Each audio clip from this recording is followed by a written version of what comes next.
Hey, what's up, AJ?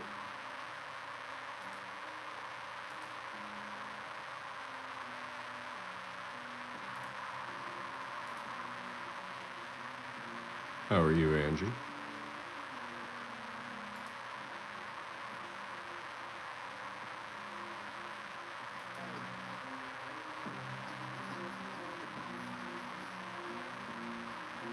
Uh, I was afraid of that.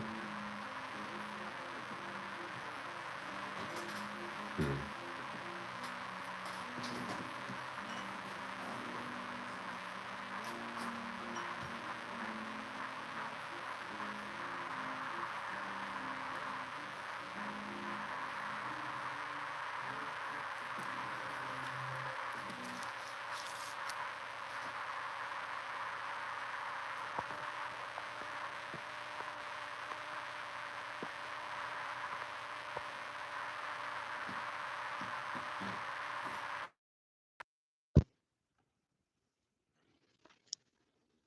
All right, let's see if this works a little bit better. Still white noise.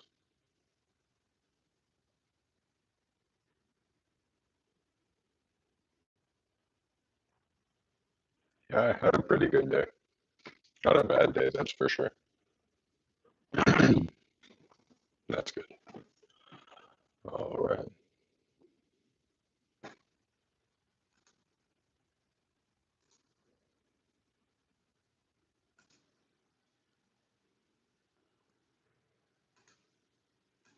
So I went ahead and ordered a. Hello. How are you, Daniel Barry? I went ahead and ordered a new camera so that I can start doing these live streams from a webcam instead of my phone. So hopefully that'll help with the audio and lack of resolution whenever we fall out.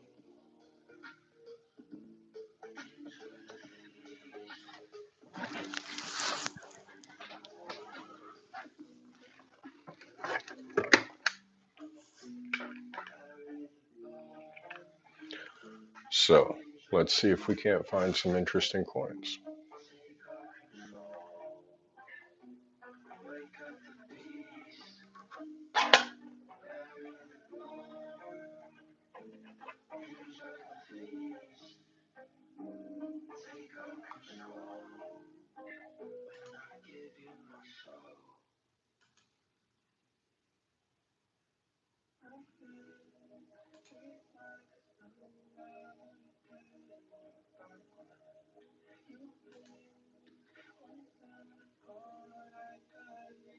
How are you doing, Mobazane?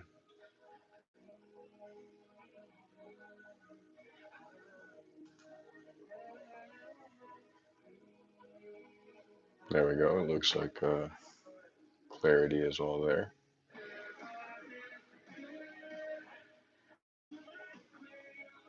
We can all agree that we see a horse's ass.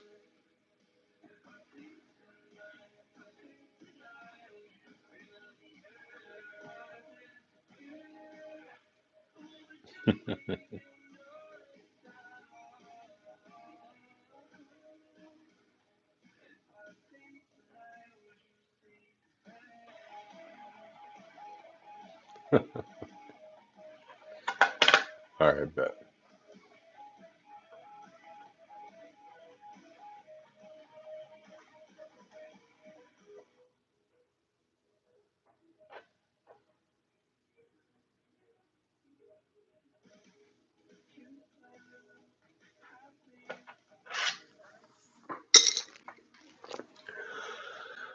Let's see. I'll ask y'all. Do you want to go through half dollars, nickels, quarters, dimes?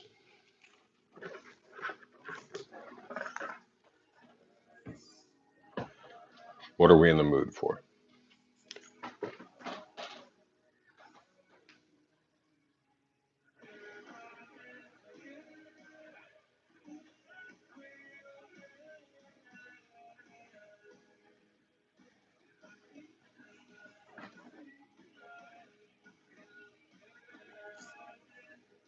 Yep.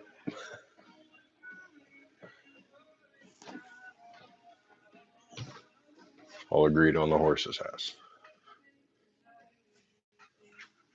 Yo, what's up, Spice Clown?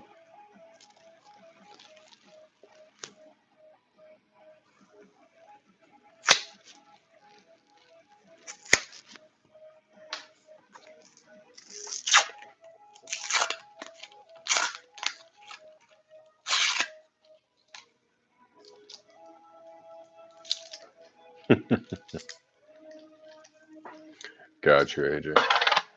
See if we can look at some half dollars real quick.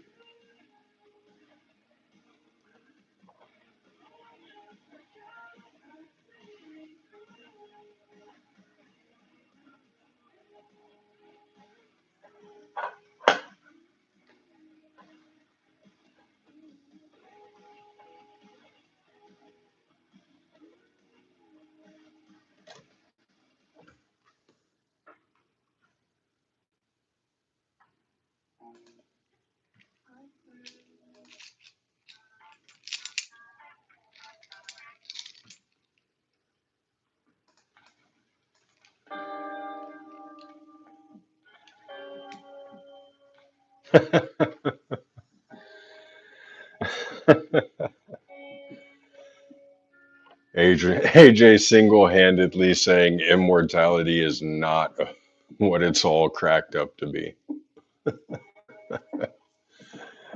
Man, my knees are giving out at 30. I could only imagine what it would be like at 130, right?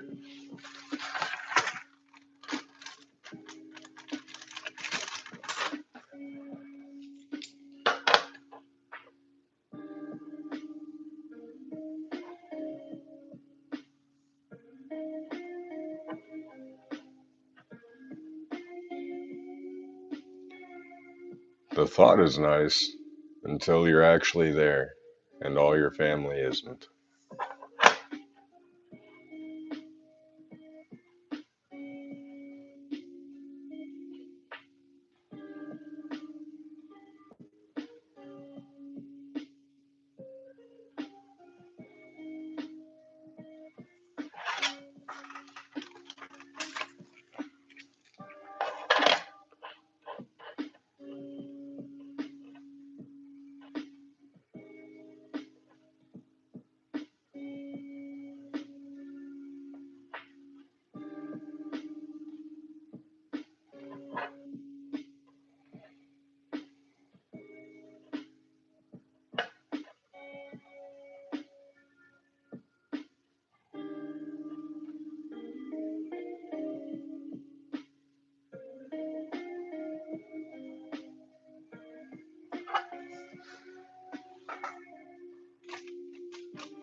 Oh, that's a little messed up, man. We had 8 likes and now we're down to 6. Harsh.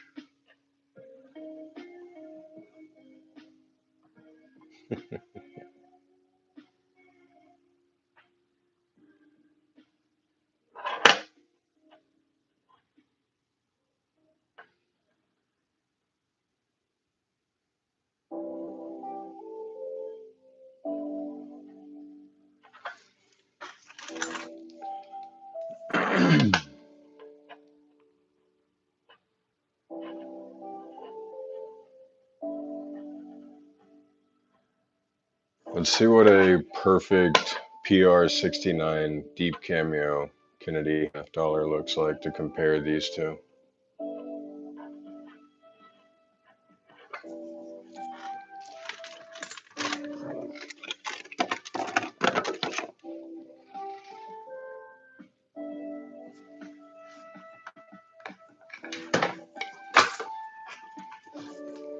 So this would be a PR69 deep cameo type 1 Kennedy half-dollar.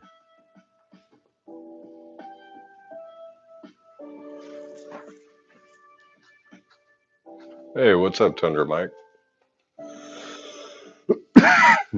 Excuse me.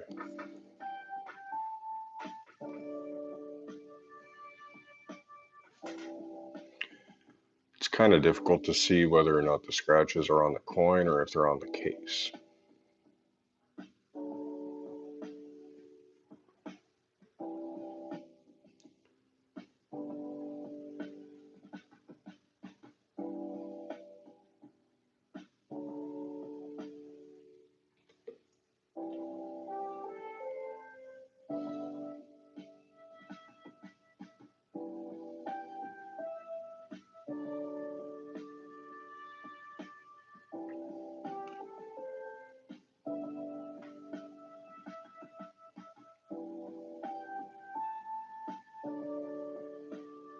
Yeah, pretty much all on the case. I can see from the side a little bit. You can tell.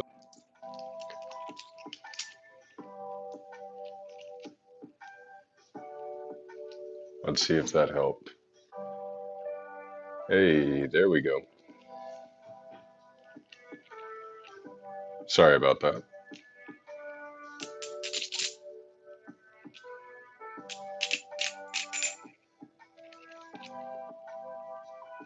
How are you today, B. Waller?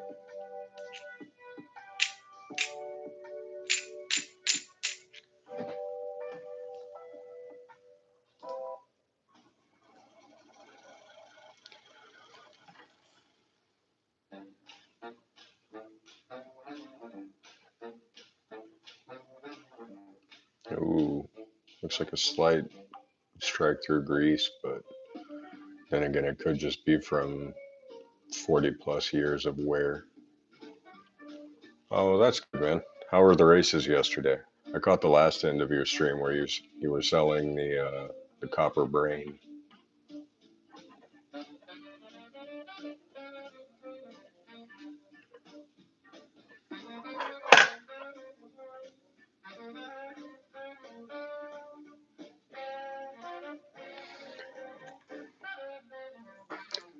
Oh, sorry, guys. If you want, we can dive into some whatnot live streams. See if we can't pick up some coins.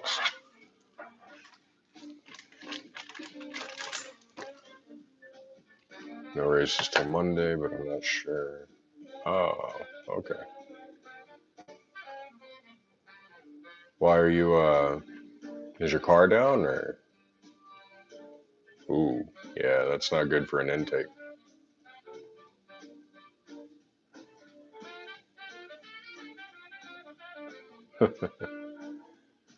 Yeah, Thunder Mike, that would have been nice. He did give me a shout out and, told everyone that I was going to be going live, so we get what we get. This has some decent toning on it. It's got a nice little halo, some yellowing.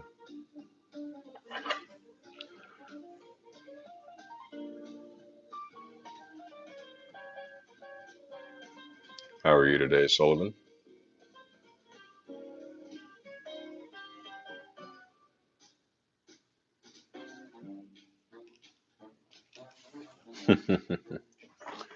Well, I appreciate it, Thunder.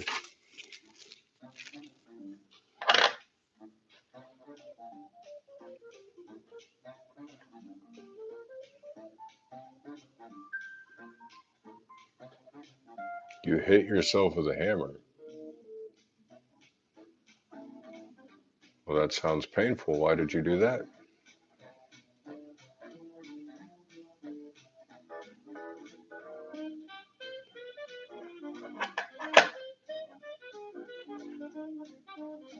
Ooh, that FG is barely there. It's there enough to make it not an error, but it is barely hanging on.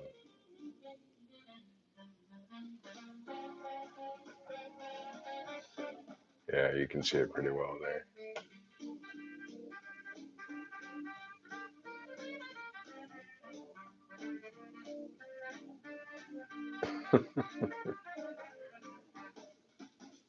Well, I'm sorry to hear that, Sullivan.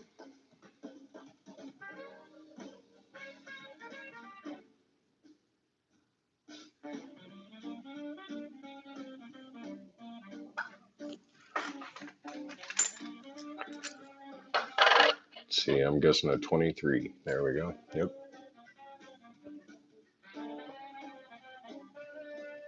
Ooh, that is a huge gash.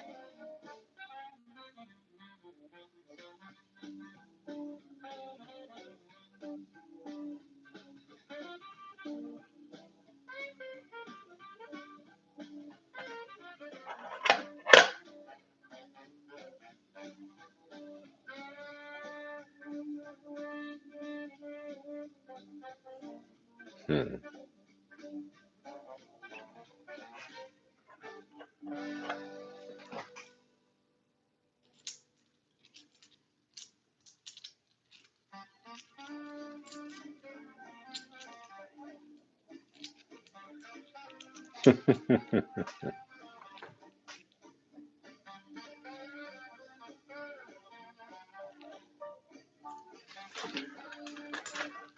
So, 1857 Flying Eagle in extra fine plus condition said it was 110.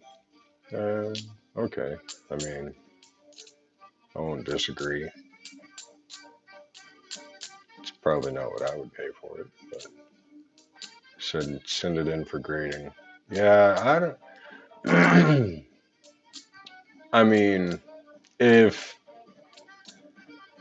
in all honesty, if a coin isn't in almost uncirculated or barely uncirculated, um, then it's pretty much not worth it because then you're paying an exorbitant amount to get the subscription to the grading company and then paying for all the shipping to get it to the grading company. And then the premium really only raises about $30 on something like that. Um, so you're not really getting your money's worth back at an extra fine condition. So, like this Liberty Dollar 1922, right? In an MS61, I can sell this for probably 45 to $50, not including shipping or fees or any of that, right?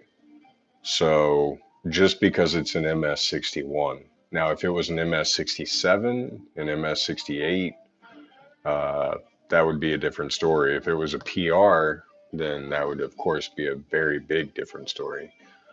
Um,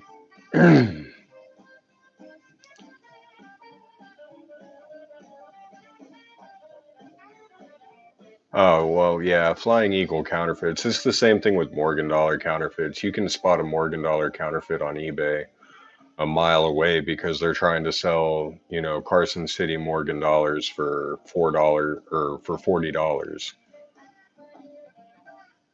But hey, there you go, B Waller. That's probably not a bad idea. If you go with the pro membership and you get like four people to pay, $60 or whatever, then that's totally different. But yeah, to get a grade like a MS63, even on a Morgan Dollar like this PCGS MS63 1884 New Orleans Morgan Dollar is only worth $50, right? With an MS63 PCGS grading, it's still only worth $50 from the McLaren collection. But if it was an MS67, it would be worth anywhere between 150 to $300, right? So if you have this coin and you're willing to send it in to get it graded and it costs you $50 to get this coin graded and then you can only sell the coin for $50, that's not worth it, right? So then you're paying $50 to get a coin in a slab that you can sell for $50. There's no profit margin on that whatsoever.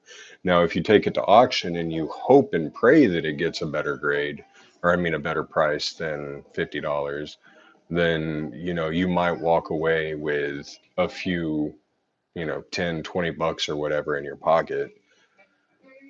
But that's if you get the right buyers fighting over it. And I mean, let's be honest, it is a nice coin. And that's why I have Morgan dollars in the same condition, like this 1897, that I haven't gotten graded just because it wouldn't be worth it, you know. Obviously, this coin is in better condition than this coin, and this coin is newer than this coin. So why would I send this in and spend $30 to $40? CACG has better prices on grading. Yeah, I'm fully aware of that. And I have both, to be honest with you. I have both PCGS, ANAC. Uh, Here's a golden Sacagawea dollar, ANACS. CACG. I mean, I've got ICG, right? So I'm fully aware of the different grading companies, but you're really not going to get that premium that you get like you do with PCGS, right? So like even these ungraded genuine Mexican pesos by NGC is still better than CAC and CACG, even though the guy that started PCGS and NGC is the guy that owns CACG. They're stricter, but that's not what collectors care about. It's, man, it's all about name brand. Like you don't go to Walmart and buy the great value tissues and then slap a Kleenex brand on it and pretend like you paid $9 for the box. It's all about that brand name, and collectors obviously want that premium that comes with PCGS graded coins. So like I have this PCGS first day issue PR70 Deep Cameo Roosevelt Dime from 2019,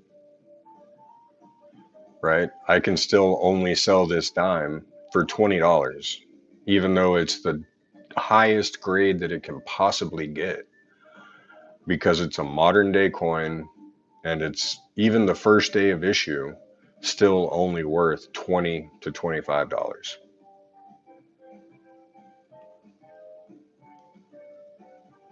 So it's kind of wild when people start to pay those premiums.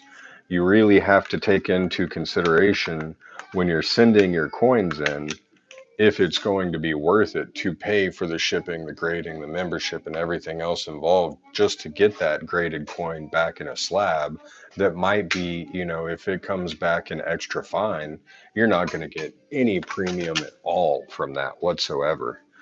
So, like I do, a lot of people will tend to just keep their coins in slots, you know, like this, and put a grade on it because I can sell this coin as a 1906 almost uncirculated 50 without an official grading from a PCGS company, you know, with the same grade because it is almost uncirculated.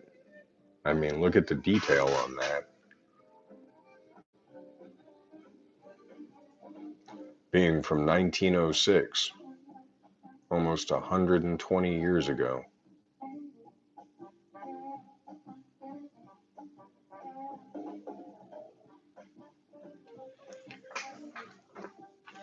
And I mean, that goes across the board, right? So I've got like 1859, and I still would not get this graded, even though it would come back as like an extra fine 48 because some of the details are missing off the back there, but the front is still very well punched. I still wouldn't get this graded because I could only sell an extra fine 58 or 48, I mean, as, you know, probably $10 coin, but I could sell it as this right here as a $10 coin anyways.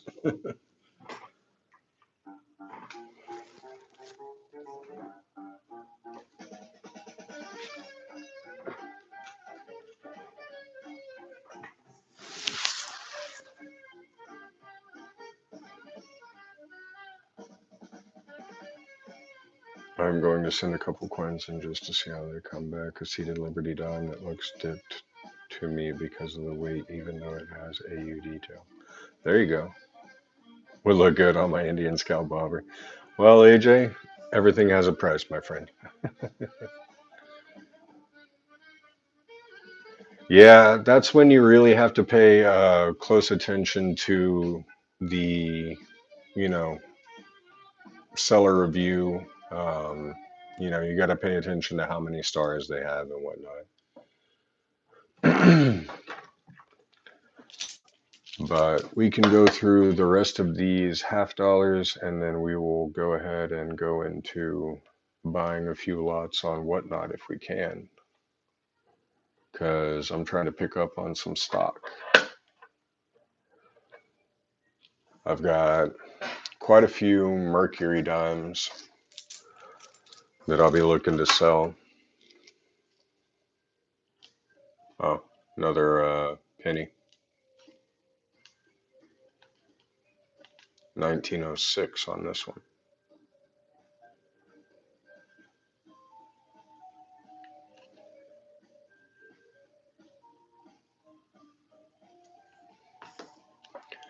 And then Mercury dimes, I have all sorts of years.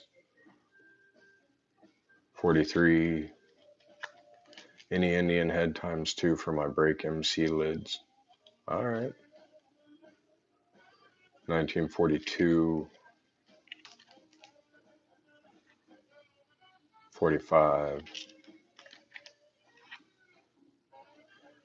44. Yeah, eBay live auctions aren't bad, man. You can get some buck and go auctions that really do pay out. So that was a 42. I don't even know what this one is. There's a 1920 Mercury dime.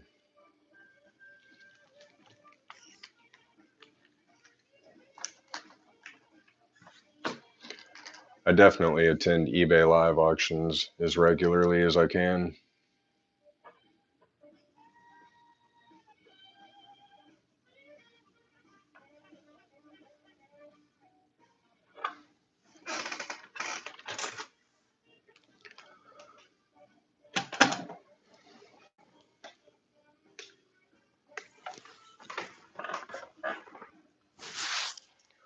Let's see what we can do here. We'll come over and mute that. And then let's see what this one's up to.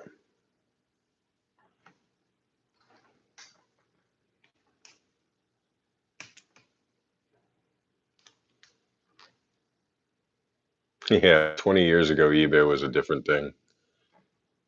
Two I got. What's this proof $1/2? Proof $1/2 here. If anybody wants it, I think it's plaid. $1/2 proof. What do you think? Bid $1? How about that? 1986 proof half. $5. You have a roll of pay you or do you $1/2? I think we do.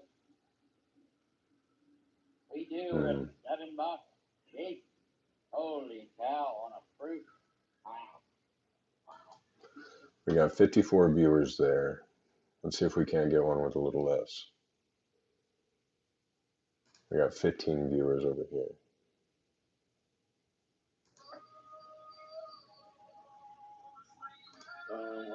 Oh, this is for watches. We don't need watches.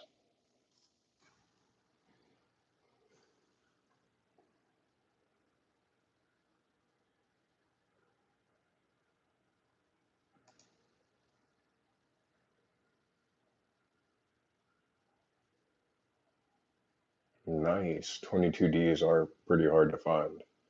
1913s. Heck yeah.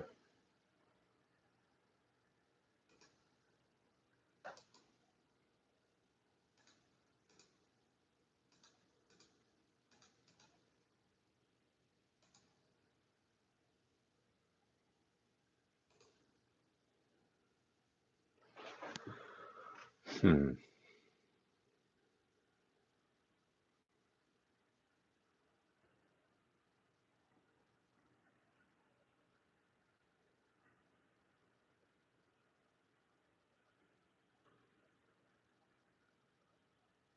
Well, that's just strange. Won't bring up the actual video feed.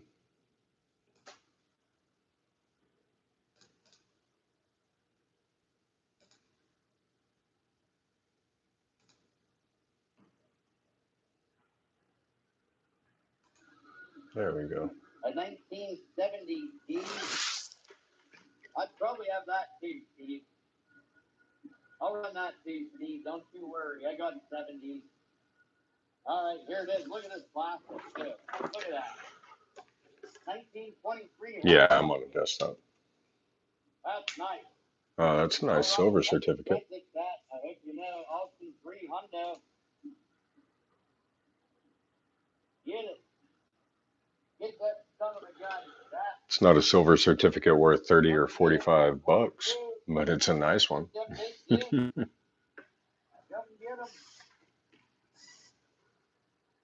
Come get them. We're at 59, Steve. Might be the only one I got. Can't join givvies. Giveaways? Should be able to. That is a nice one too. Look at that. That is nice. He's not hosting any giveaways right now. Nice. Where you at, Heather?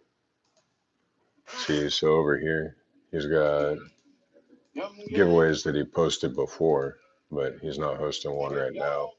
Just the auction. He's in an 88. I got a 70 mint set. Chris John, man, you dog. That's nice.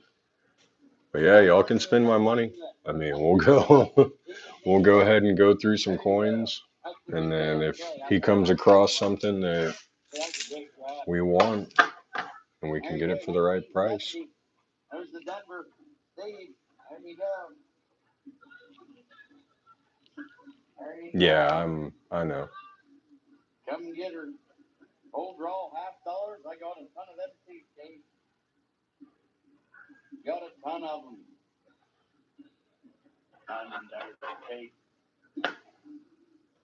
Sun 13. Who got it? Webb. Webb got that one. I don't know if I have any more. Oh, I have one more, Cat. One more at 70. Steve might still want it. Oh, I got you. Yeah, I'm using my phone to live stream right now, though, so I can't really double task that one. Hey, what's up, Coin Curiosity? I was wondering who the second one just joined is. Seems like I told everyone they could spend my money and everybody disappeared on me.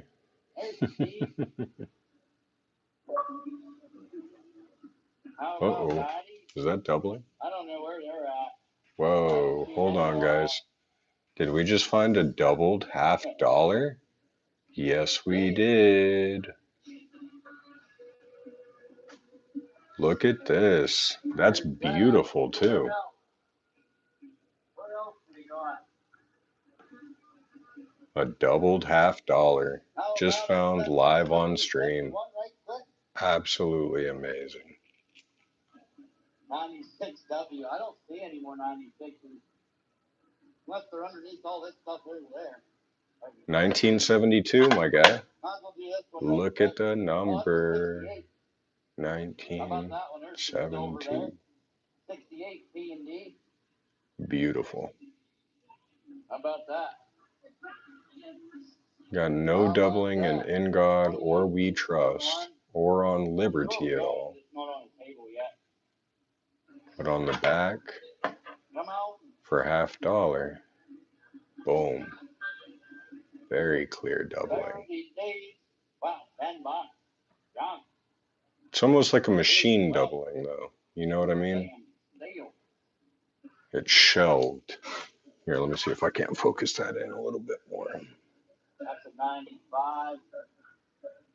I don't see there we any go. more 96s, dog. They might all be gone. But very clear. Ooh, I do love It is indeed machine doubling. Yes, sir. some of these babies, Got it all the way around, though. Look, in the U, the N, the I, a little bit on the edge of the T. Starts to disappear up here. How about one of them baddies? COA boss? Wow, is that nice? Oh, there it is again. Let's see what that baby looks like, Cat.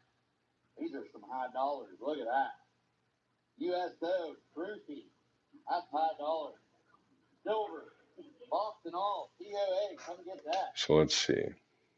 Look at that. That's my 50th What kind of a anniversary. condition are we looking at? Come on. Crude silver there. Got a pretty That's big expensive. gash. Come and get it. Crude silver. Where was that? Get her. Come No, get her. no major There's a lot of marks. value there, Jack. Come and get them. We're keeping tail Still not a right bad now. find. How about it? Silver crude dollars. I'm gonna measure you up. I'm gonna give you some back on it.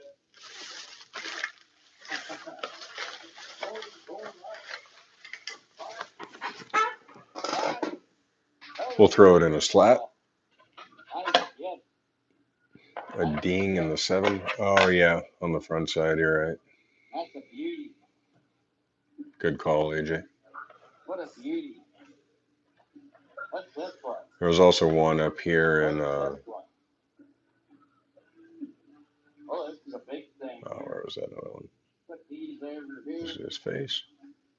A 67 mint set. I think I have a special mint set. You guys want a special mint set? Yeah, right there on his These nose. are real nice. I think I have a 67. I'll run this quick. Look at that. Big old Yep. silver dollar. It'll go in a nice little slat. Eisenhower Centennial. Try that one quick. That's a beauty. Nice fruit there too. COA, box, everything. Put it off to the side. Probably. 1899 Morgans, I'm sure we have thousands of them. We're at 42. Who else? Gee.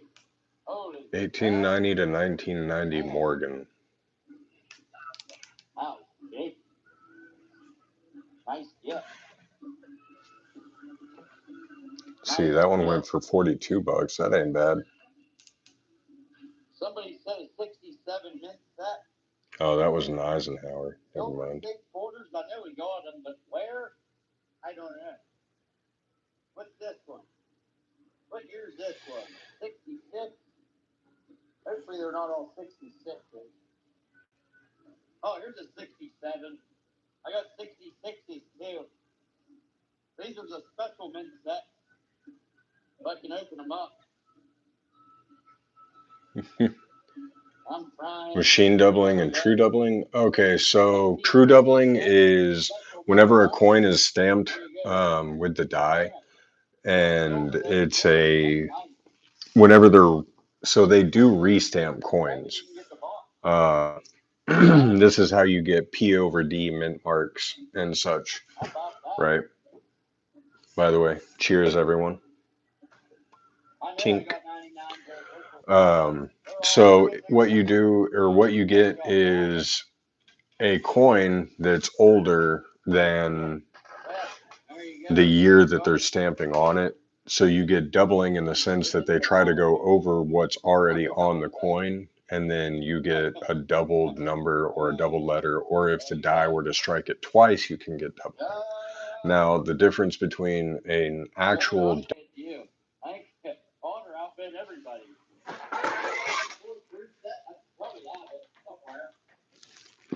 I told him 48 earlier, 61, 60.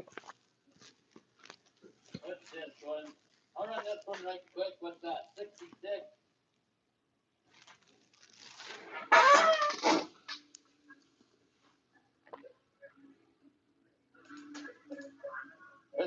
I'll do another 67. You still there, Tundra? What's the penny on the right? That's like $100, $130 coin. It's a double die. Yep, we're back. Come get it. 66. Special mint set.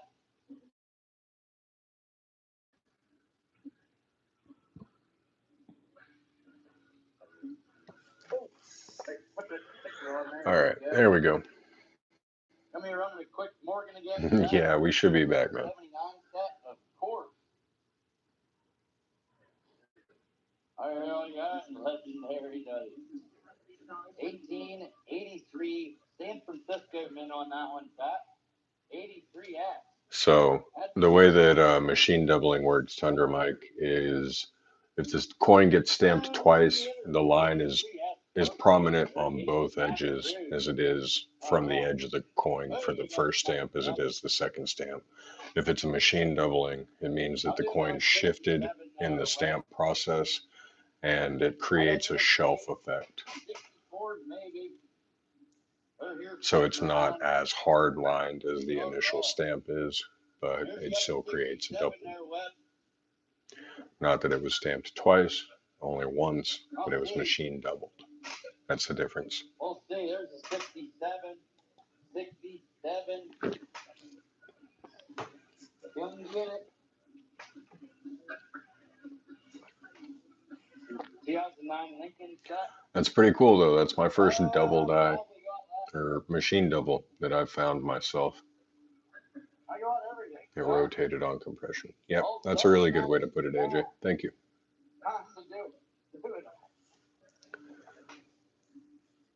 Yeah, the shelf effect is kind of hard, but you can tell it really well here in the D. So you can tell up at the top it has that hard line, and it looks like a double die obverse. Well, I guess on this side it would be considered the reverse. I'm sorry. It looks like a double die reverse, but then as you get closer towards the bottom, you can see that fade out that makes it really obviously a machine double. You guys say that's what I'm running. Somebody said it's 79. I'm running it. But still a really cool find. Like I said, this is my first machine double find, and I haven't found a double die obverse or reverse. So when we find one of those, it'll be real nice. No worries.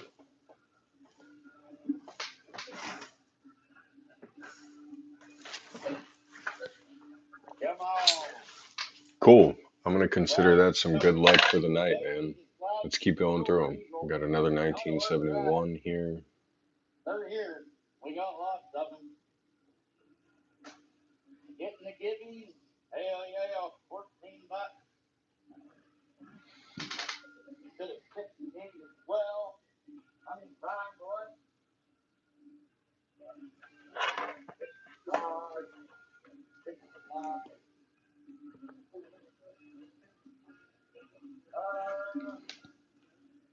69, 70. I don't know. I don't even see a 68. Here's another. I'll be honest. I don't like that guy's voice.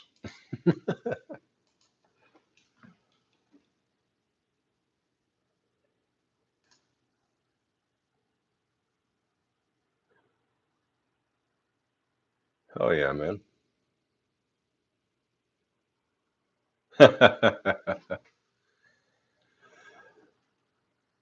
That's what's up, man. Yeah, you got to definitely be able to have like a nice spread area to where you can just kind of distribute everything accordingly. Like over here on the other side of my mouse pad, I've still got just a crap ton of coins. Things that I need to go through that I haven't yet.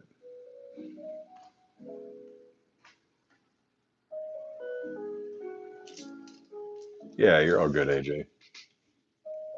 You know I'm all down for the jazz.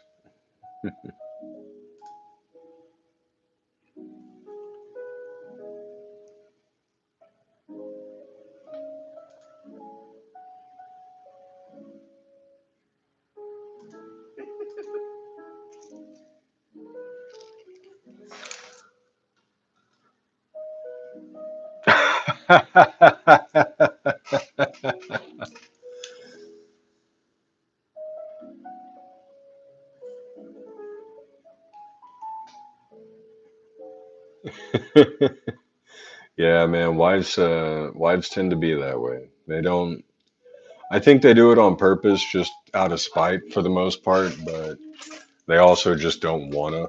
It's like they could understand our hobbies, they just don't care to.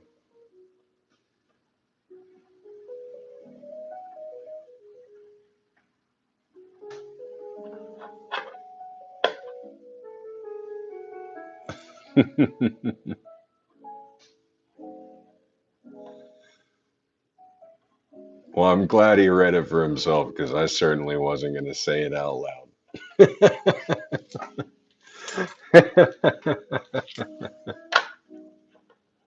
Oh man, this thing has been beat to heck. What year do we think this is? Oh, I want to say it's like a 1983, but for some reason something's telling me it's like a 91. I don't tell her not to order another pair of shoes. 85 from Coin Curiosity. We got any other guesses? I know you're driving, AJ, so don't worry. I'm gonna say it's an 85. No, I'm not gonna say 85 with Coin Curiosity. I want to say it's a 91, and it's just been through the ringer. We got any more guesses?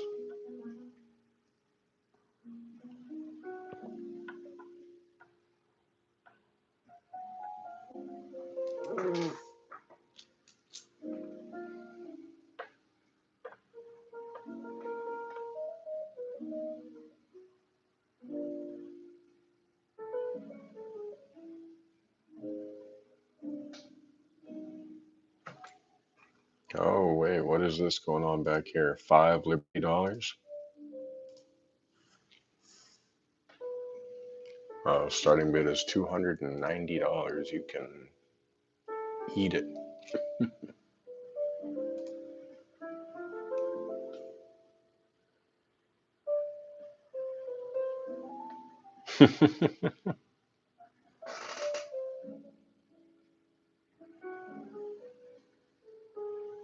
Yeah, good point, man.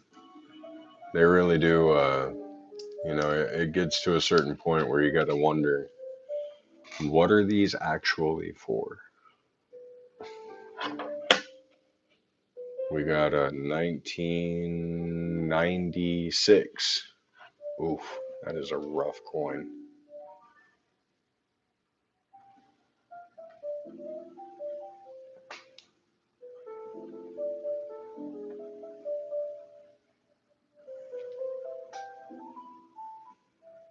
Ooh, all right. These are the type of bids that I can get behind. Let's see what we can win here, guys. Somebody just won a gram of silver for $3.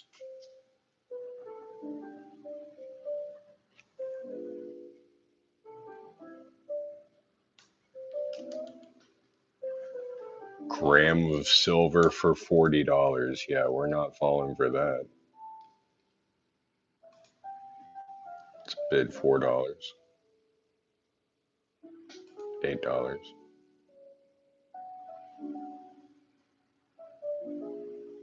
No, we'll let them take it for over 20. No way am I paying $40 for a gram of silver. You got me messed up.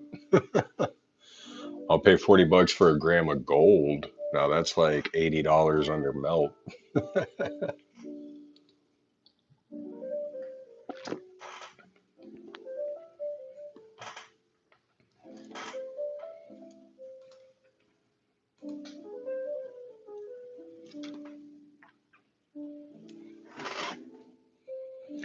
So I'm from Texas. I really don't wear sneakers. I wear boots. Typical, you know, uh, stereotype or whatever.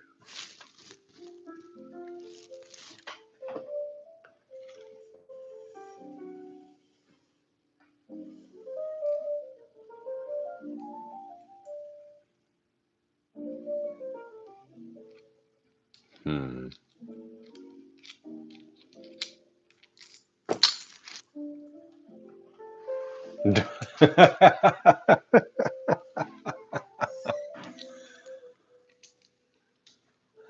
Yeah, that's one way to read that.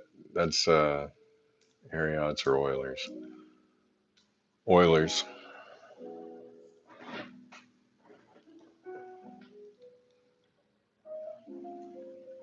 Actually, now that I say that, I think I'm wearing a pair of Marriott's right now.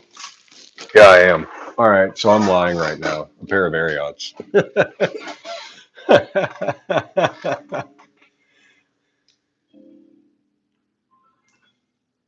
Hey, what's up? Just one more roll. Got a STNV in another state. in one other state. Gotcha. All right. AJ's from the great state of Australia. Yeah, Ariat does make great boots. Great jeans as well, to be honest with you. So just one more roll. Tonight we're trying to win my, or I mean, tonight we're trying to spend my money and win some really good deals.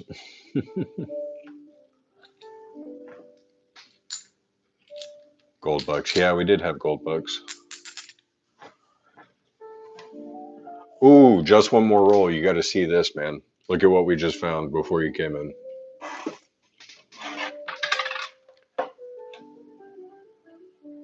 Where is it? There it is. Machine doubled $50.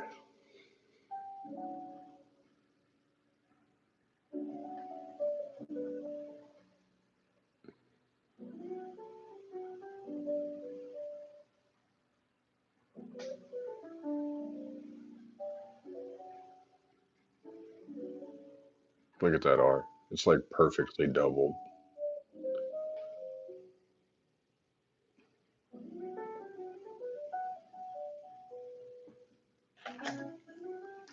Not bad, not bad. Let's see what we got. Somebody's about to pay $35, $40.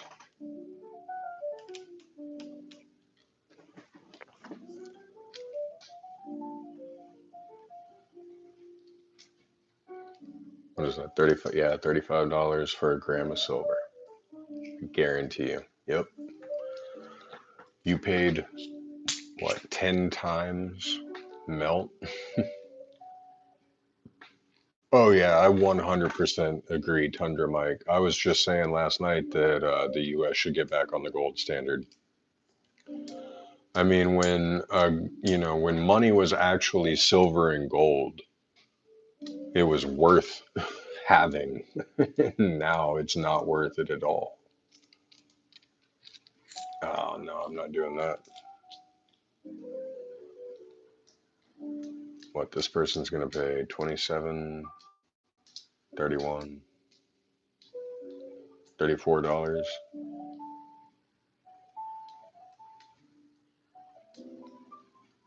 Yeah, $31 for a gram of silver. Who controls if it's supposedly like a random generator. Oh, the vault double gold. So this person just won a vault double gold for $31. So one of those boxes that's in the back that could potentially have gold just got one for 31 bucks. And now this guy is going to, I guess, be opening them.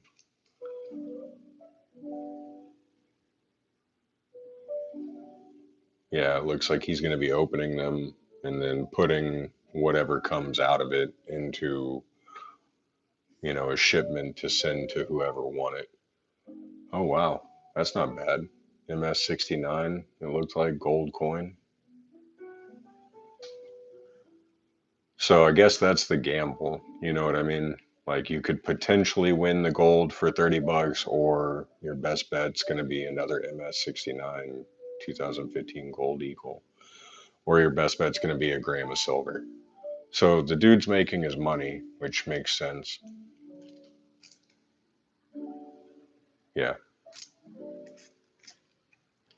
So there's what looks like 2 ounce silver coin. So that's worth, 58 bucks. Uh, let's see. What's this one going to be?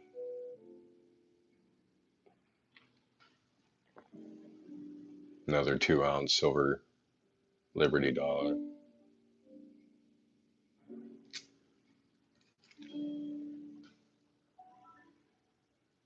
So like yesterday on Whatnot, I was telling AJ and Coin Curiosity Tundra Mike, yesterday I bought a gram of gold on Whatnot for 60 bucks. So I should be getting that in the mail here pretty soon, which is still $50 under melt value.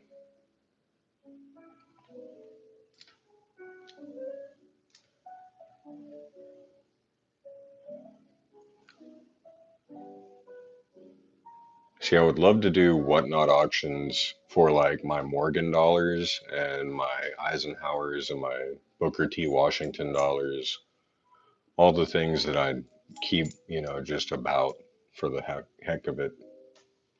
There's a koala Australian coin from probably the Perth Mint, honestly, AJ.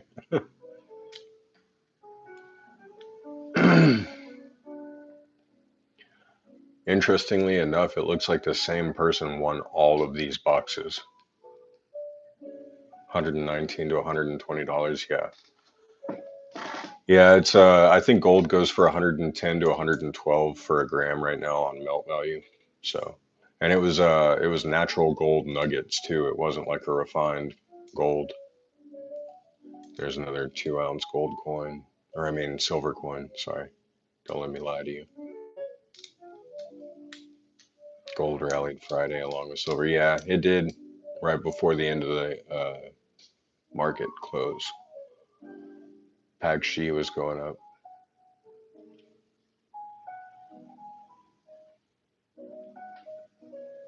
Another silver. Walking Liberty. So, yeah, that's interesting. I mean, obviously, he has what, 9, 12 more of those boxes to give away.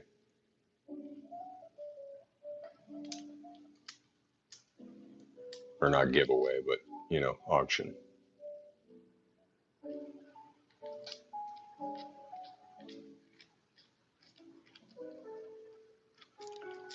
It'll be interesting once I get to that level of stock and inventory, whenever I'm able to do auctions like that. Because right now I could do auctions and, auction off star notes at a buck and go. That would be pretty easy for me.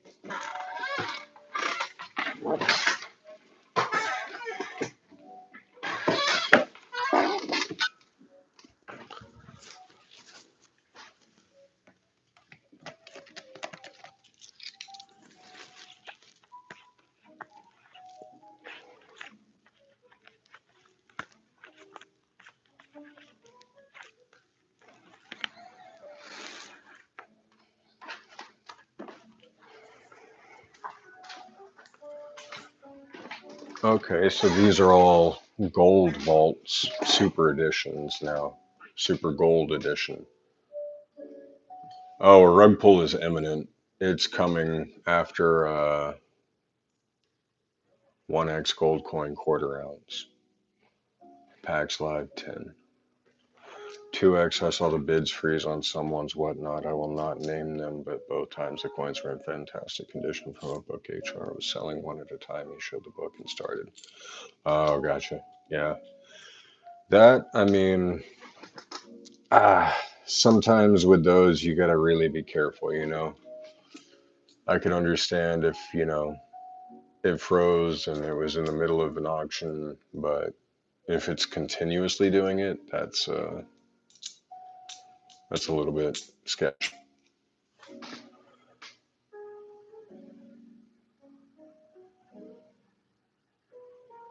It's a decent looking 83, Philadelphia.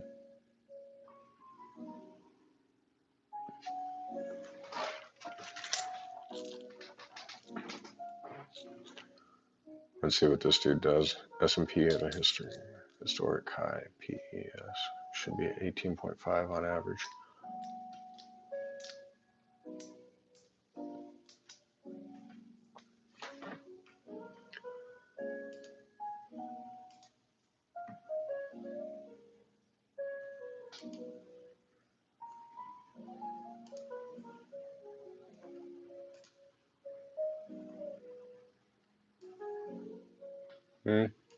It closed pretty low on Friday.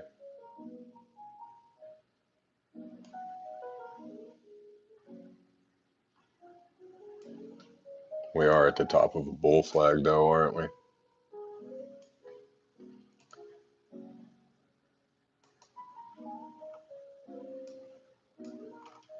Sorry for everyone that doesn't trade stocks or any type of financial assets.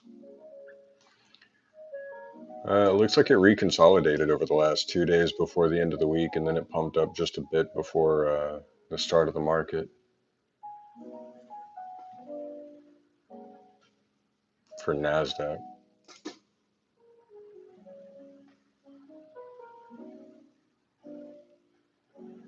But somebody just bought a gram of fine silver for $40.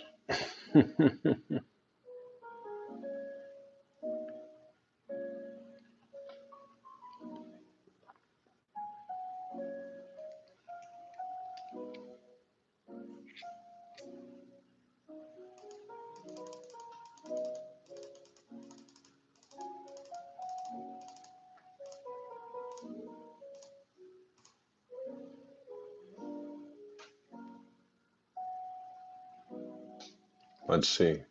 Am I the fool? Am I the fool?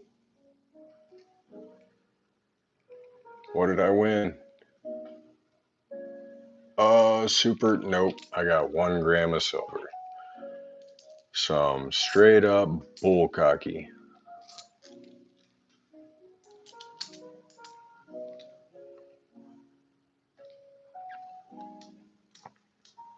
Yeah, I can understand that, Thunder Mike.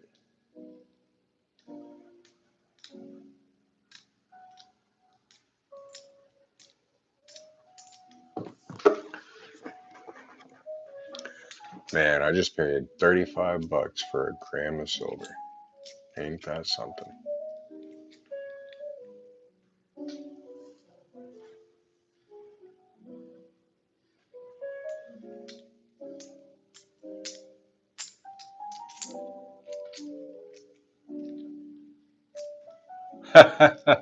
Just one more roll. He's stealing your light, man. He's taking your thunder.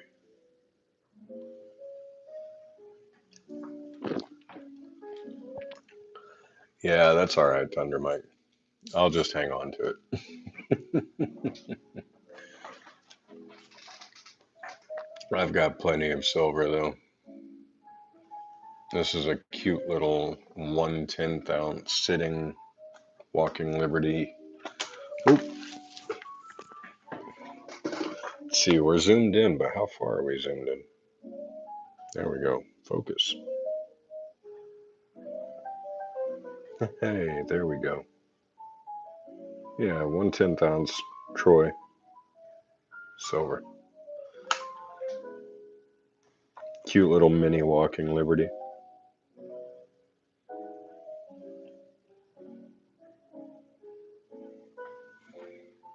Posers. They're the fake just one more roll.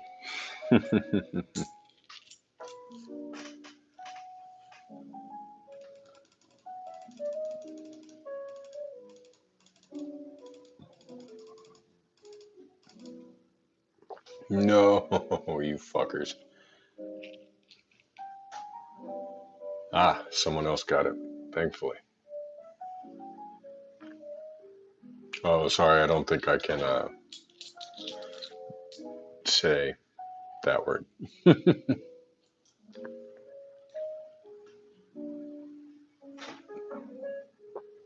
You see this?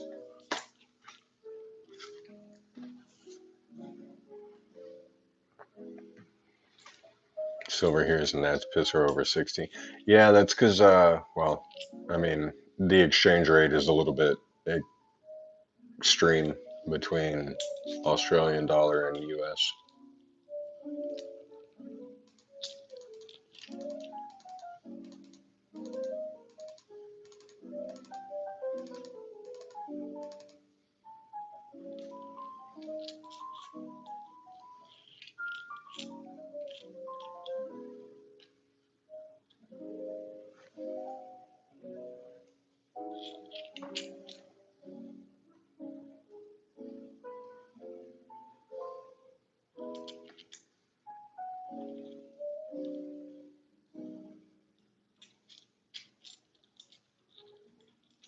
Yeah.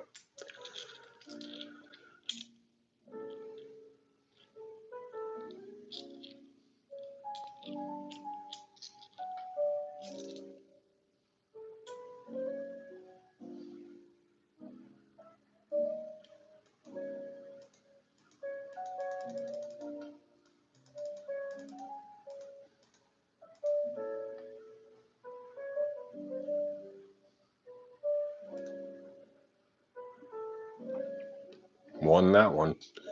Let's see what we get. Ah, what the heck, man.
Oh, wow.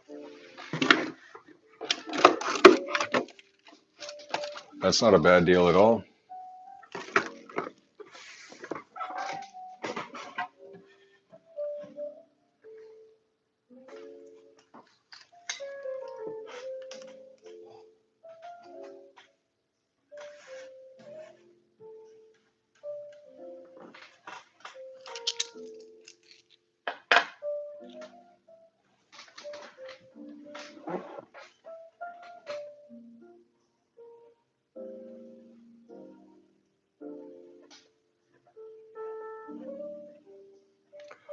Let's see. How old do we think this one is? What year?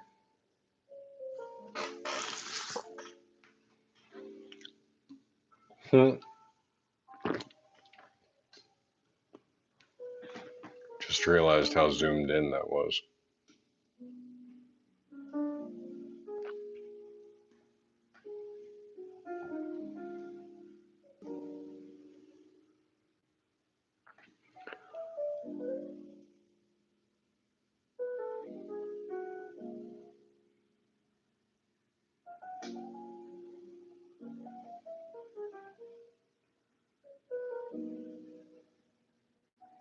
There we go. We back?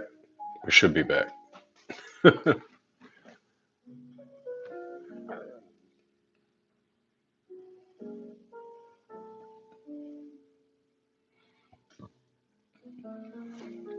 right, we should be good, hopefully. I think I reset it.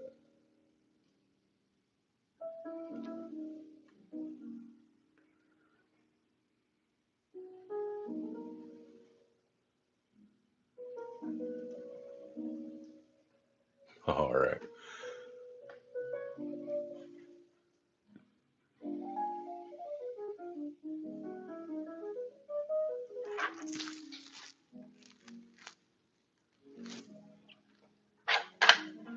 Well, that's kind of strange, isn't it?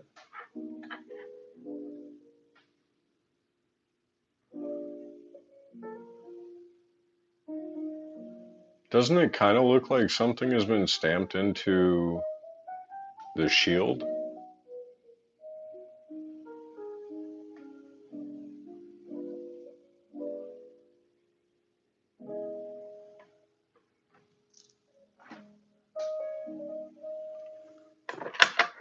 So normally the shield is blank, right? And then this one,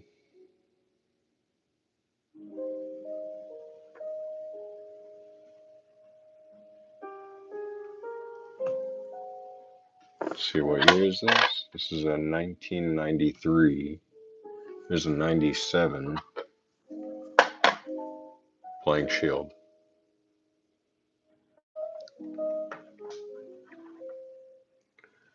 Coach wanted someone to show him how to use his microscope.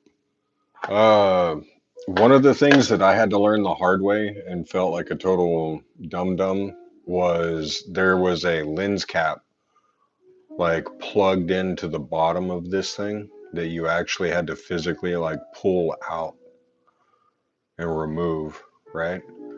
So with the lens cap on, it would always look like this. No matter how much I tried to focus it, it would always look like that, right? But then without the lens cap, I was able to get pictures like this. So that would be my first, recommendation is make sure the lens cap is off. I know it sounds kind of comical, but I'm not, yeah, it had to have been something under the die, or maybe it's just post-mint damage and it looks like it was caused by the mint. Maybe if we kind of raise it up and get it in better light. Yeah, those are dents. Those are definitely indentations in the metal, not raised pieces of metal. It almost looks like somebody tried to counter stamp someone's name in like cursive or something.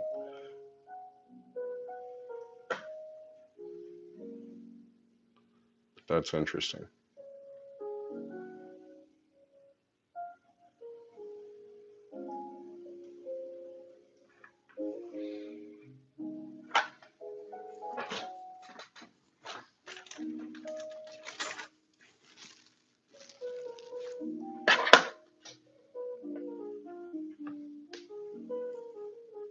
Hindi.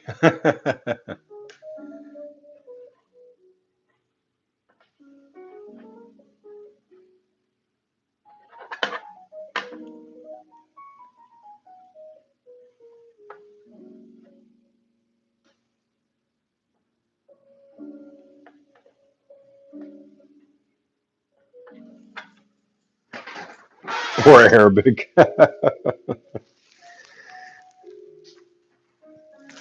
All right, so that was one roll of $50, and we bought 4 grams of silver. Let's see, what else do I want to do? Let's go through some dimes. See if we can't find some silver dimes.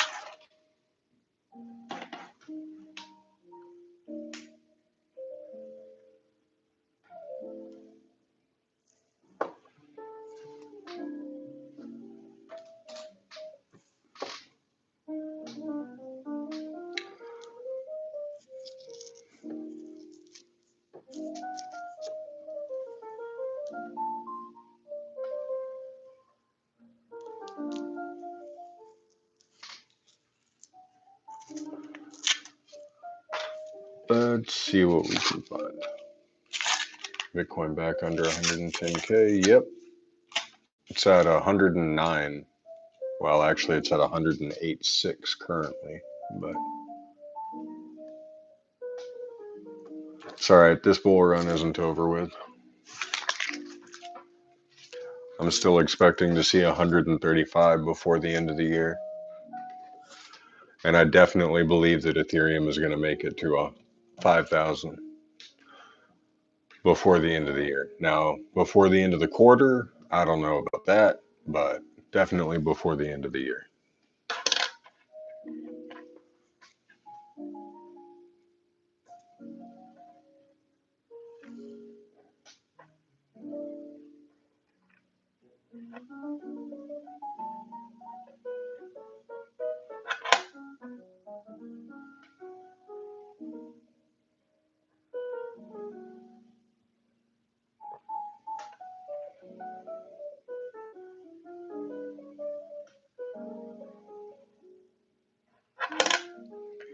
Now, I'm in 3 trades technically, but I'm hedging Bitcoin.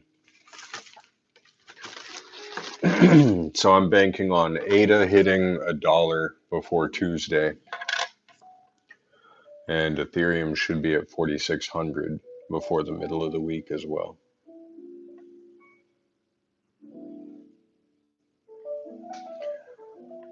Oh, it's in an exchange, but I only day trade, so everything that I do is, pretty short span. Here, I'll bring over. I won't unblur it and put it in focus just because I don't want the amounts to get out or whatever. But I'm in ADA and Ethereum longs right now. I got Ethereum is up 44%. My ADA trade is up 15%. And then my hedge on Bitcoin is both in negative, but that's because I started longing it at 116,000 on cross instead of isolated. So at this point, I'm just playing damage control, trying to keep myself out of liquidation territory. Yeah, I know you're a day trader as well, AJ.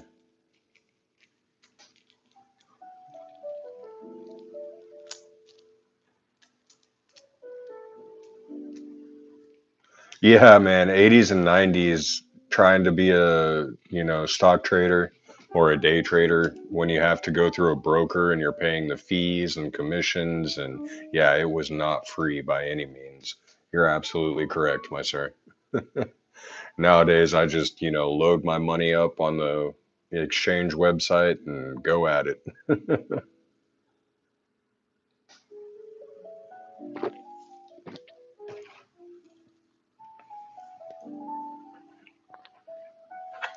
Certainly wasn't that way back before the internet, when you had to go through newspaper ads to find brokers or call somebody in New York.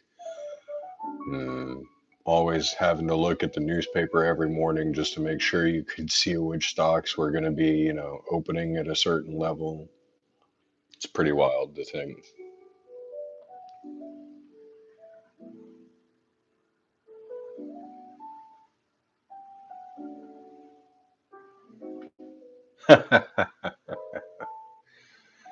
Yeah, but hey, man, if you learn how to invest at a young age, you can almost guarantee yourself a future. That's for sure. Because if you learn how to do it young and you continue to do it with compound interest and you know what you're doing and you know what to look for, then all you got in front of you is up. $50 for a venture, then tax on profit. Yeah. This is a really good looking 1965, and part of me wants to say that it's got a little bit of machine double just because these extra white lines on the tops of the numbers, but I know that's probably just me reaching, trying a little too hard, unless I can find another. Oh, nope, that's a scratch. I was about to say, oh my God, but no, that's just a little scratch.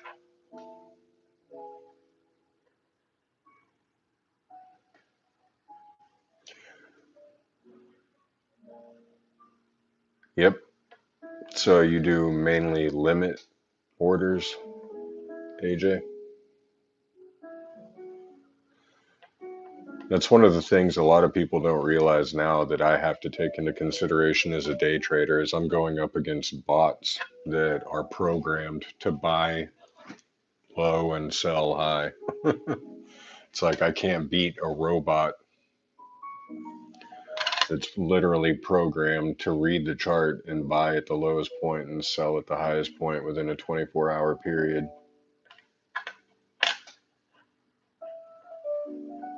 Woohoo! Just one more roll made it home safe. Congrats. Time for dinner, my man.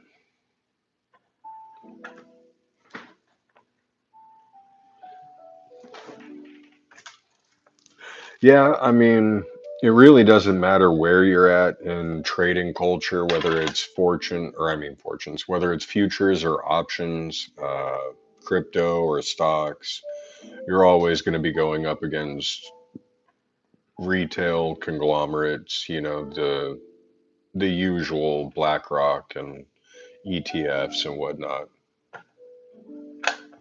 Excellent. But yeah, whether you're trading stocks or bonds or anything, you're always going to be going up against retail. You're always going to have that Fortune 500 company hunting your stop loss. Snack, probably. Some beef jerky and pork rinds, man. That's all we need. Yeah, all you got to do, the system is set. All you got to do is make sure you're out of liquidity sweeps way.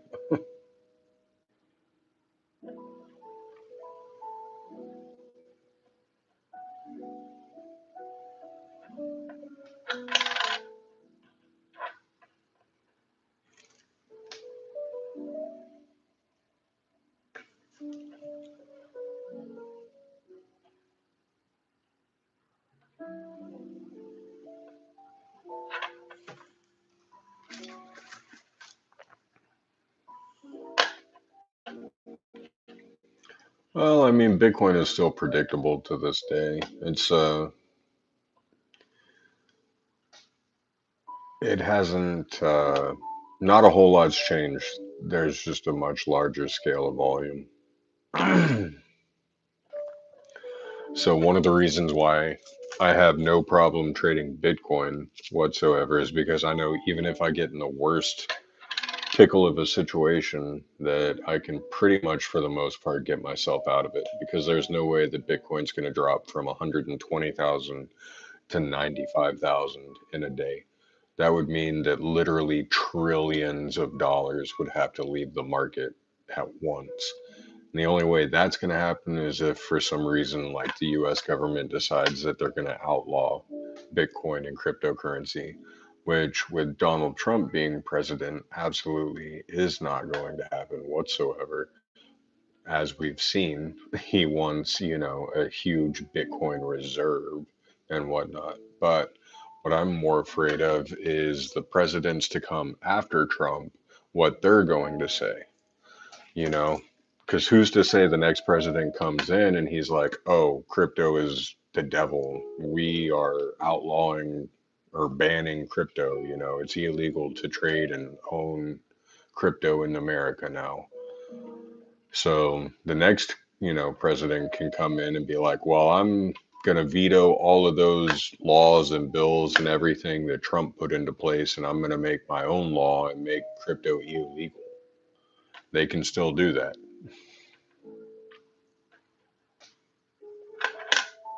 Yeah.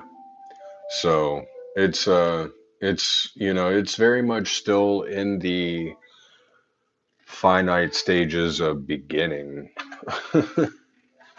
to become a thing, but we'll see how it goes. I'm not against it. Obviously, I trade it every day. So crypto's here to stay in my world the same way that physical coins are here to stay.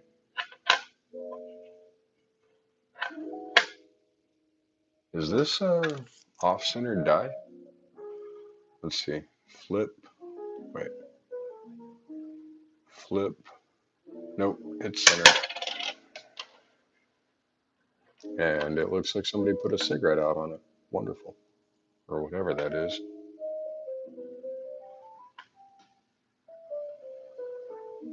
Yeah, reverse everything he did on the first day like Joe. Whatever the agenda is. Yeah, trust me, dude, I'm not here to talk about politics. That is the absolute last thing that I would ever want to talk about, especially on a live stream.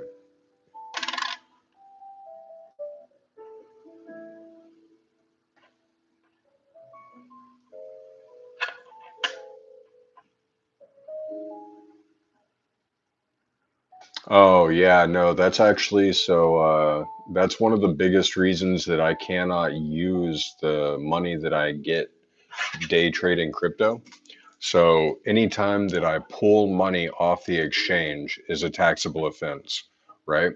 So sending money from my exchange to my Coinbase wallet or even my cold wallet, like off the internet altogether, I have to hold it for 12 months in order to make it a long-term capital gain, which is the same as selling property. Like if you were to sell a car or a house that you've owned for longer than 12 months, right? So up to $44,000 on a 12-month hold for any cryptocurrency is a non-taxable offense. But the taxation occurs if you sell it before that 12-month period. It is a short-term capital gain, which they tax 15 to 20% as if you're selling property. So for every $100 that you cash out, you're paying $15 to $20 to the government on that, which is absolutely nugging futz.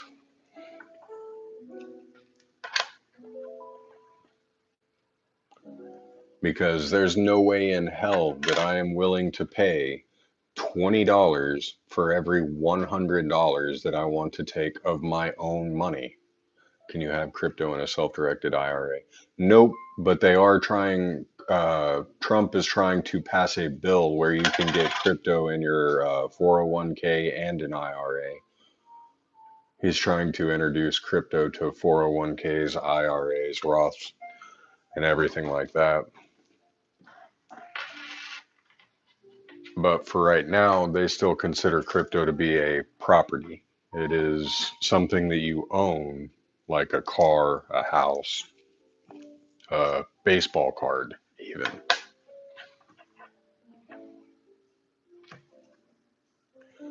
Yeah. Yep, that is true.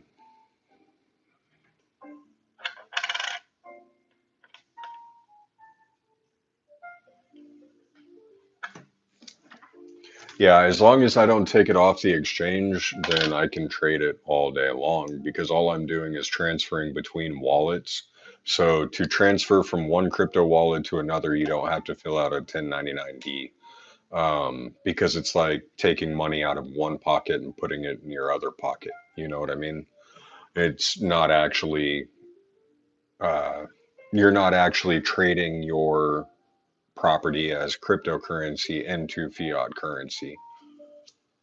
You're just continuing to hold cryptocurrency. So if, say, I have USDT or USDC, USD Tether or Coin, and I hold it for 12 months in a wallet, say offline, then you can then take that USDT or USDC and transfer it into USD, and you wouldn't get taxed on it up to 44,000. And if it's a gift to a family member, it won't be taxed up to $18,000 for a single individual.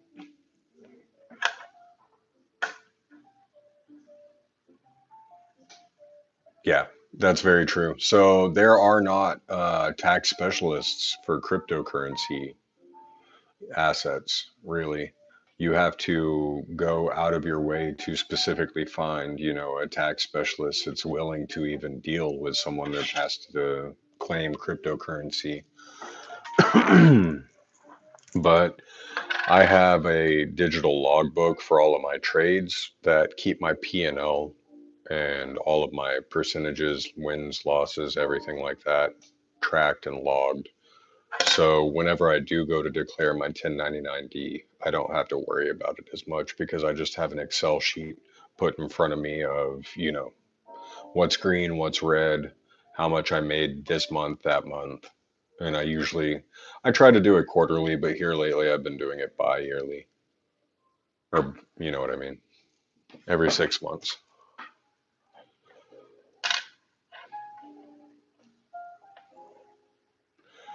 No, you can't claim your losses. It's you just have to keep a running P&L. So your profit and loss, they still keep track of it.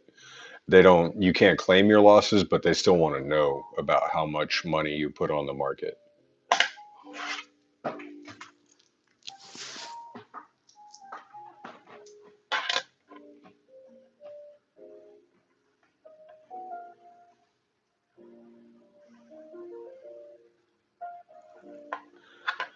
To be honest, some of the things that I've heard through the grapevine, I'm really hoping aren't going to be true because from what I've heard, the IRS is going to be dedicating an entire branch of service members within the acronym or whatever, to specifically going and logging wallet addresses and tracing those wallet addresses to other wallets through transactions, and then finding those other wallets and creating a paper trail on those wallets to then be taxed in future endeavors, which in my opinion is absolutely insane because the whole point of cryptocurrency to begin with was anonymity. So the fact that now the government is going through, because everything on the crypto marketplace is an open window that you can see on the blockchain, they are now going to do that and trace everything back to individuals so that they can get more money out of them, which in my mind is absolutely nugging butts. It almost looks like those leaves, man, that kind of looks like an error right there on the torch where the leaves meet, but that's probably just a postment damage.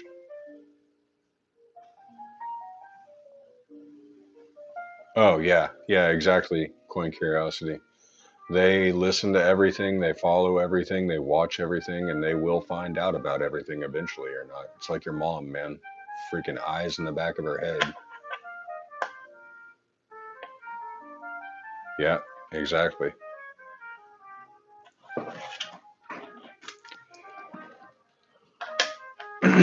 SS will be on it.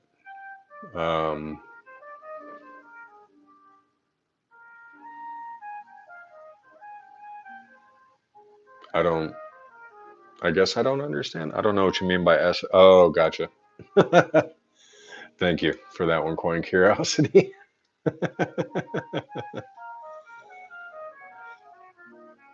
Yeah, I would have never figured that one out on my own.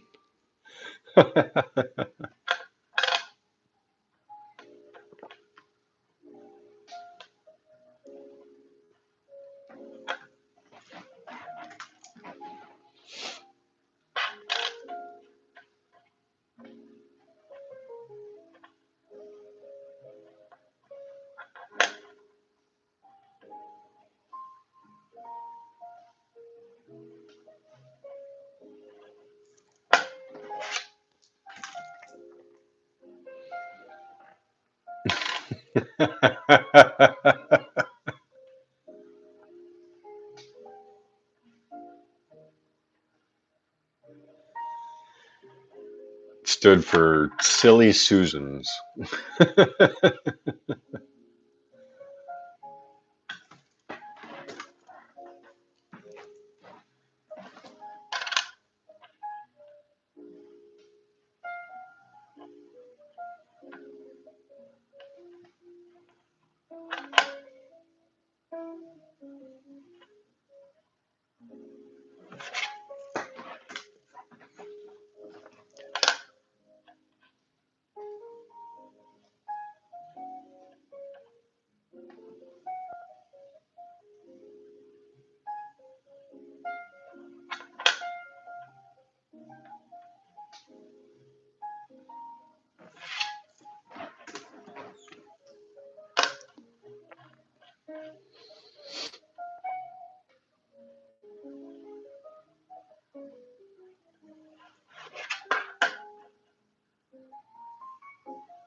It's pretty awesome, Thunder Mike. I'll be honest, man. I'll be pretty happy if I live to be that old as well.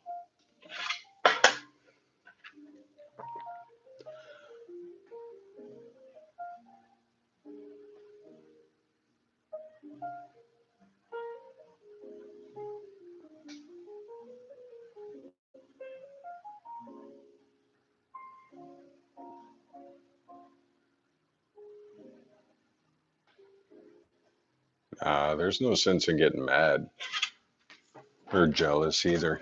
It's kind of like, we're all given that point in our lives that we get to realize that you're just doing things that you shouldn't be doing, even though you know you shouldn't be doing them. You're young enough and dumb enough that you can get away with it, per se. And then once you get old enough and not dumb enough that you can look at everyone else that is young enough and dumb enough and kind of just admire and reminisce on the times that you had when you were that age.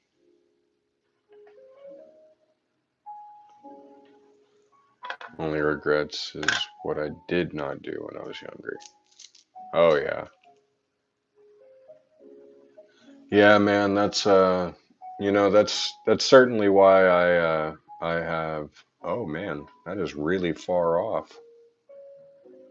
What do we got going on there? That's one of the things that I hope to achieve with, my endeavors in trading and starting this business and everything is I hope to eventually be my own boss to the point where I don't have to worry about finances and, I can be comfortable enough to start my family and be able to go places, do things, have vacations. One of the things that I know my parents really missed out on, or I guess something that they had divulged to me later on in life, is they really had wished that they were there in my younger years more and didn't rely so heavily on daycares and nannies and babysitters and whatnot because they had to work. Bottom of the W is cut off and the bottom of the I.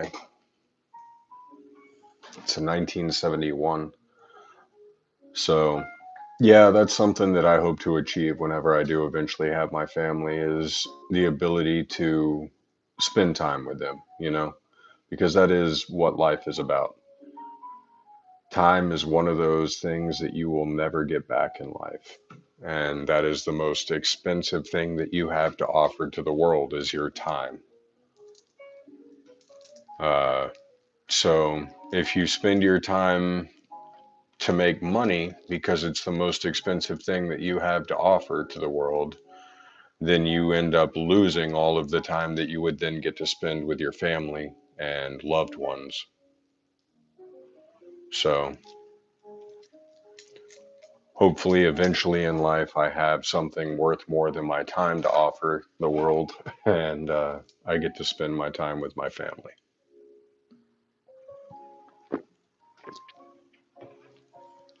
I'm only 30 though, so I'm not rushing.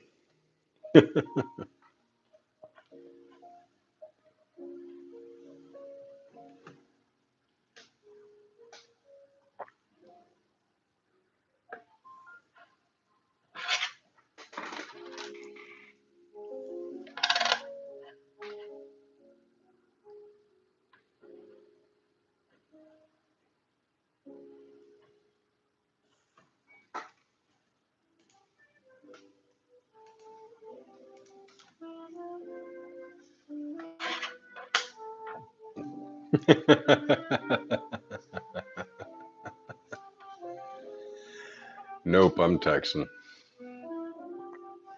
Tried and true.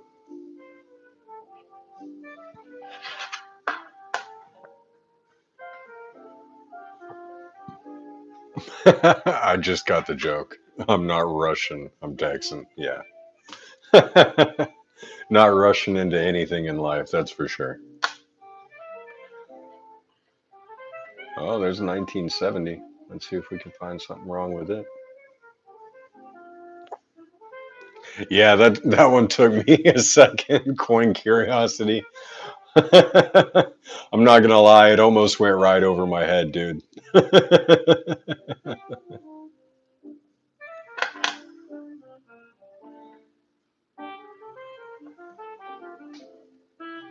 But yeah, where I came from, man, everybody had kids at 16, 17, 18 years old. And I don't know, I guess I just had that mindset of I need to find the right woman that I plan to spend the rest of my life with before I decide to go into that endeavor.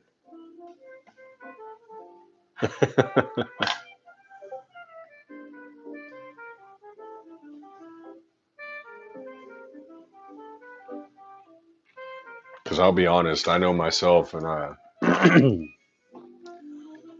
well, I don't know if I can say it on YouTube. It's not like they can demonetize me, but I'm a bit of a slut.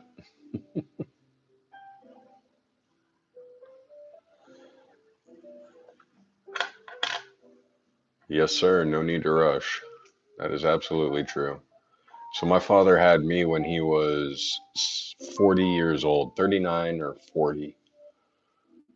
So the man is almost 70 now.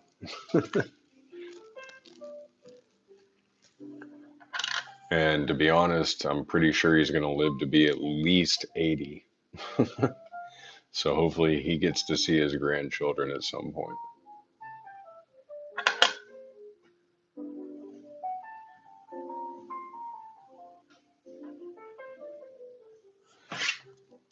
He still gets up and goes to work every day. He in a pretty hard trade as well. Yeah.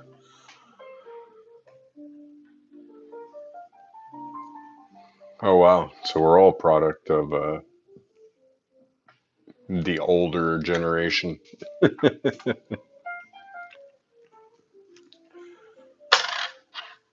makes me feel better. Because it's hard to find people with parents that are in their 40s when you were born. Everyone is like, yeah, my mom was 20. It's like, wait, what? It's a baby having a baby. 2013 at 89 years old. Well, rest in peace, AJ's dad. Sounds like he lived one hell of a life, making it to 90 almost.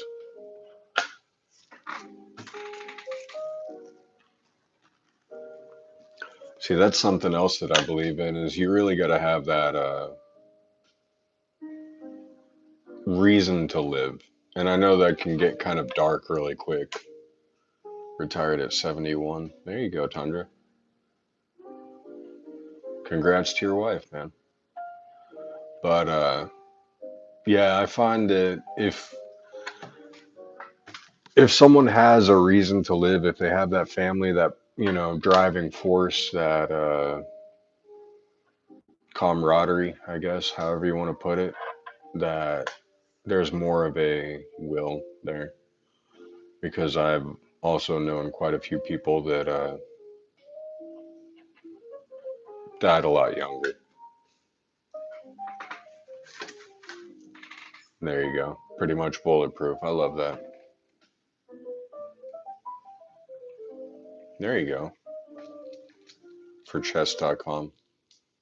Work a few hours a month for chess.com. Do you do like tutorials or classes? How does that work out? That's pretty cool though.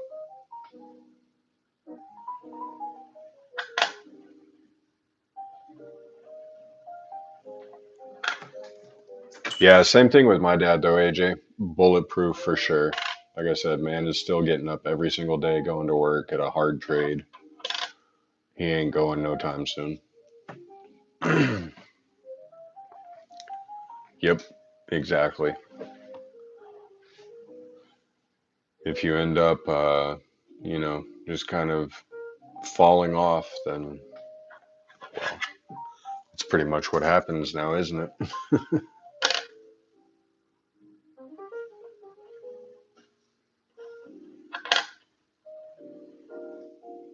A little bit of a strike through grease, maybe. It's not enough to hold on to, but oh, mod for a chat. Thousands of people online. You saw to get. Oh yeah, good point.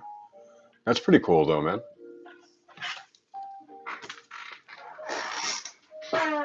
Hey, what's up, Nathan T? Just been listening to us talk about old people and having the will to live. It's got to be kind of depressing for a dinner time conversation, my friend. I was going to retire in 2 years at 62, but this divorce will have me working until 70 once I buy out my wife. Ouch. Yeah. Sadly, man, marriage is one of the most expensive endeavors us men can really get into. You can have multiple failed businesses, but they will never hit your pocketbook as hard as a marriage would.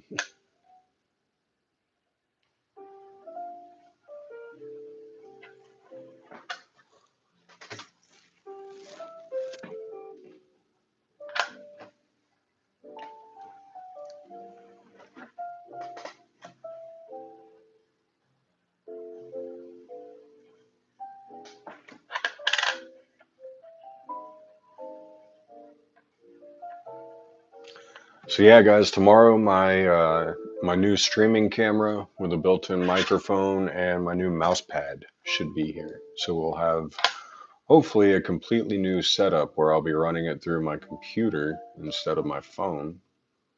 And we won't have any bitrate or lag or lack of microphone.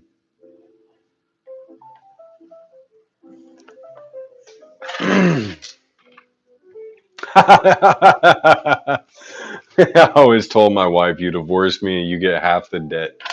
There you go, buddy.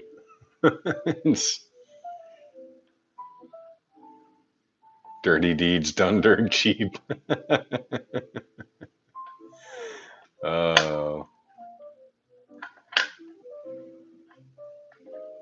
I won't even touch on that one. Just one more roll. I don't really want to go there.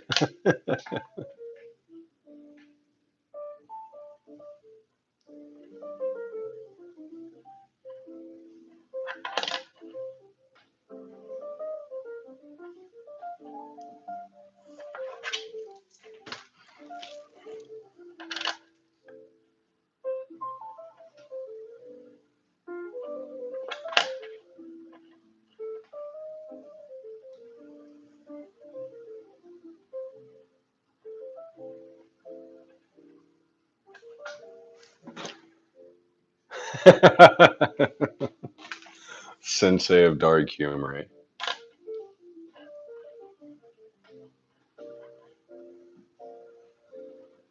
There's a 76 with the N and the we halfway off. So that must be a reoccurring theme for this probably whole decade of coins. Doesn't really seem like it's that fancy anymore.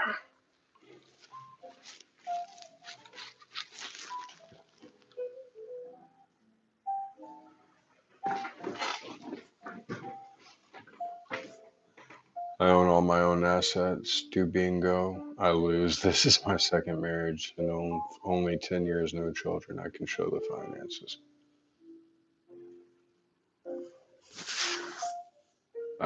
Well, sadly, a lot of the times, at least in America, I don't know how it is in Australia, especially here in Texas, it doesn't matter what you do or where you go, you're going to end up paying the woman.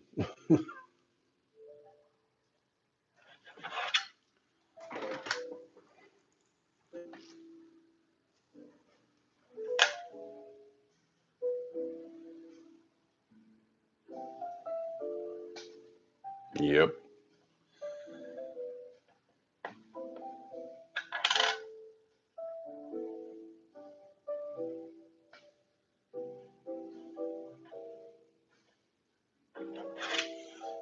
In all honesty, AJ, that's why a lot of people my age and from my generation are deciding to not go the legal route with marriage certificates and, you know, actually going and being consummated by a judge and everything or whatever by an ordained minister because we just don't want to deal with it whenever we decide we don't want to be with you.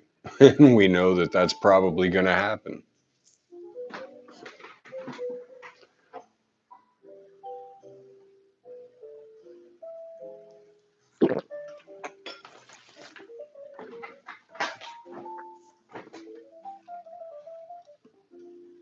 Yep.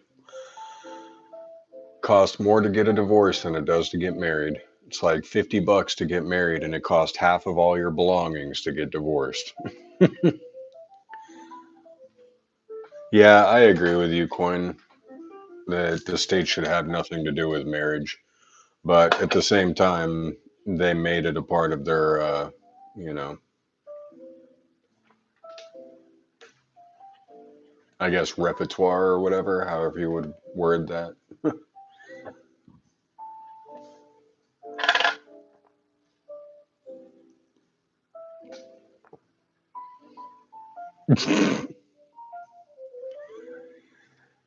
Jeez, one more roll.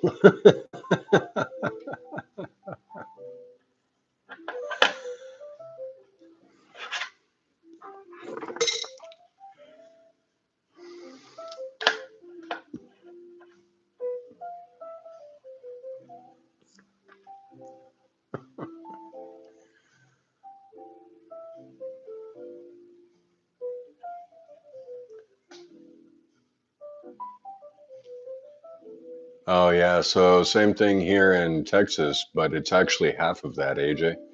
So you can get, if you live together with someone of the opposite gender and you're in a relationship for more than 6 months and you're both on the lease under a single dwelling, they can consider you co-inhabitants, and at that point, then the female can still sue you basically as if you were her husband and take you to court.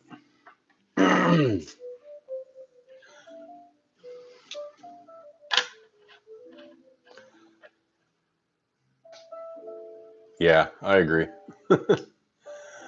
It's called common law. So here in Texas, it's common law. If you live with a female for more than 6 months, then she's willing and or able to take up to half your stuff.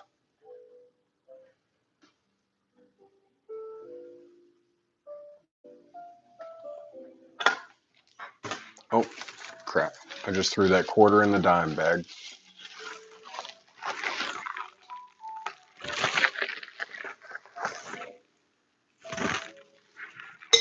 There we go.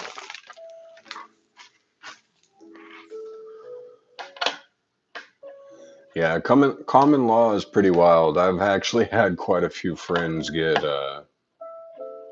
destroyed by common law because sometimes women can be ruthless, but that's okay. We still love them for some reason. Dude, this 1996 has seen better days. What happened?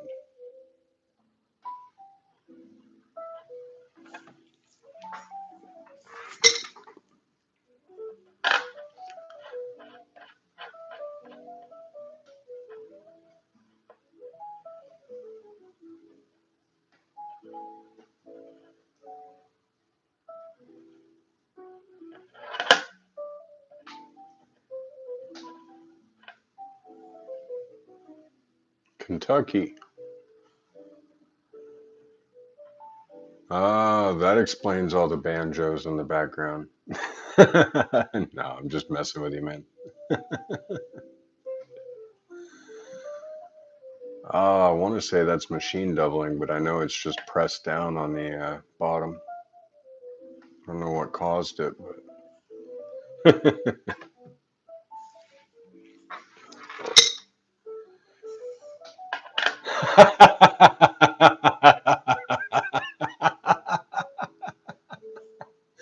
there you go. Just one more roll. I love it, man. Play into it.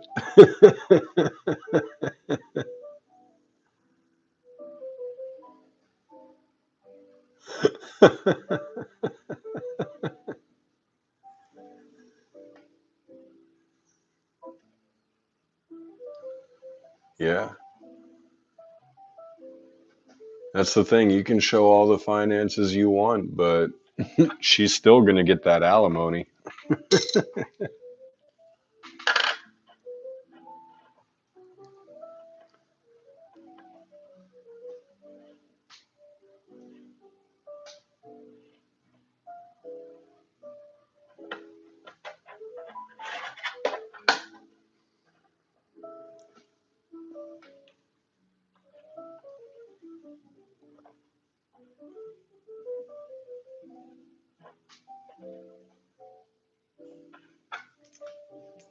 My first live is going to go great.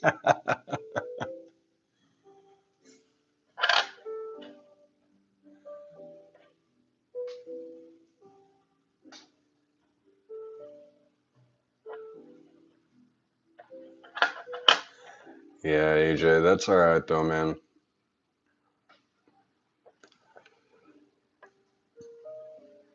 Sometimes the only thing you can do as a man is pick yourself back up, dust yourself off, and keep moving. Which sucks that we get stuck with that responsibility. But that's all you got. There you go. Whoa, what is that? Is that? Okay, yeah, that's a dent. It almost looked like it was raised for a second, didn't it?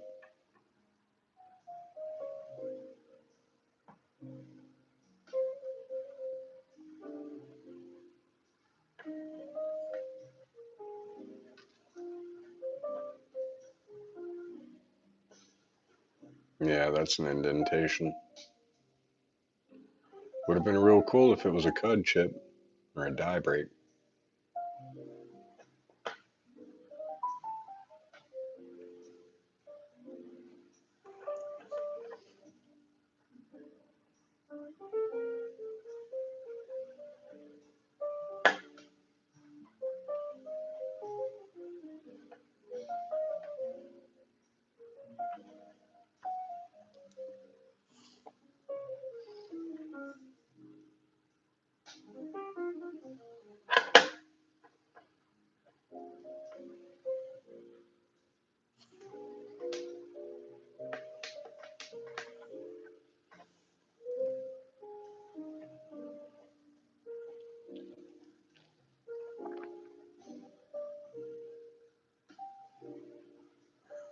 These Samoa quarters actually go for quite a bit, if I'm not mistaken.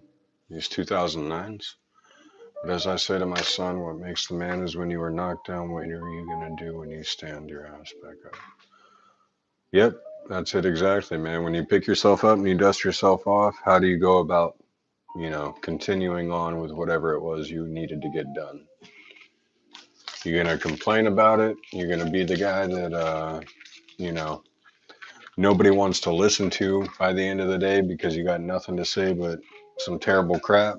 Or are you going to be the guy that gets everyone else through it and does it with a smile on his face?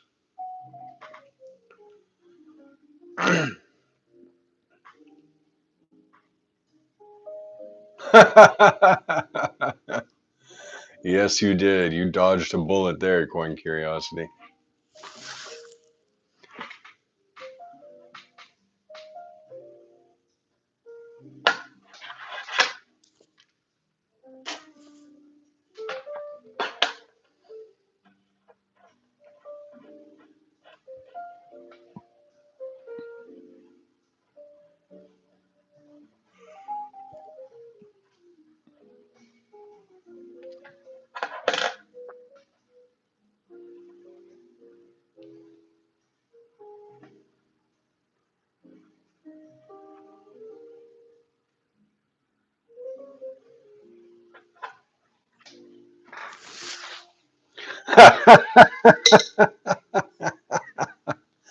What, did you marry a snoo snoo?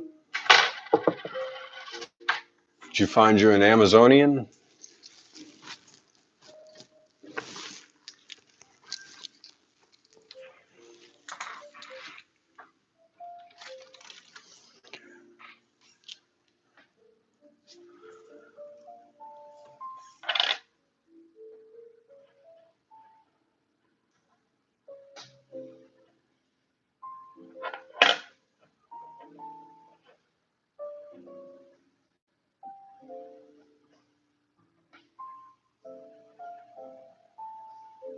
Oh, ring of death. Terrible.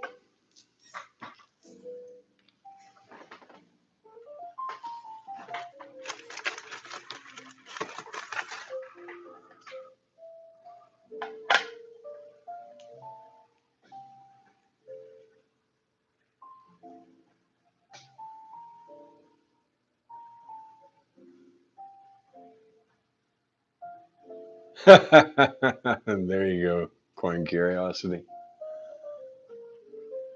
Hey, a 1965 quarter. Nice.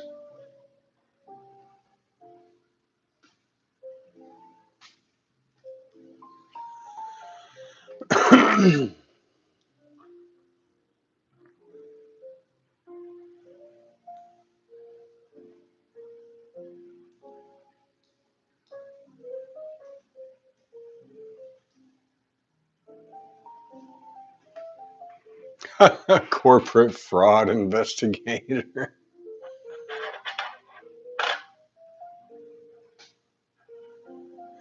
Yeah, I don't think you'd get much buyer at that point, buddy.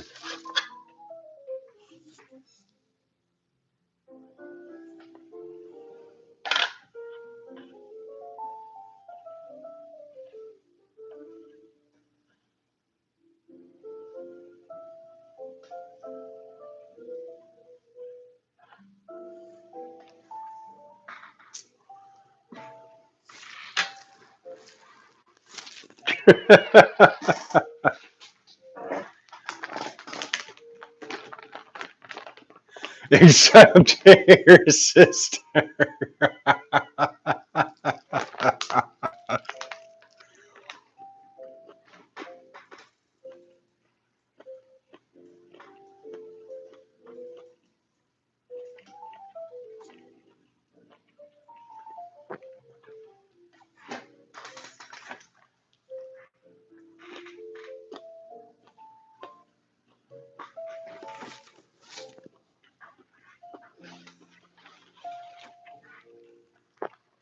Yeah, what happened, Nathan? See?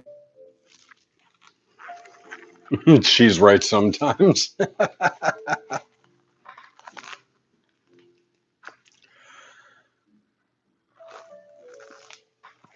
Yeah, I got off of Whatnot when I paid over $150 for 4 grams of silver. So it started out being a lot of fun, and then it wasn't when it cost a lot of money.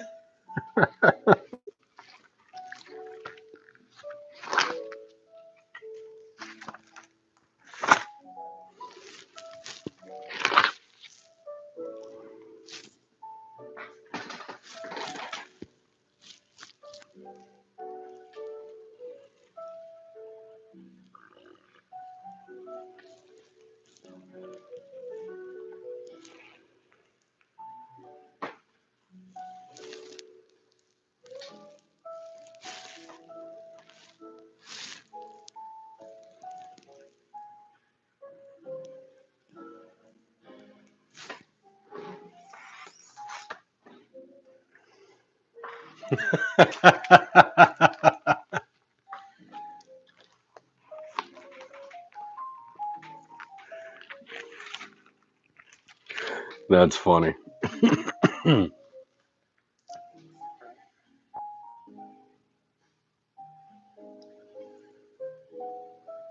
2 for 1 with the extra. Was it one of those JJ bid on package? Then yeah, yep. That's exactly what it is. Now that's what it was. You bid on the package, and then if you don't win the package, then you get a gram of silver.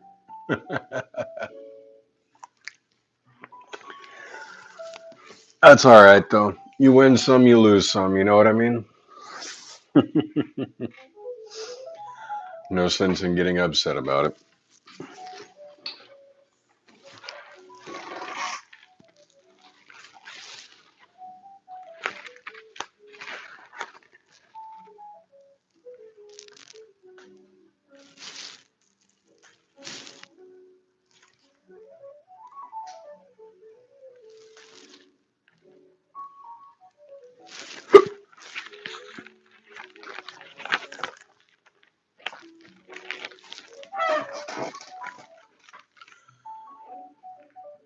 Yeah, it's all fun till there's no more money. Exactly.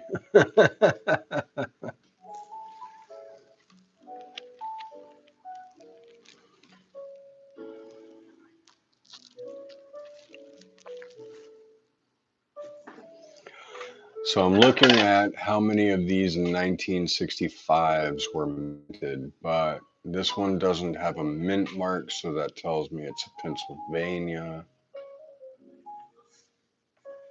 There's no one here in Kentucky going to tell me I'm wrong. Precisely, J1. My thoughts every day I leave the casino.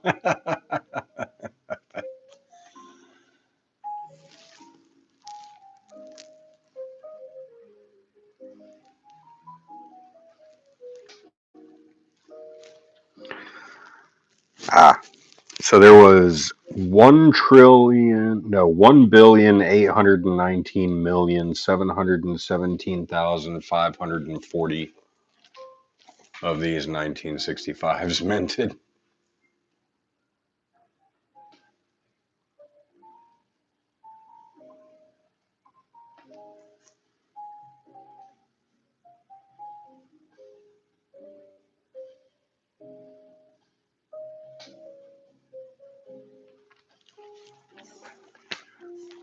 Low mintage, exactly. Yeah. Nobody else is ever going to have this coin. Ever. $500. I know what I have. No low balls.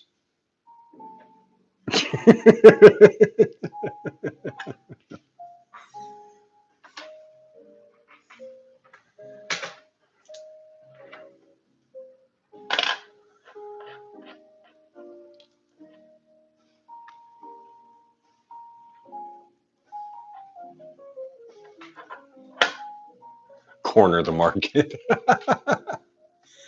We're going to start a monopoly on 1965 quarters, everyone. You heard it here first.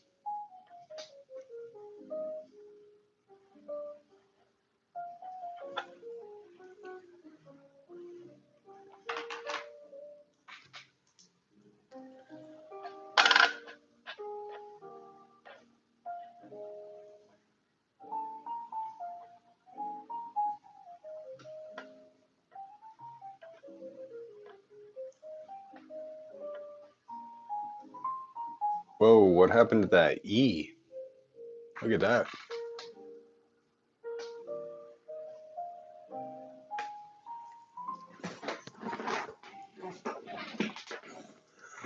I went to bid on a silver bicentennial half last week for $22, and when swiping, it jumped to 32, and I ended up paying 34. Yeah, I can understand that one, man.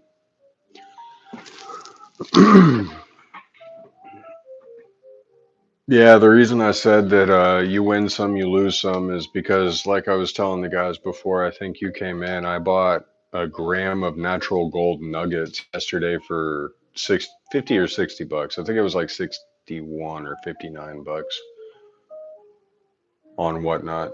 So I mean, I got that, $40 under melt, but the fact that I paid, $140 for 4 grams of silver is pretty ridiculous.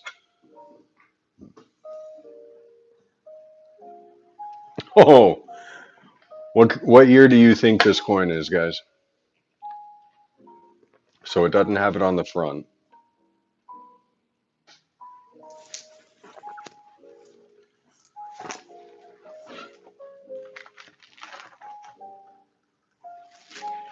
So it's got to be a 99 to 2008. Yeah, I think. No. It's got to be a 99 to 2020.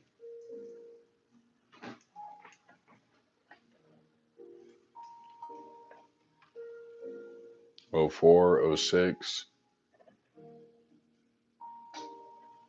It's a D mint mark. 05 maybe.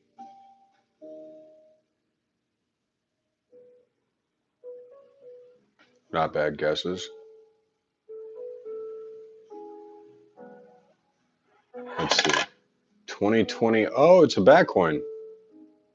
Whoa. 2016. AJ. 2020. That's pretty cool though. How often do you get to see the bat's face in that clear of a detail?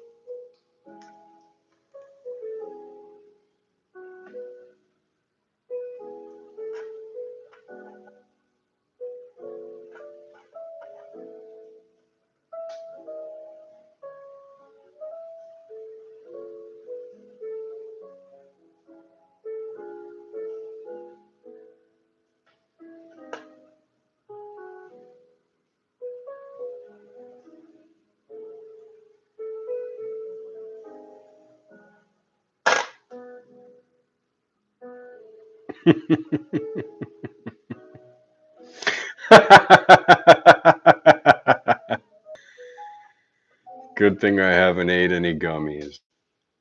I love it.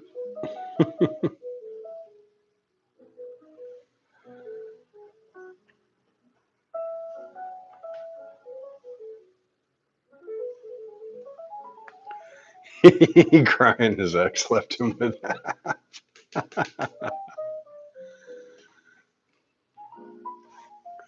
Yeah, cute baby bat. Boop.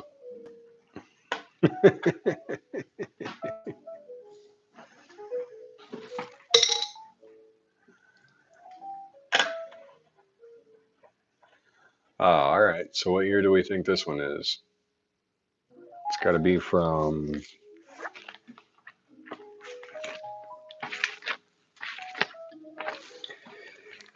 32 to this year, 1932 to 2025.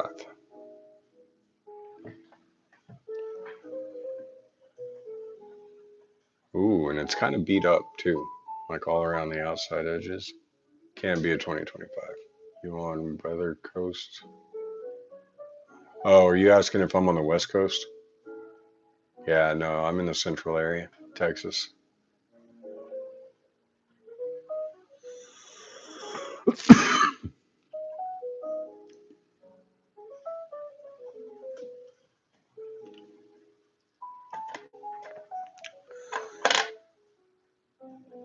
Oh, we don't know what year it is yet.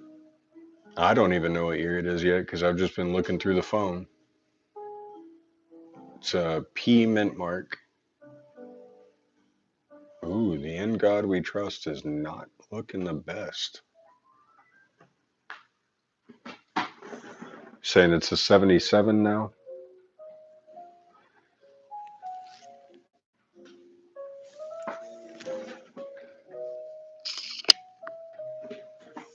Oh, okay. After seeing the mint mark, you think it's a 77? Well, let's find out. Boop. 1984. 76 from AJ.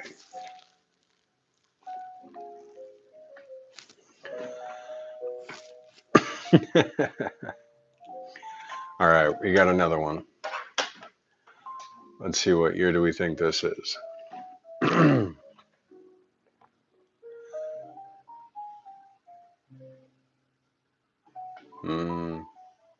Pretty faint details, not very strong strike. 2015, 93. If it was a 2015, just one more roll, it would be a state quarter, I believe. Don't quote me on that though. I'm not the expert when it comes to years on this stuff. I just look at the red book. But all right, let's see what year this is.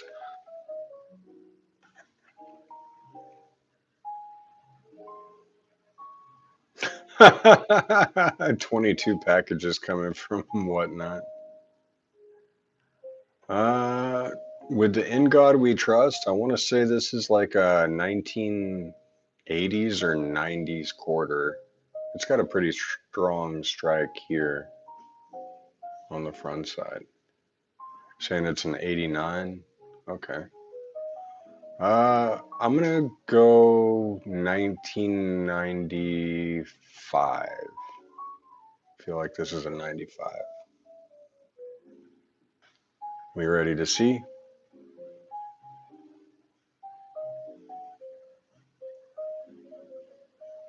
Boop. 90. Dang, you were one away, just one more roll.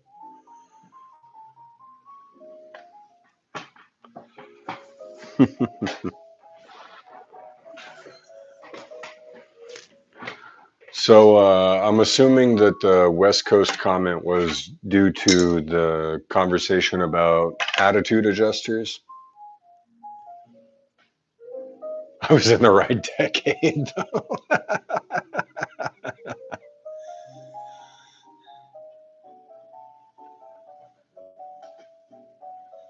So, yeah, attitude adjusters are not necessarily legal here in Texas. But that doesn't mean that we aren't familiar with them.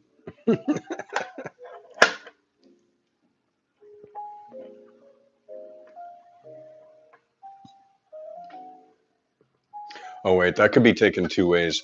Like an attitude adjuster could be another name for a pew pew, now that I think about it.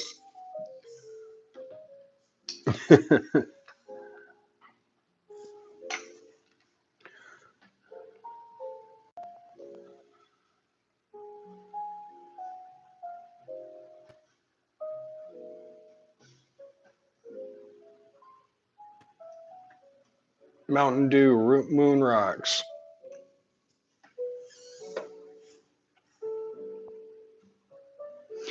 No, Coin Curiosity, those were all chats from up above. So I'm just responding to things that I didn't respond to about 5 minutes ago.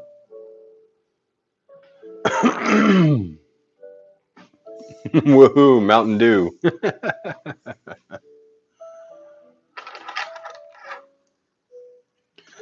Pew Pew is an attitude adjuster. That is very true.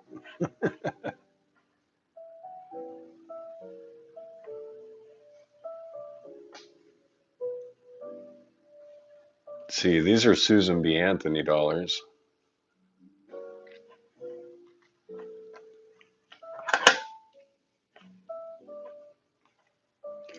Yeah, I didn't know if we were talking about pew pews or just the good old Mary Jane, something to make you feel right.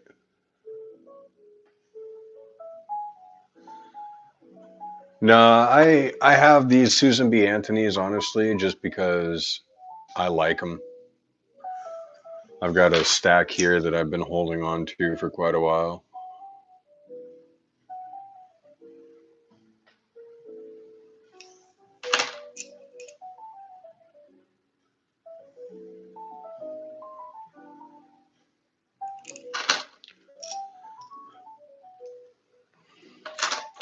Yeah, I mean, as a coin collector, I like to have a little bit of every coin if I can.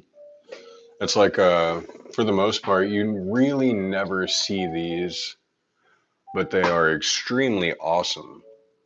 So this is a 1947p Booker T. Washington coin, $50.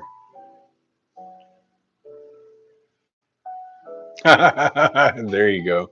That's a really good way to put it, AJ. One adjusts the temperament of us, and the other adjusts the attitude of the other. Yeah, these are pretty cool, man. From Slave Cabin to Hall of Fame, Booker T. Washington.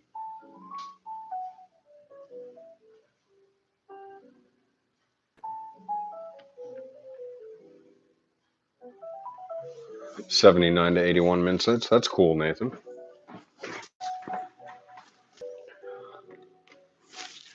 I'll be right back, guys.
All right, let's see if we can't get back through some of these quarters. Copy Wednesday. My first live will probably be Wednesday. All right, just one more roll. I'll be there, my friend.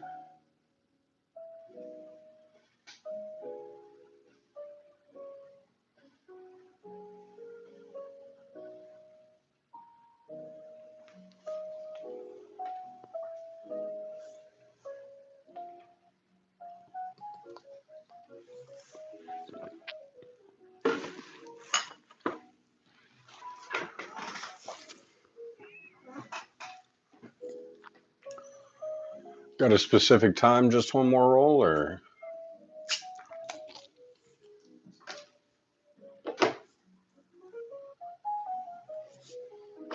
Because you get home kind of late, don't you?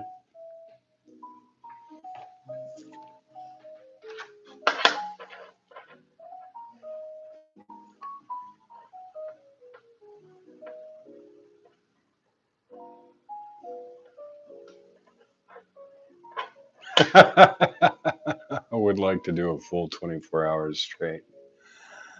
You got, it's quite the, man, that would be really cool if you do it. It's quite the endeavor.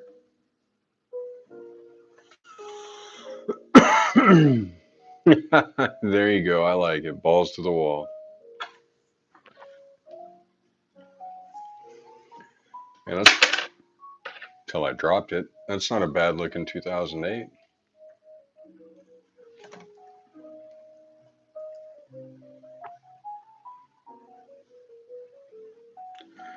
Quite shiny.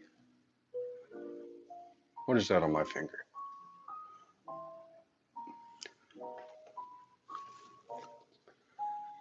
Three monsters and all the Daryls from the family. All right, man. I got you.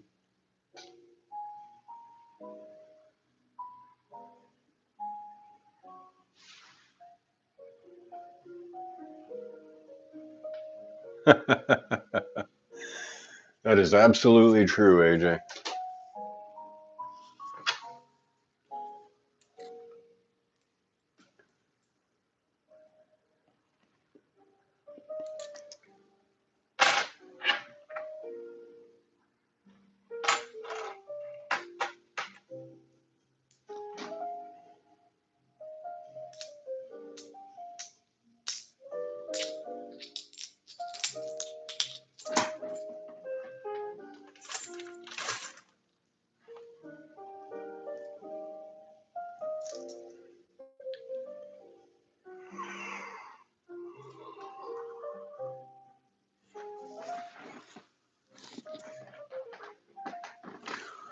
Let's see, where did my torch go?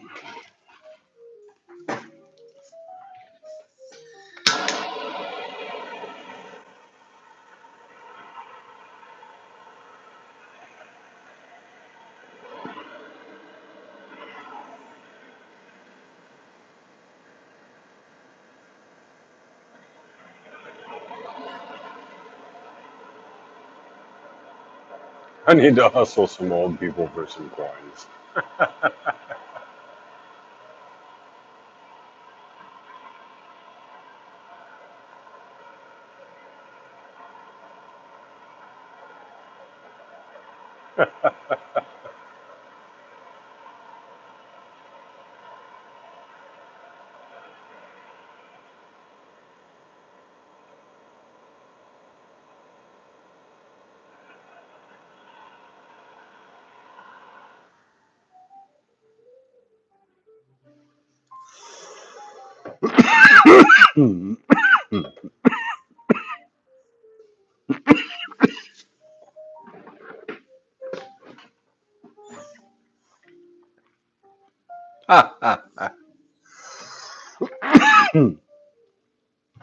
Hey, it's only $25, right?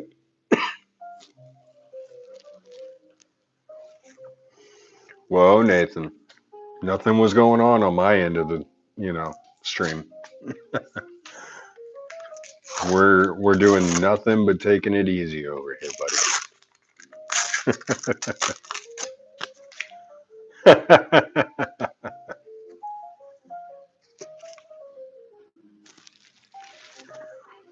Uh-oh. Oh man, I was really hoping that one was silver, but it's not. That one looks like it might be 40% silver. Let's see what we can find. Nothing succeeds like excess. Got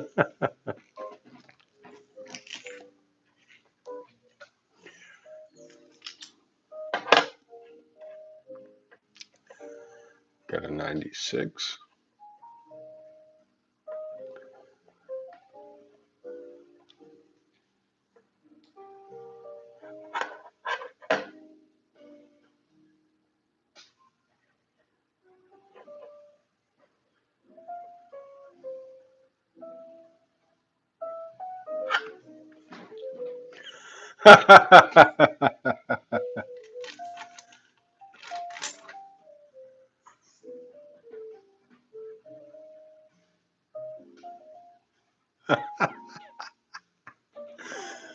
Oh man, that's funny. Wait, no way. How do you there's no way that you know that I have like 70% of my right lung is bum. Just one more roll. Like you had to have just picked up on that and said save that lung as a joke, right? No way. Somebody imprinted a 5 in the D. Yeah, okay. You didn't know that I only had one lung.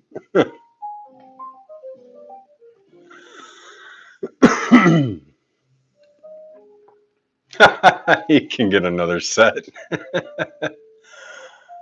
So back in 2017, I fell off a second story balcony and I punctured my lung on the right side. So I've only got like 70% of my right lung. Yeah, collapsed lung. That's it exactly.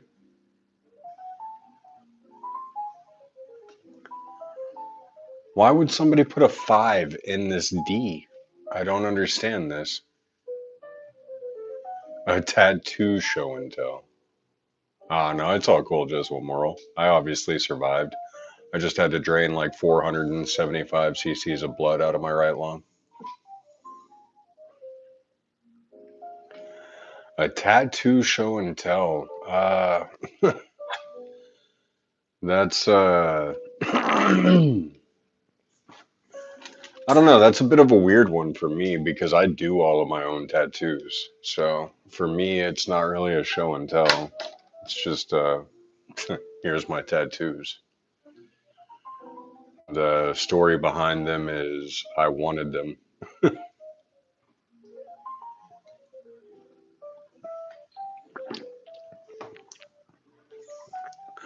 I'll probably answer something that a lot of people have a lot of questions about.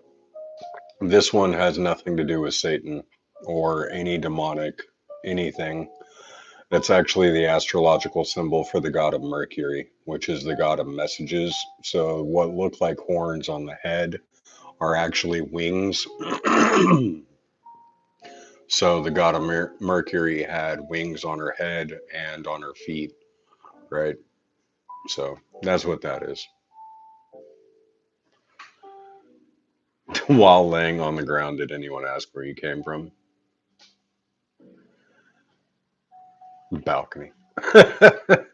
No, nobody asked where I came from. I did see one guy that saw me, or I did have one guy that saw me fall off, and he asked me if he needed to call 911 for me. And I was like, no, I'm good. Meanwhile, I'm drowning on my own blood, you know? So I ended up having to call 911 for myself after he walked away. Just curious, thanks. Yeah, it's not a big deal, man. So, the skull on my hand, the back of my hand, is because I'm a huge fan of Hamlet, and a skull in the palm, right? Obviously, I don't want to tattoo a skull on my palm. That would probably hurt. An Ankh, if you're spiritual at all, if you're into Egyptian hieroglyphs at all, if you are familiar with anything like that, then you would know what an Ankh is. Obviously, the crucifix with a halo, smiley face that goes upside down and makes a frowny face when I flip you off, Merkava, there's a Hamsa hand, Buddhist symbol for Om.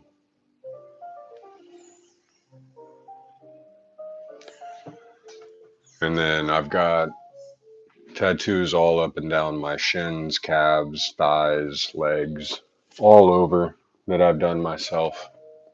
Just because, I don't know, I was one of those weird kids that really liked hurting myself for some reason. And then once I realized that I couldn't, well, I shouldn't hurt myself, I decided to start tattooing myself instead.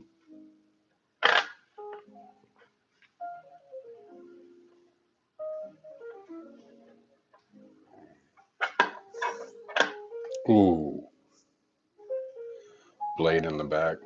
Yeah, the collapsed lung isn't the worst part as much as the them cutting in between your rib cage into your lung and then inserting a tube into your lung and then you having to walk around with a little suitcase full of your blood for a little while.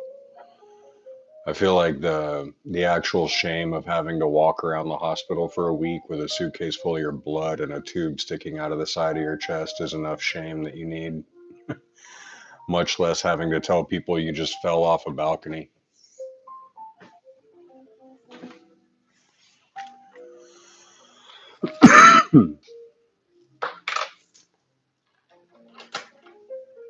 Yeah, inflating.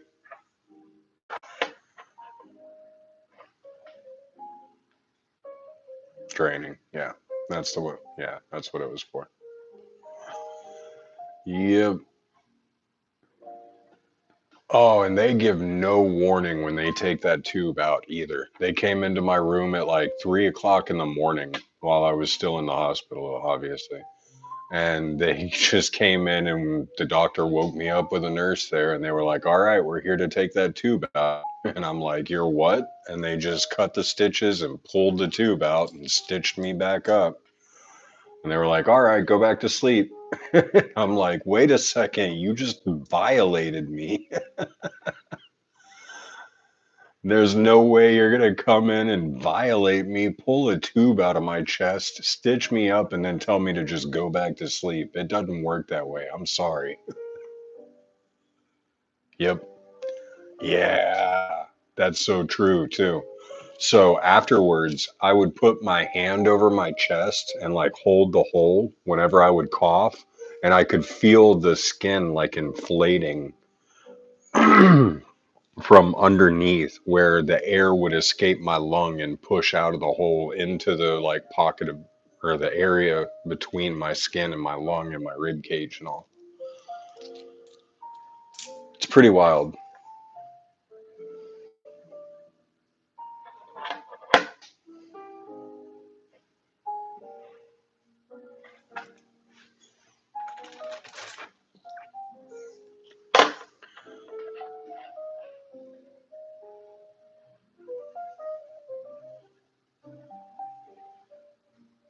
Wow, this 2024 is in good condition.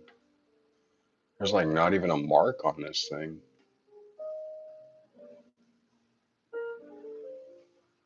Right there on his nose. You guys see it?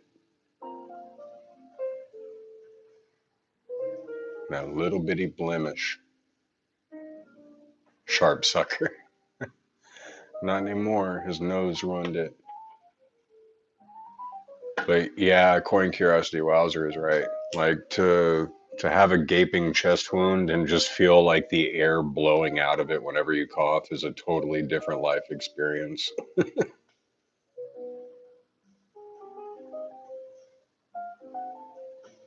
There we go. That's the focus I needed.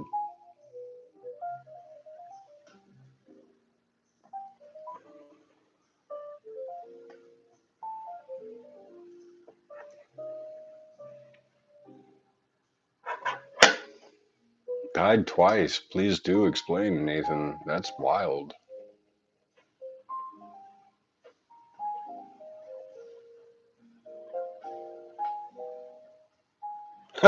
Yeah.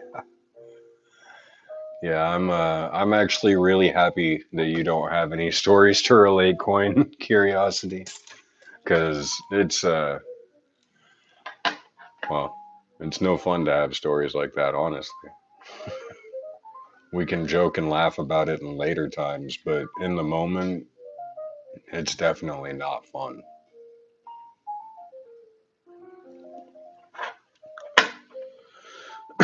Yeah, Nathan, please explain.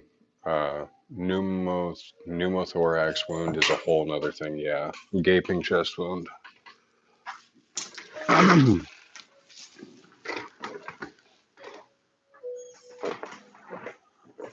Worst I had was 4 staples in my head and a cyst on my thyroid. Oh, thyroid. My sister has thyroid conditions. Those aren't no joke either.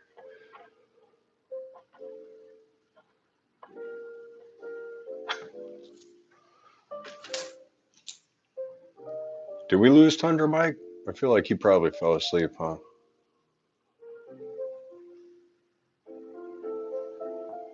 Scroll back up if you didn't see.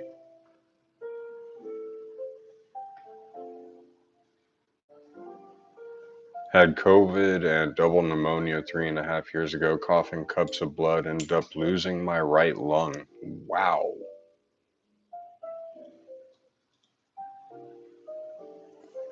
That's pretty insane.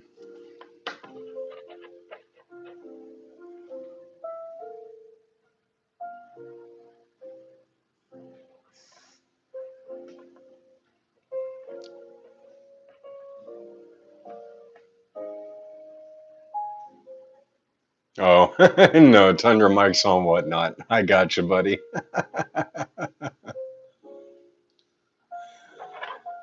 Out there making bad decisions for all of us, right? No way is this the second machine doubling that we've come across tonight. No freaking way, man. Wow. Coded out twice, 6 days in hospital, was there several weeks. We just got another double.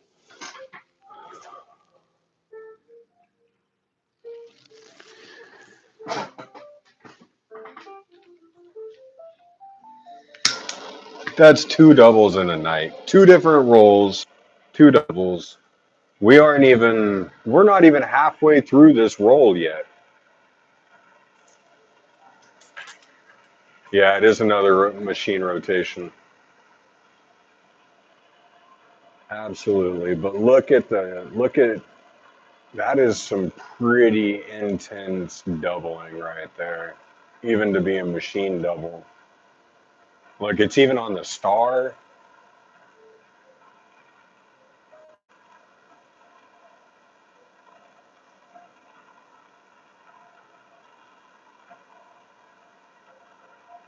Wow. And this one's all the way around. It's even in the U and the N and the I and the T.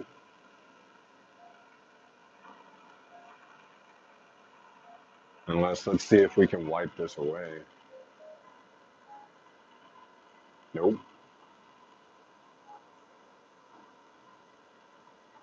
Yeah, that ain't going nowhere.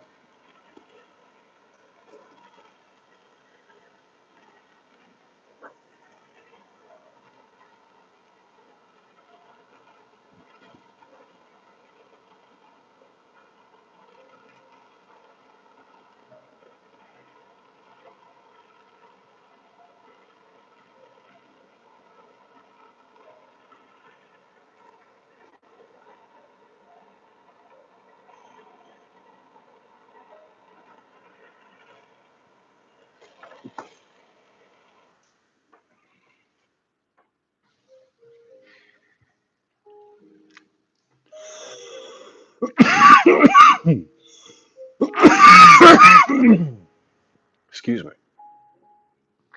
So that makes two doubled machine doubles out of two different rolls, all from the same box. I haven't found any silver out of this box at all, though.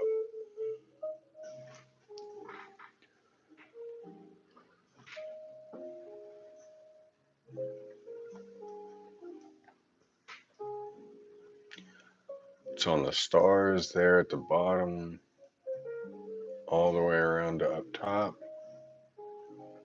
No, they aren't doubled up top.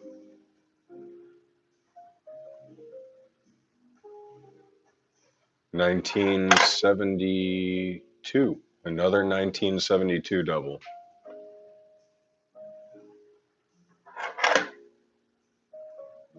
So we got this one, and then we got this one, right? This was the other one.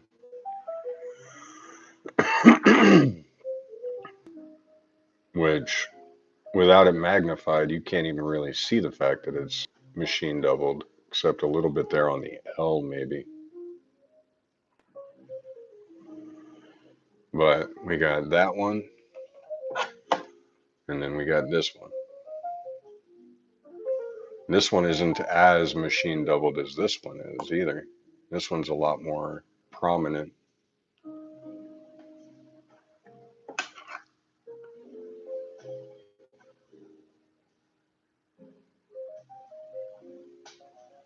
Around 50-cent coin contained 80% silver and 20% copper because oh, okay.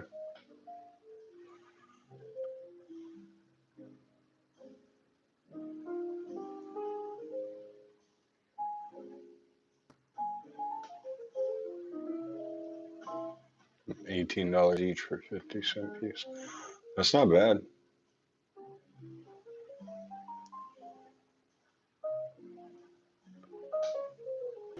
72D has a variety. What do you mean by that? Excuse me. So it's more prominent here on the other side of the coin, whereas the other one is more prominent on the front side, or the first side. Less than 2 years on. So 72D there and 72D here. No, this is actually a P. No mint mark. Wait.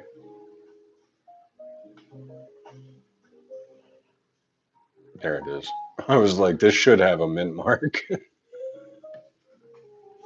Some good buys on whatnot this late at night if you get lucky to find them.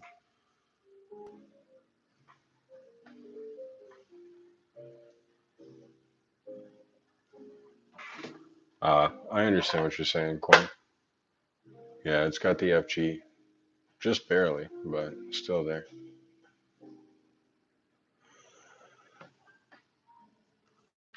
Let's see if we can't find a deal on Whatnot.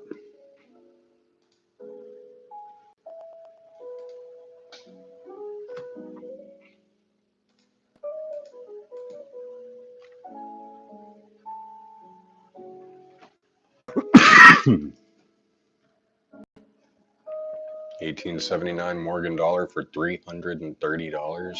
You've got to be kidding me.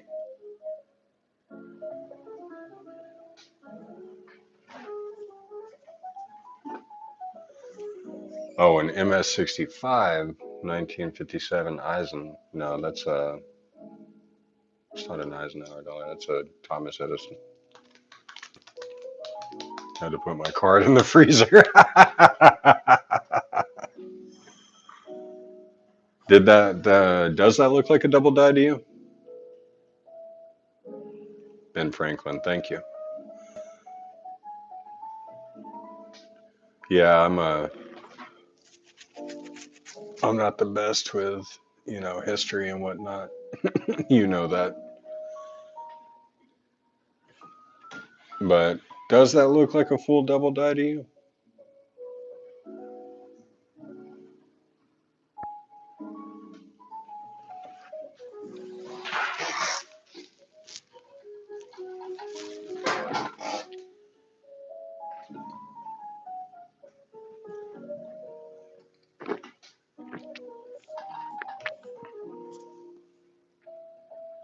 Hey, Mike Badger. So, does that look like a double die to you?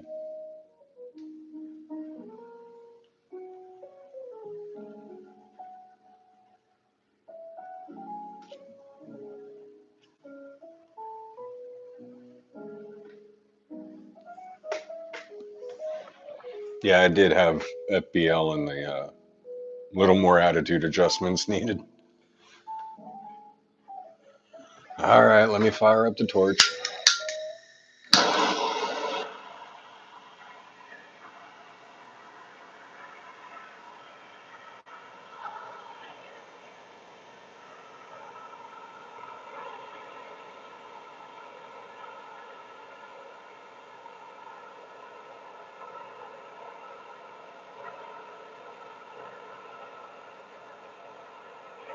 Oh no, it's not a pot.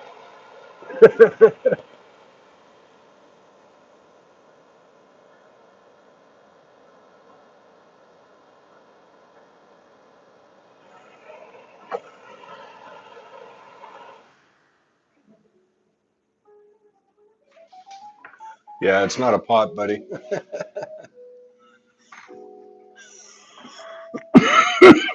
It's you know how you collect honey from bees? It's a nectar collector. And the only reason I said the first part is so that YouTube wouldn't catch on, hopefully. 4 lines across the top of the bell. Yes, sir.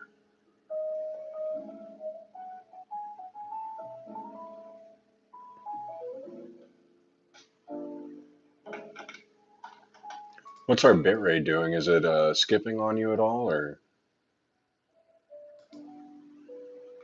can you see the cursor moving and everything pretty fine?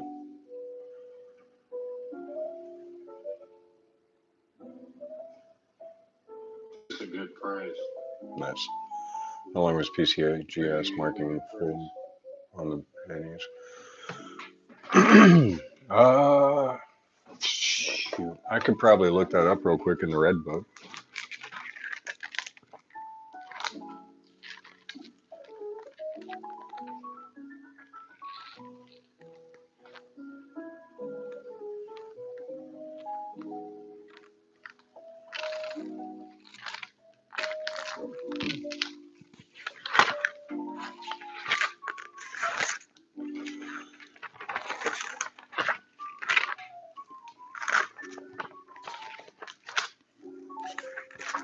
Yeah, it doesn't even say here in the red book either. But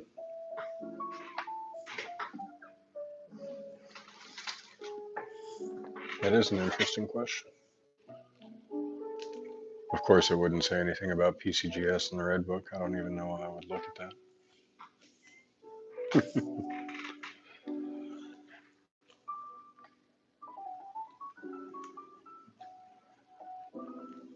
It's not a bad item, though.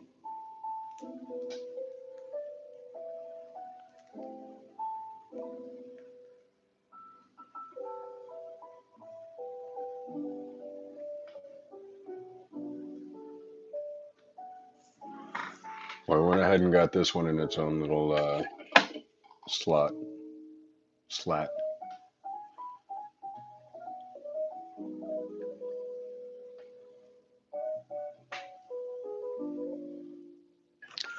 Makes two doubles.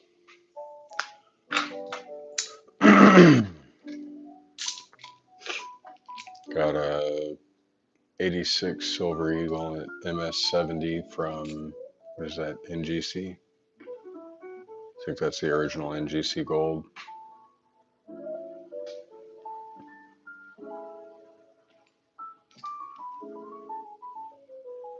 Yeah, NGC.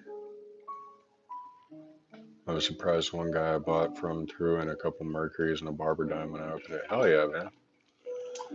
That's kind of what I'm hoping is going to happen with that silver that I bought, is that the dude ends up throwing in a little bit more with it than just a gram of silver, because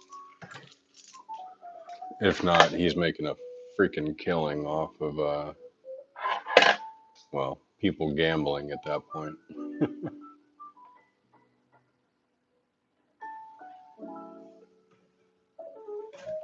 It is worth it. My mid to late 90s in a loop can be used.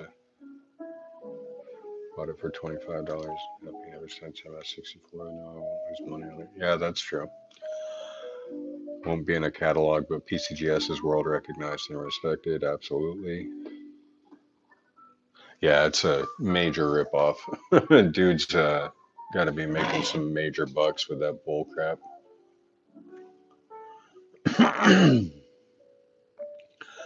Yeah, guys, if you haven't yet, go to coincuriosity.us. Type it up in your search browser, your search bar, your, URL browser, and go visit the website. Sign up. I'm sure if you talk to Coin Curiosity himself, he would be able to give you a discount code of some sort, I'm sure. Maybe a 5, 10, 15% off, who knows. And Coin Curiosity should be hopefully one of the next largest graders in coins next to PCGS, NGC, NACG, or NACS, I mean, NACS, whatever, ANACS, that's the one. He is here now. Yes, he is, Thunder Mike. It would be the guy named Coin Curiosity.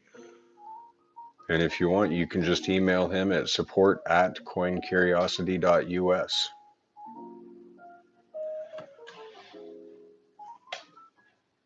And if you go visit his website, you can read all about him. His name is Thomas. He was in the Air Force for 20 years. He's a very kind gentleman. Or at least he's been nothing but kind to me.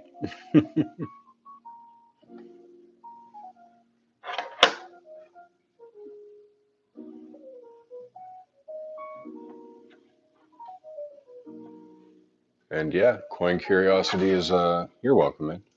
It's a great place to go, and you can help out other coin enthusiasts try to figure out what they have and what it might be graded as, and you can give your own grading on coins. And it's just a great place for everybody to kind of convene.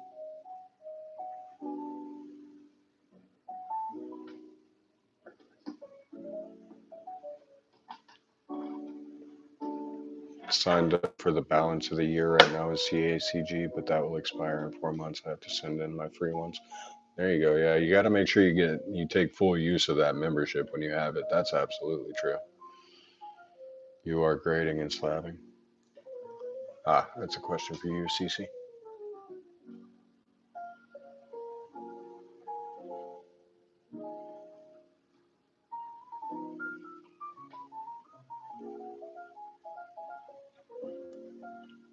Ooh, that FG is just barely, barely there. It is a blob on the screen, man. I want to say that's not even there, but I know it is. It's there. It is right in the just the right light.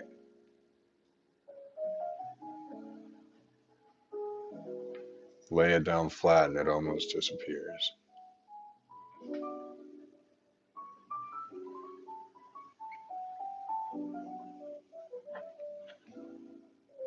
Negative Thunder Mike, you upload high res.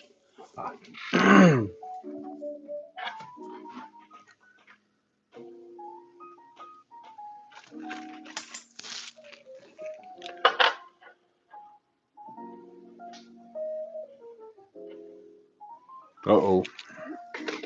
Digital scope is dying.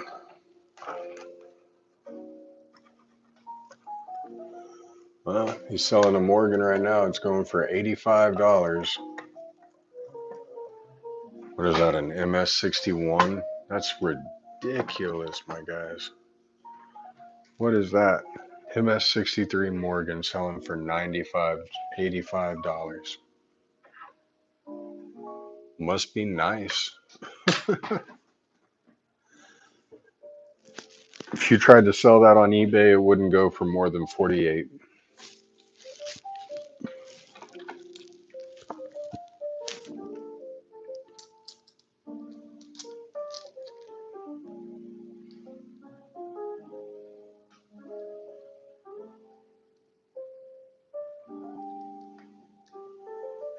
Let me get that charging cable out of the way. What is that? A PCGS MS64 1883 Carson City Morgan dollar. All right, now that one's actually worth not the $765 that he's starting it at. What? No, that coin is worth easily 580. It's not it's not an $800 coin, dude. No. You are out of your mind, brother.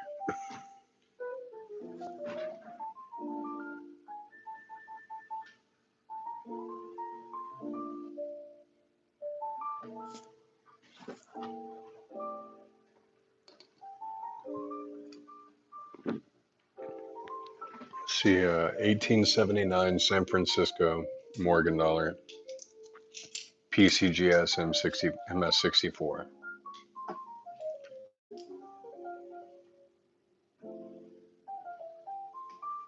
Oh, that's actually pretty smart. I need to get me one of these things. Whatever the heck that was, that shows like the reflection of the coin. I liked that.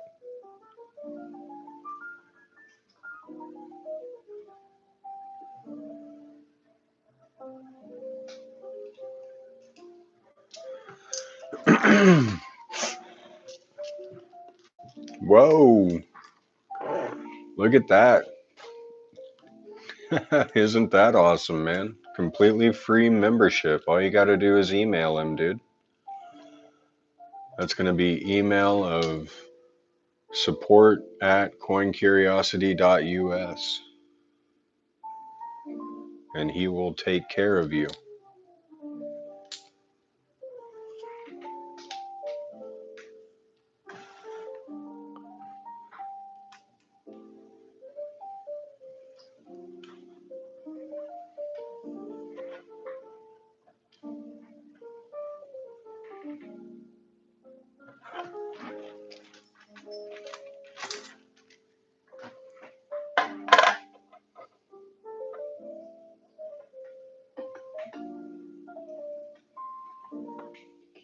Oh, oh, almost. For a second, that T looked doubled. Uh-oh. Uh-oh. No, that's a scratch on top of the O and the F.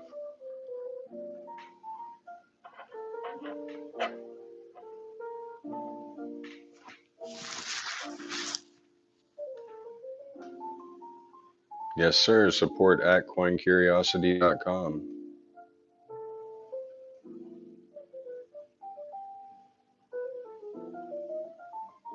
Oh yes, sorry. .us, not .com. So the same thing goes for when I was on Whatnot an hour ago. Someone picked up a 1915S. I would have it was easily G plus, easily for $2 or $3. Can't remember. Nice, $25 penny. Nice. So it's not currently operating, but if you guys go to this link right here, you will see that I have my store in the works currently.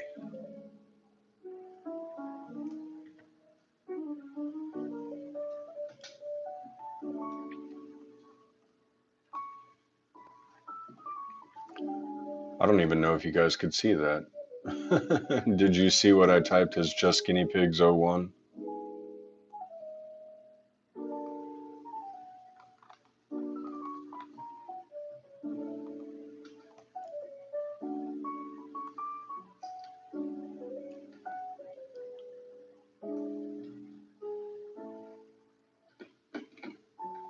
Yes.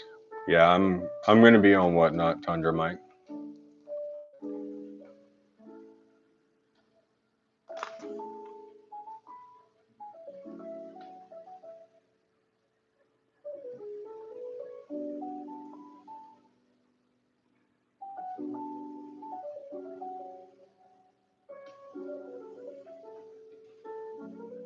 Ah.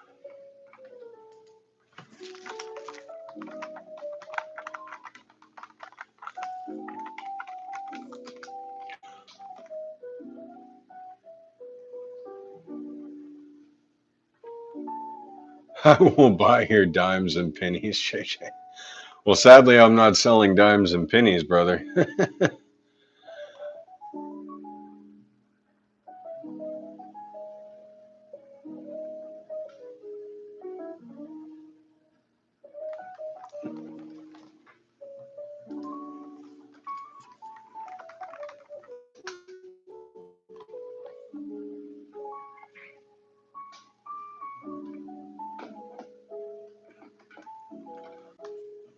So currently, I would be specializing in bullion, older coins like Morgans, slabs. So this is my website.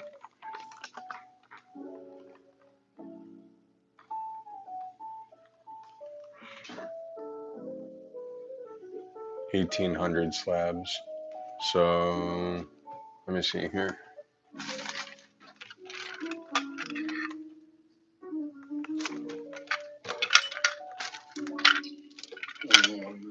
Something like this.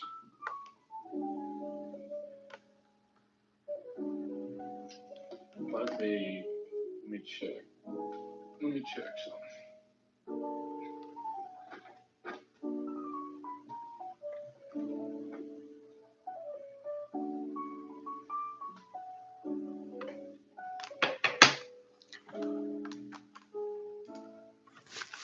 And then I can go ahead and give you guys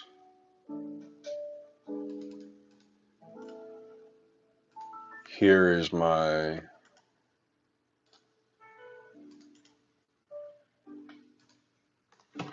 Whatnot link.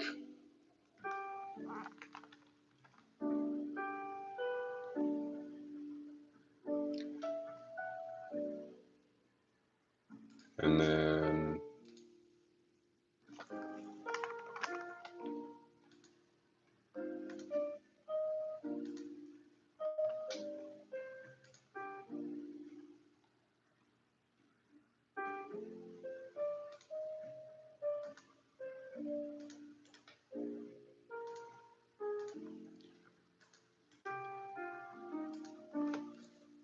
there's my eBay link. A decent Flying Eagle 1 cent, preferably 1856 or 1857. I can definitely see if I can get it. Um, I'm in contact with quite a few different dealers that I can just send an email to and ask, hey, do you have one of these? And if they have one, we can always come up with a deal, and everything's got a price. So certainly an option for me to pick up anything you guys want.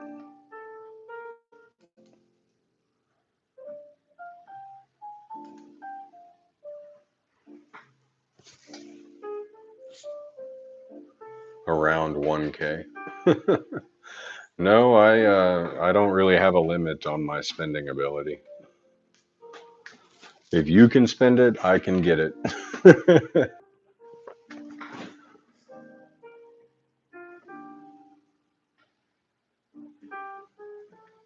All right, there we go. Oh, nope, it zoomed in on me again. Let's see.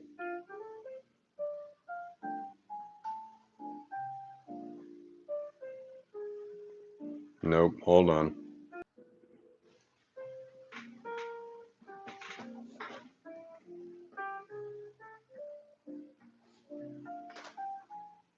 Ah, there we go. I was just saying for me 1K. Okay. Yeah, I probably am on Wednesday going to spend about 4,000 at my local coin, gold, and silver bullion store. 1856 is hard to get. And like I said, I've got a few different dealers, so if I ask one of them, I know he's got about 3 warehouses full of coins, and he buys nothing but estate sales, so I'm sure he can find one in a collection somewhere.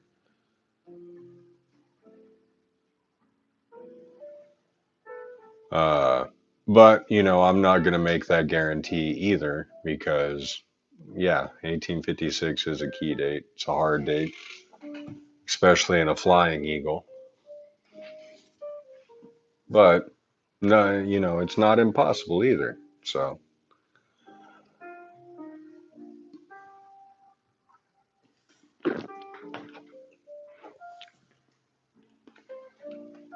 but yeah, I mean, I've got slabs, I've got silver, I've got gold, I've got pretty much anything anybody could ask for, really. I've got mercury, I've got barber, I've got Indian, I've got wheat, I've got just silver, I've got all sorts of stuff. Let's see, which one is this one? 1902.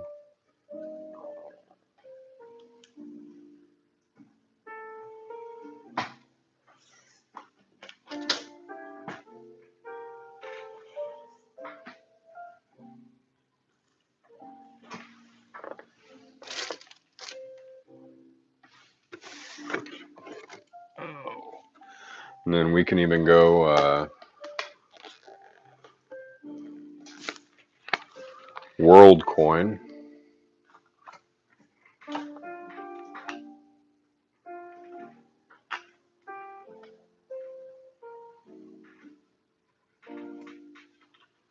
There we go. World War II memorabilia, Battle of Sicily, $20 Canadian piece. Silver.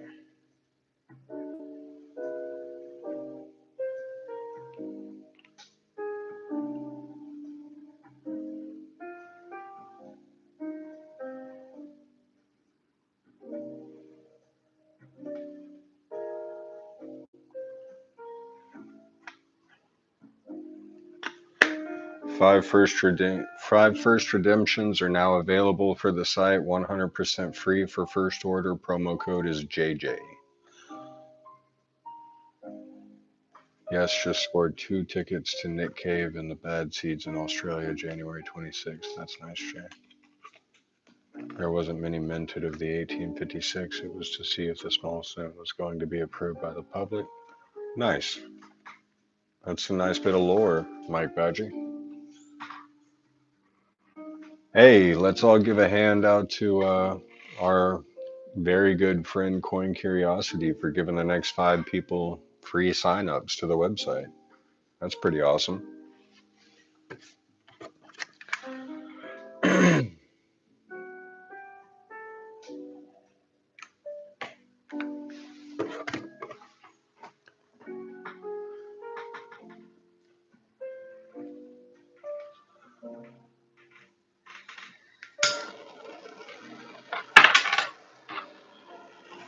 Let's see what else we can find in this stack. 23, probably not worth looking at.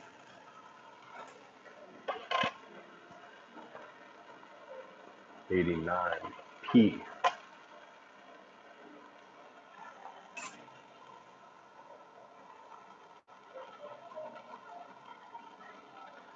Just use the code JJ when you sign out for a promo code. We got 7 people in the live stream, and 2 of them already have memberships to coincuriosity.us. So that means 5 of you should be able to use the promo code JJ for free memberships.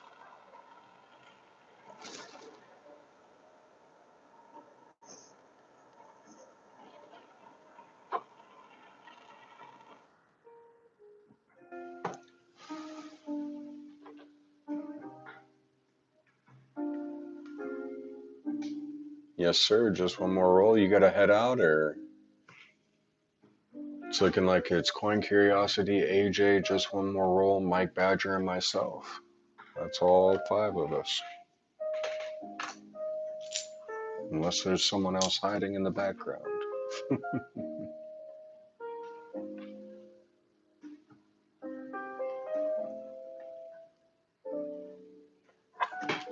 Nathan is still here. No work tomorrow. Ah, wait, yeah, Sunday. Right, I forgot. Monday's Labor Day, isn't it?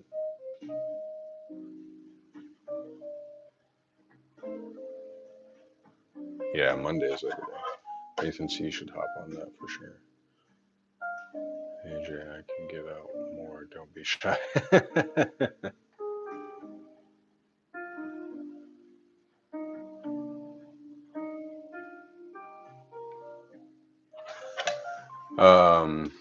Let's see.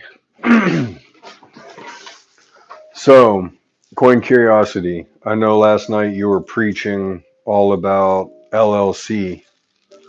So, hop on what? You should head on over to coincuriosity.us, Nathan C, and create a membership. And at the checkout, use promo code JJ, and you will get 100% off your first membership. Let's see, what year do we think this is? Because I know it's a 2023 or a 2024. For what tier? Whatever you want to sign up for, man.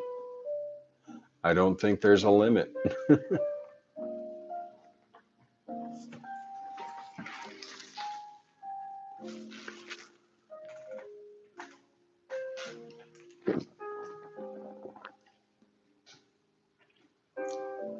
Yeah, if you just go to coincuriosity.us, Nathan C, and at the checkout, use promo code JJ.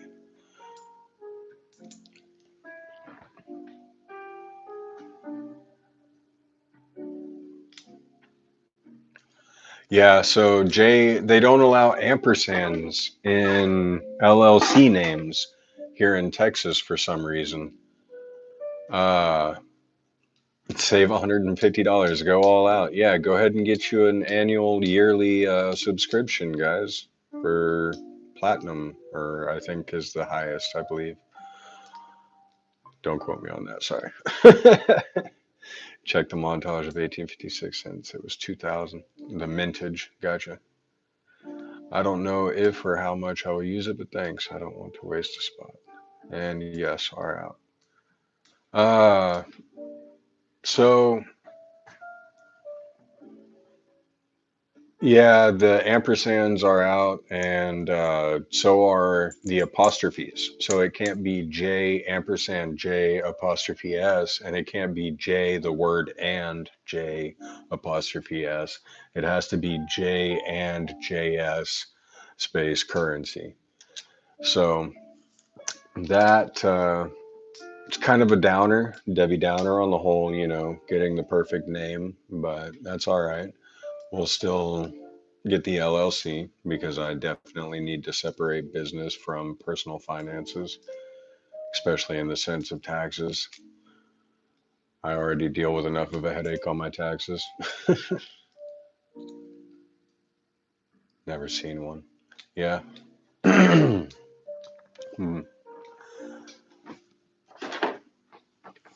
Here you go, Mike. I will give you the website and the phone number of my guy Rich, and just tell him that J and J's Currency sent you.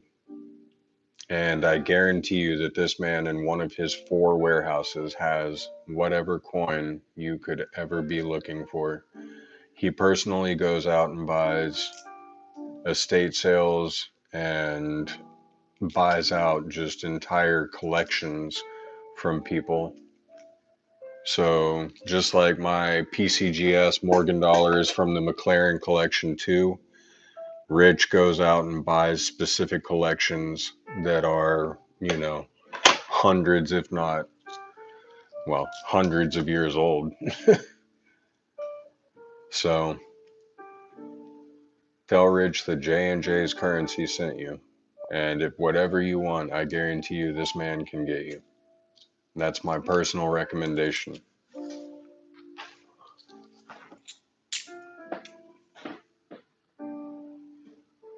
Tundra, don't sweat it, can always make more promo codes.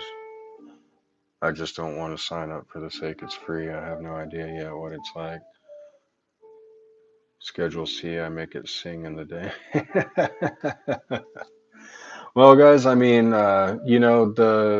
the idea here is to get more traffic onto the site, allow for, since there is no YouTube algorithm per se, like there is here, to push it. Uh, it's kind of up to the people that want to see it do better to get behind it and give their opinions and try to help benefit the overall community. So it I understand wanting to do a bit more research. So just visit the site and go through it, make an account. It's free. Doesn't hurt. And then if you don't like it, then you don't got to worry about it. Don't go back.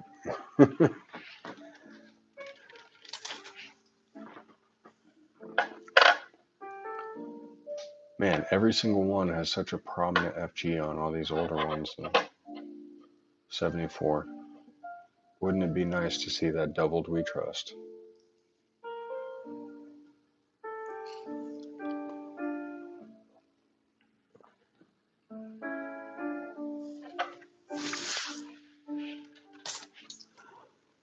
But I understand, guys, if you are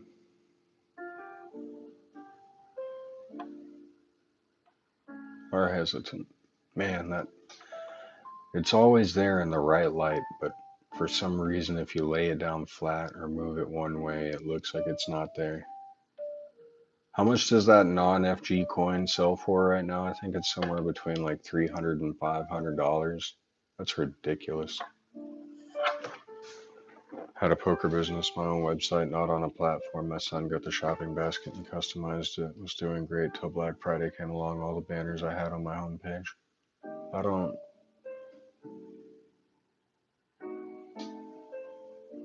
Had more poker books listed than anyone in the USA. That was 2000.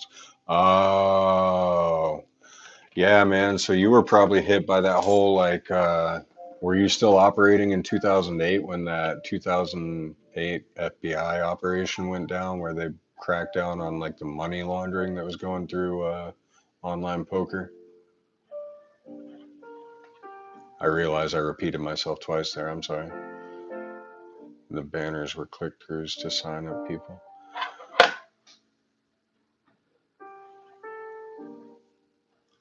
Because I know, what was it, PokerStars.net or .com or whatever. The Friday on Monday, I took all my banners down.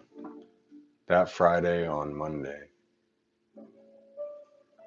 Oh, so like right before the everything went down and shit hit the fan, you managed to pull out.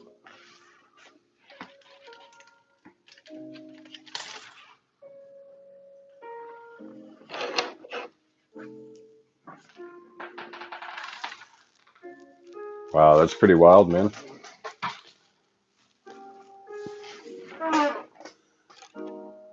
What are the odds that like the week or weekend before everything hit the fan, you pulled out? That's pretty insane.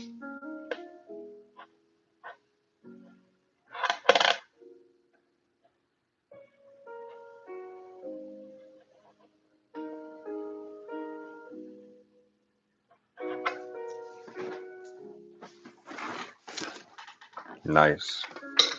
Leather and wool jacket.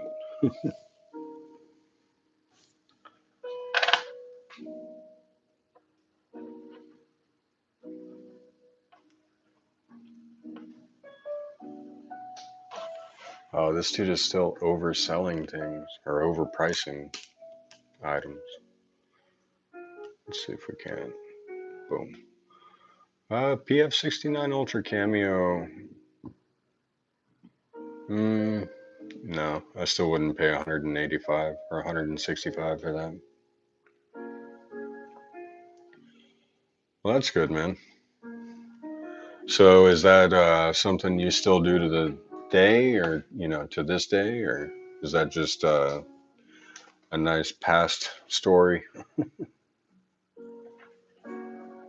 Because that is pretty sick. I mean, it's not every day you hear, somebody used to operate an online poker site. Plastic makes up for the rest. Yeah, you're right. I forgot. I'm sorry. Just one more roll.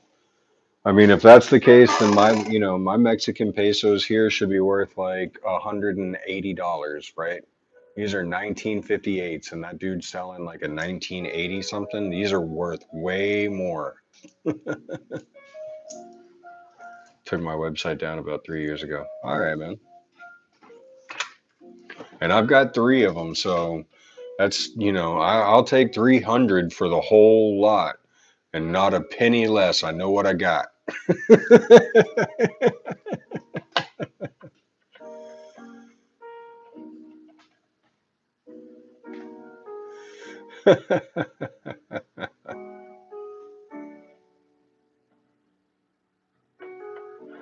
Sold. Yeah, no, no low balls. And I just have eBay, but I have this store closed because my health right now isn't great. I keep it open 2 days out of the month so they don't close me up on eBay. Yeah, I understand that, man. So I've sold a few things through eBay, but the fees eat me up, man. So like, at least for me, I sold a couple of Star Notes, and the only one that I really profited off of was a $100 bill. But it wasn't even a star note. It was just a rare serial number, 000888000. I specialized in World Series of Poker cards, not aftermarket, but real. I used to buy them direct from USPS when they supplied them up until 2014. Okay, Mike, I gotta have that balance. Poker gurus, I am on eBay. Nice, man. Yeah, I sold a few things through eBay, and the fees just eat you alive, dude. And if you don't advertise the listing, then you're not going to get a sell, that whole bullshit. Because it's like, this is why I would have no problem doing whatnot auctions, because we can go dollar and go all day. You want a star note? There's a 000782234 star note. Buck and go, right? Boom. Sold that one. There's another. Buck and go. Boom. And If the buck and goes started at $1 enough, then I would start selling $5, $20 star notes, buck and go, right? $20 star note, buck and go. And then go through some more ones, right? Buck and go. And this isn't even, I mean, most of the people that are in here have seen my collection of star notes, and they know that this is barely even a chunk of the stack.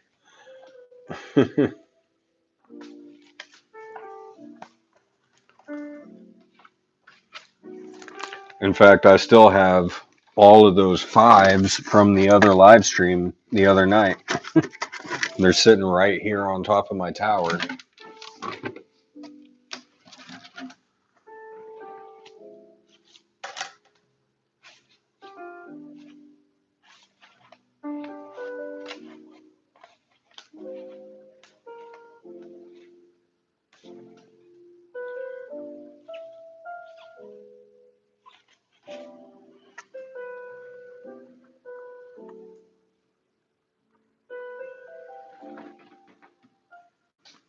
Yep, 7 from that stream alone. Star notes.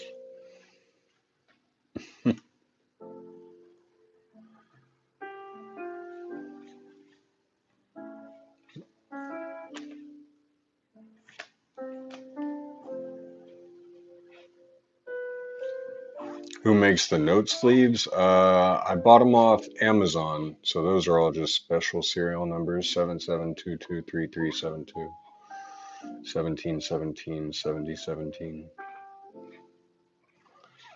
But I get them off Amazon. It's 300 sleeves for $60.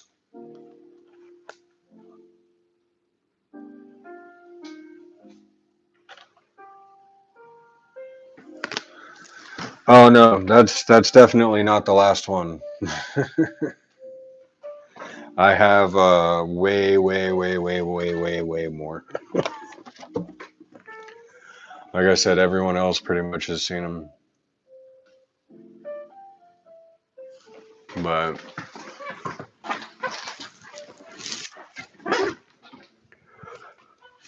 oh, I actually happen to have my safe open tonight, so.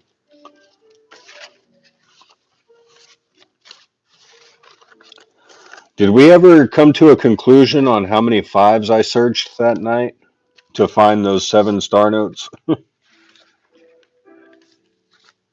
Because I actually did the math on it, and I can tell you.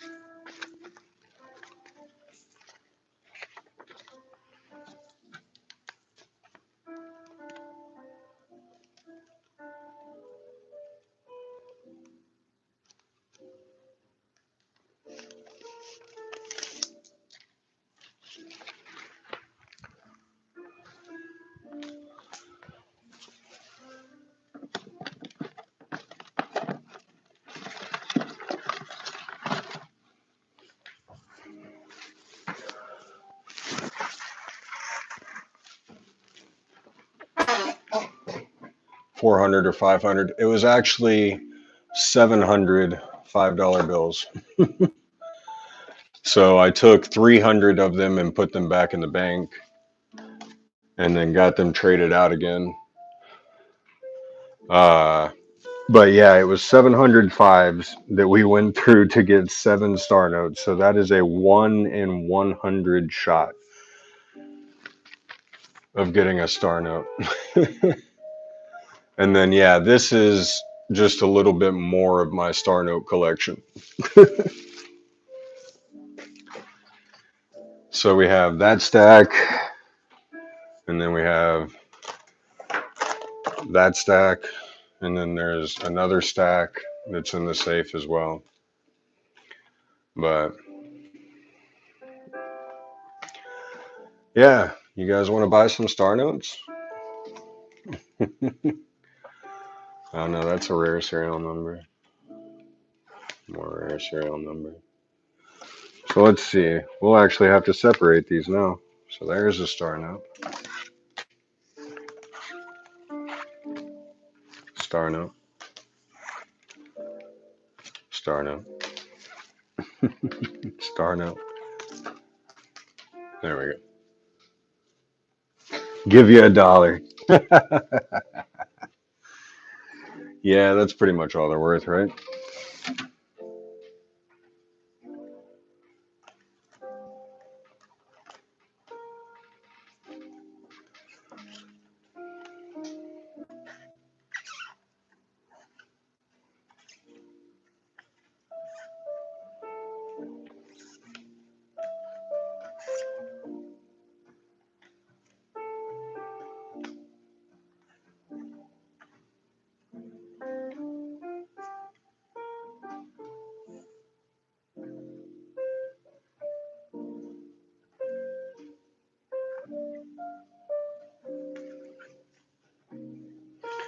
Oh, $2 from the mint.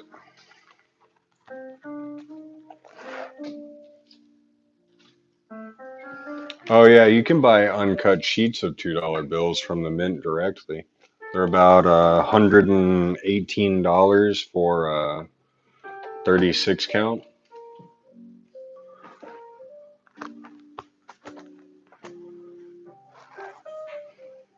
So yeah, those are all my star notes.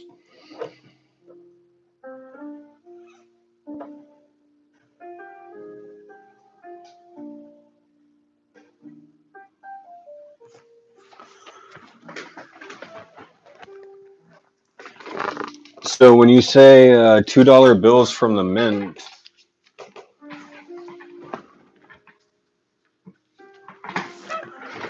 do you mean like these? Because these are all from the mint.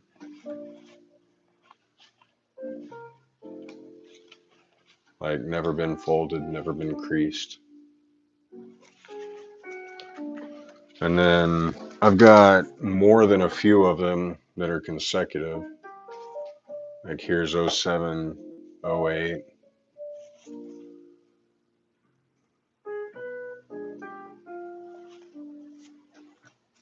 Four of them attached vertically. Gotcha. So still uncut.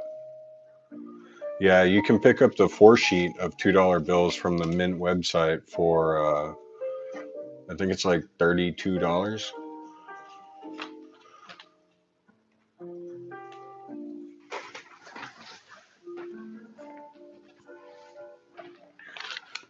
Yeah, it's funny you mentioned that because I had all of my $2 bills out this morning going through them. Yep, 4, 8, 32. So I think this is the most consecutive that I have in a row. 94, 95, 96.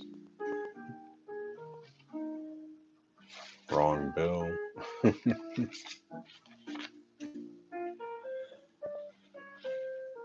yeah, I have quite a few $2 notes that are in consecutive order. 83, 82, 81, 80, 79, 78, 77, 76, 75, 74, 72, 71, 70, 69, 68, 67, 65, 63. So yeah, 32 $2 is 102. Nice. Yeah, you can always pick up sheets of uncut $2 bills from the mint for sure. But I use $2 bills as a way to get around tipping culture here in America. Because if you have to tip $8 as a 15 or a 20% tip, right? Why not give a $2 bill, and what it lacks in value, it makes up for in coolness, therefore making it worth it.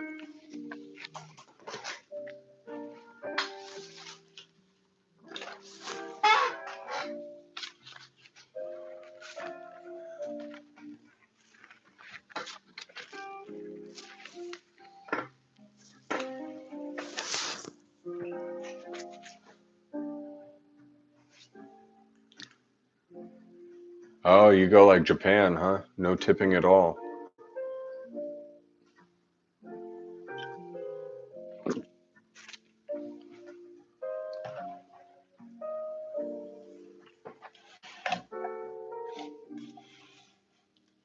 Heard me say that the other day.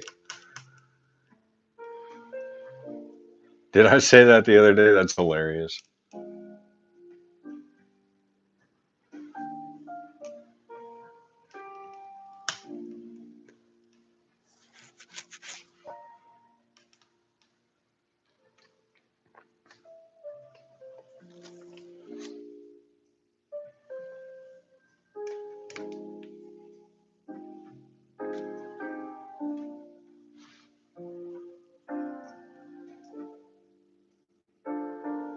Yeah, I'm pretty sure tipping culture in Vegas is a lot different than it is here.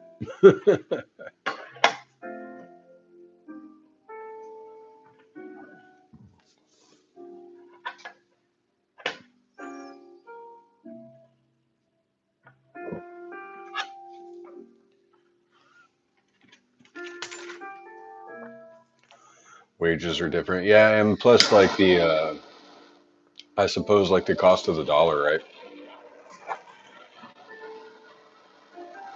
That might have something to do with it. The same way like a dollar in Chinese yen is what, 1,000 yen, I believe, somewhere around there. I know it's not like a 1-to-1 ratio, but it's pretty close.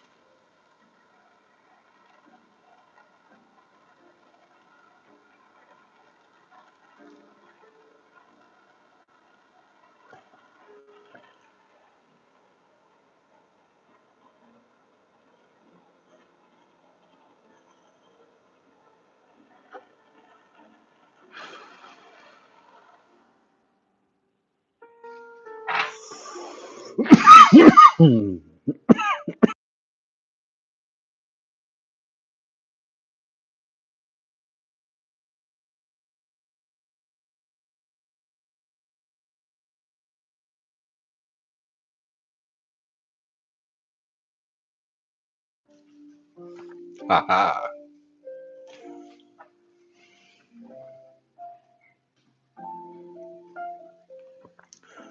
On my second day and was in the room for the next 5 days, went to St. Rose ER. That's no fun. Where are you from, Thunder Mike? Get you in the boo boo.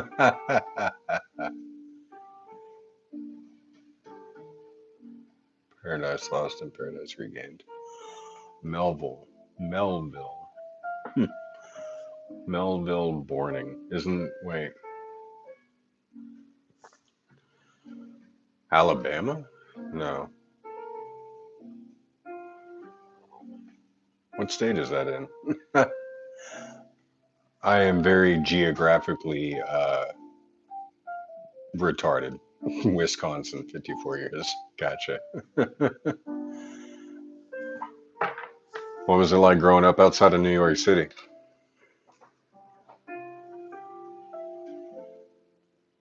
AUD 40, so USD 26. Damn, that is a hell of an exchange rate, man. That's just wild.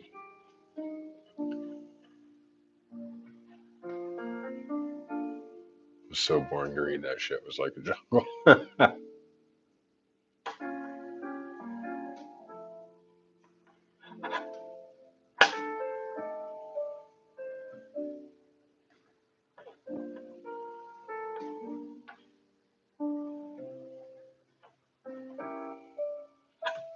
Bridge.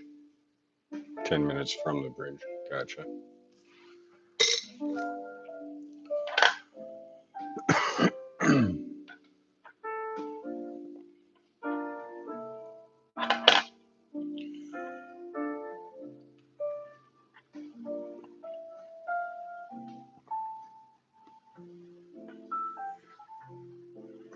Yep, $1 equals 65 cents. So, what's rent like? Because I know what I pay for rent. And if I could get away with paying 65 cents on the dollar for rent, I want to live there.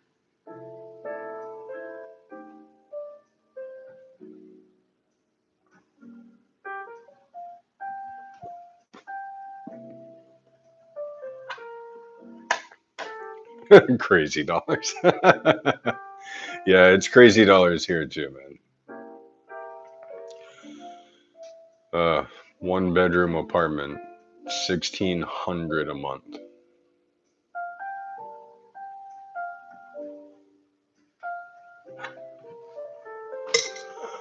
Which is still low in consideration of some of the other places in America to live.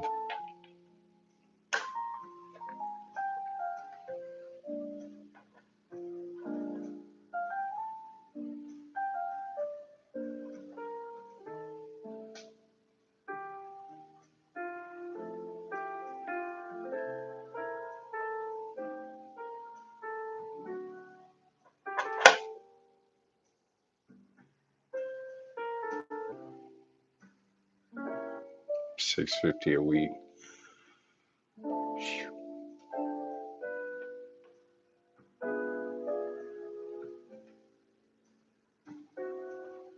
Just a cool $2,600 a month. That's all it takes. I paid $750 for 14 years on 20-acre ranch with peaches. Sounds like you're living the life out there, Nathan.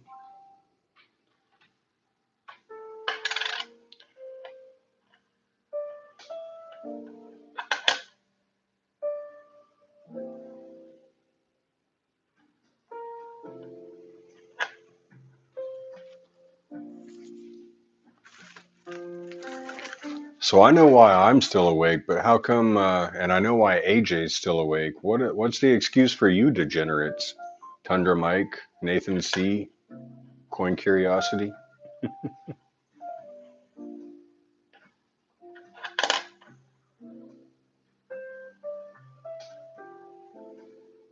Ah, single dad and 2 boys and major health issues. I'm sorry to hear that, man.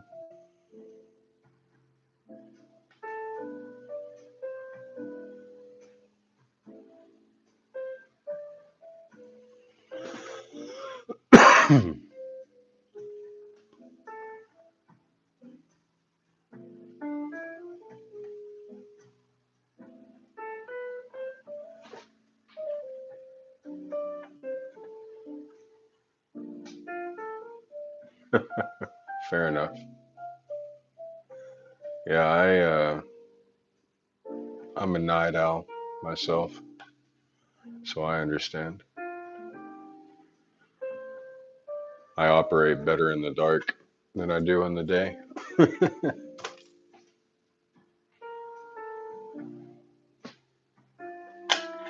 Oh, what did they call you in? It's always the worst. Get called in on your day off, man. 6:45 p.m. on Sunday here. Not bad.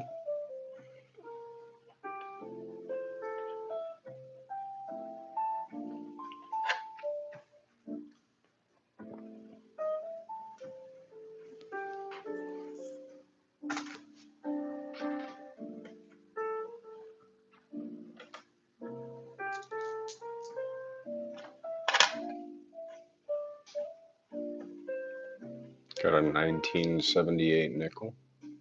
D mint mark.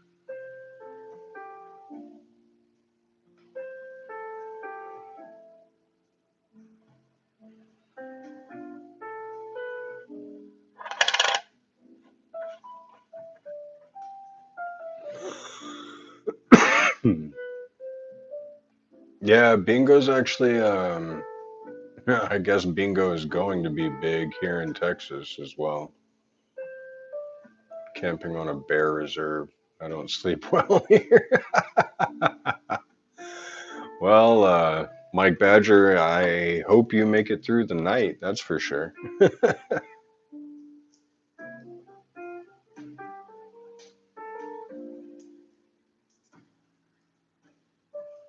Oh, that's really cool, Nathan.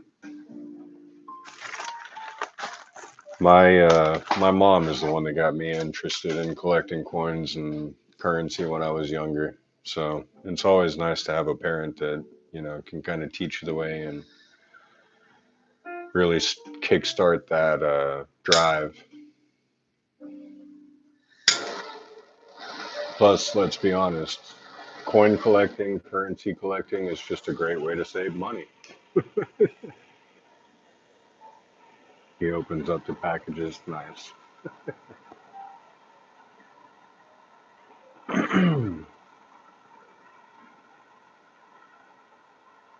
Yeah, that's cool. So he was always going through coins, huh? I've actually considered, oh man, is my bit rate really that bad, or is it just my screen that's looking that bad?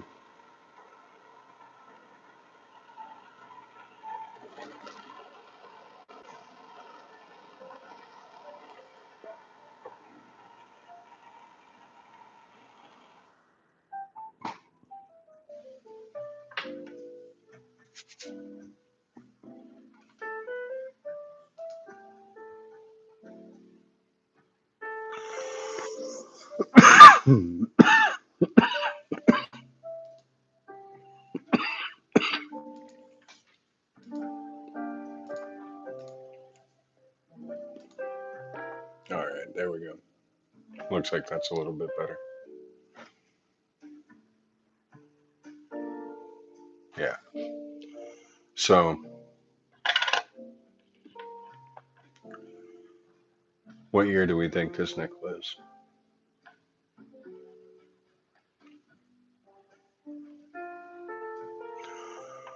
I've thought about getting a few vending machines and or claw machines to put out in the local to try to find a better way to collect coins and dollar bills. It's 1977. Oh, I'm sorry. I really didn't even wait. There was one person that guessed. I'm sorry, guys. We'll do the next one.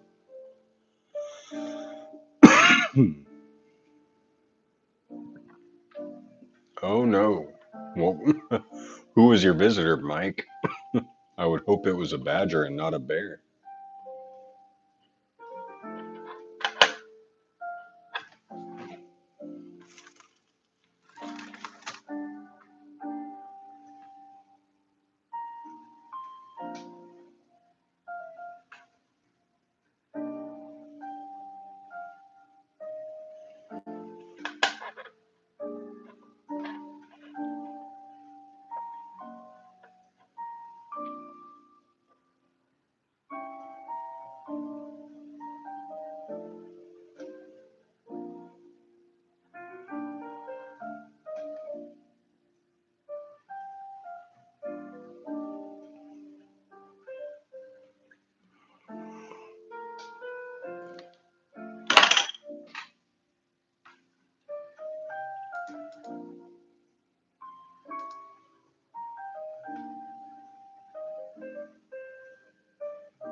That's a hell of a way to start a conversation. I know I stayed there a few times when I first opened it.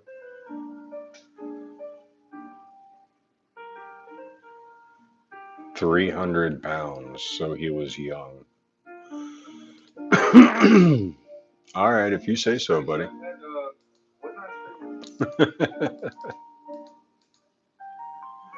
I'll take your word for it, my man.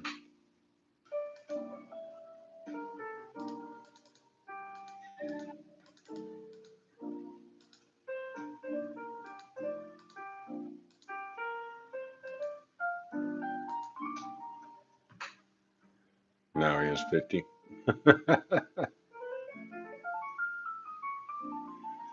Red seals and silver certs. I have one blue silver cert in my collection. It's the only one I've ever found.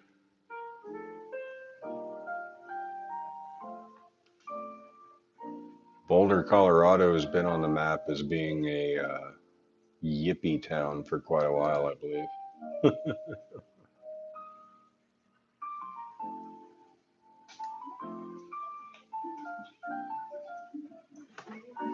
Alright, so number 5, guys. Excuse me.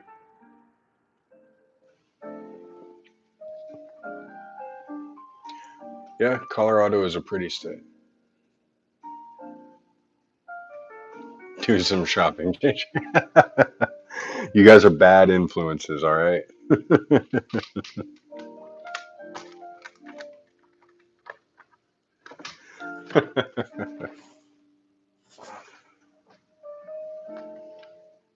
Pretty sure we still have Omaha, one of the few around the city. Nice.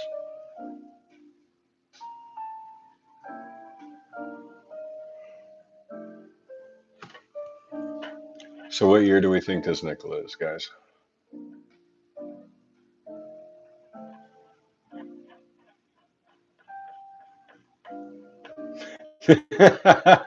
This is why we're up at night.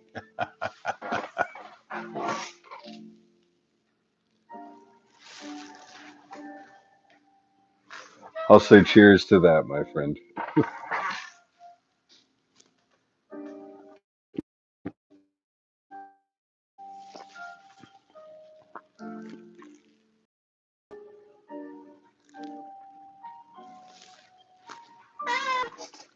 Got a 52, a 48, 57.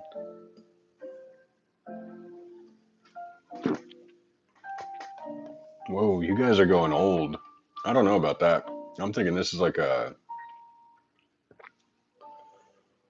BP and BJ and Bertha. And that was a long time ago. Screwed me. I fly at 2,000 miles. 69. I want to say this is like a late 80s, maybe a 90s nickel, guys. Look at it. I mean, it's pretty strong. It's a pretty strong punch on there. Certainly hasn't been worn down.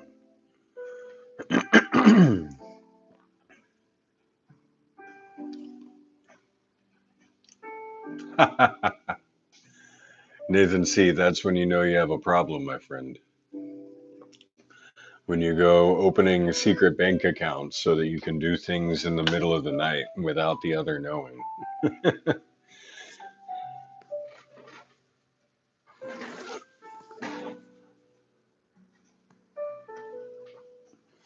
I'm going to go with 1994 on this nickel.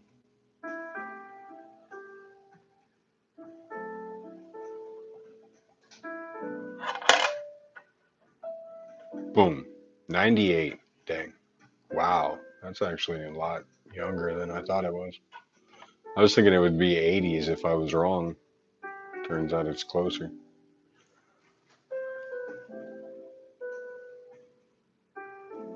AJ says I cannot see that far.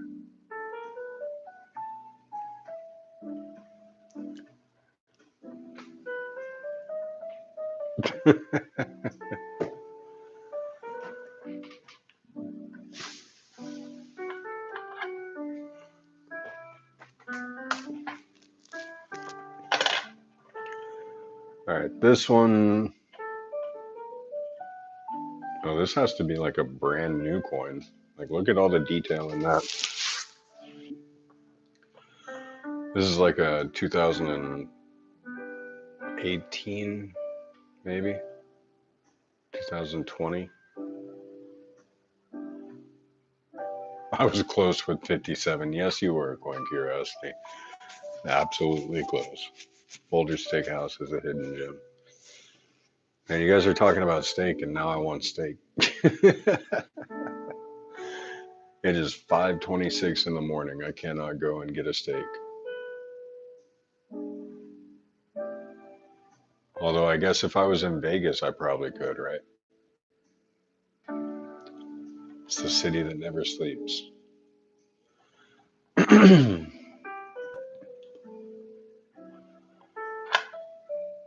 All right, I'm going 2018. What does everyone else say? We got no 7 from Mike.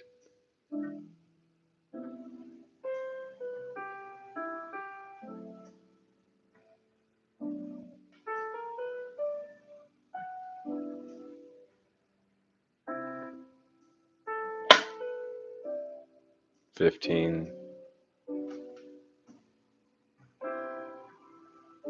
Well, we know what kind of head it's got, so might want to change your answers now.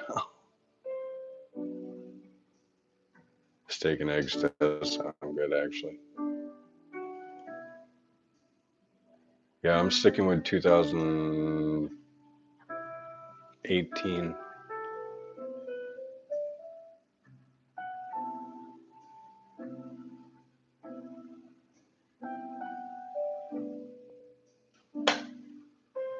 Oh, still can't see it. 2017. Oh, man. So close. It's so far away.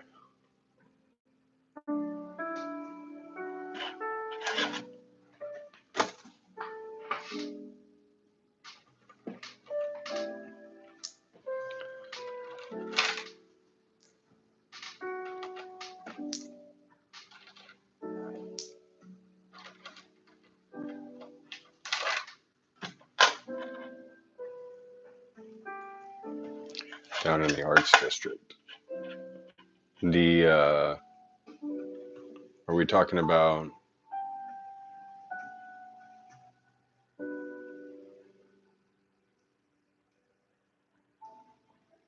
the English Hotel?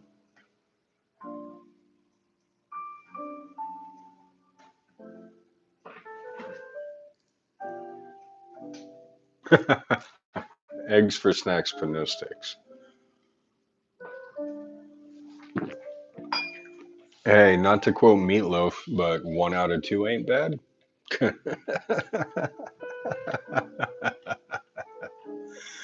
uh, if you're old enough to get that, you know, you know.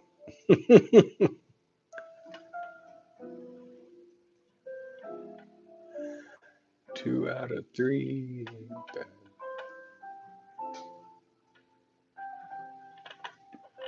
He's the big boss. Hey man, coach is the big boss everywhere.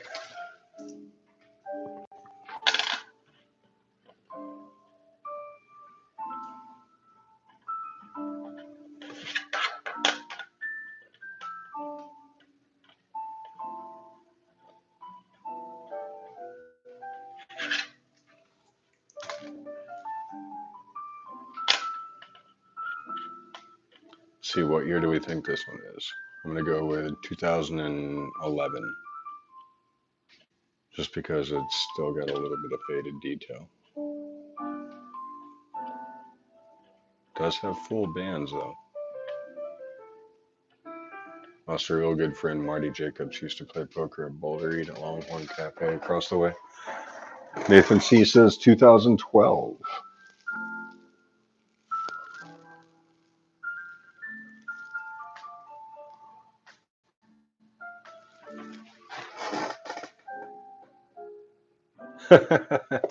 I love trolls too, man, but I don't really get trolls in here. It's kind of weird. I guess I'm not famous enough for trolls yet.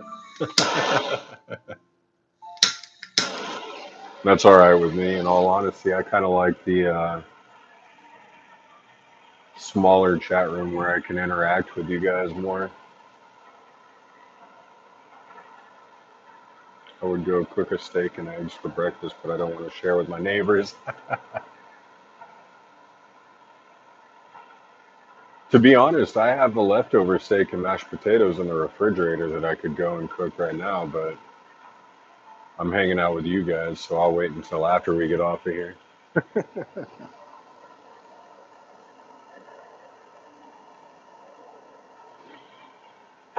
Well, hey, if trolls add to the algorithm, you guys better start trolling, man.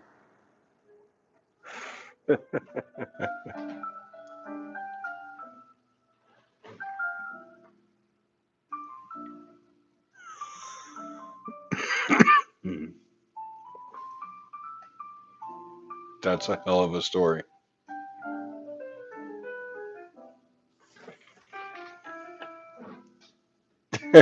Yeah, whoa is about the only way I could think of responding to that.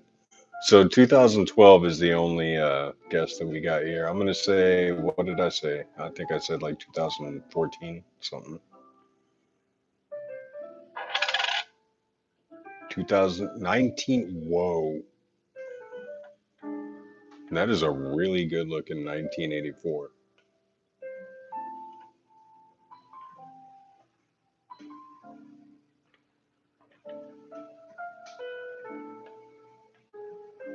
P mint mark. It's got full bands for a 1984.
Hmm.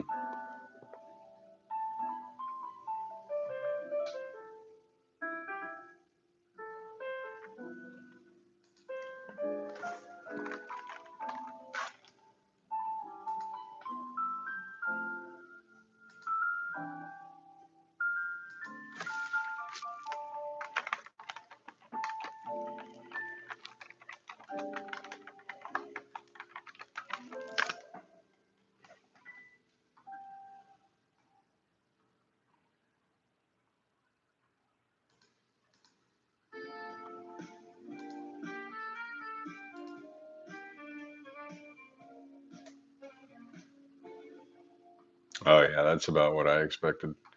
Makes sense.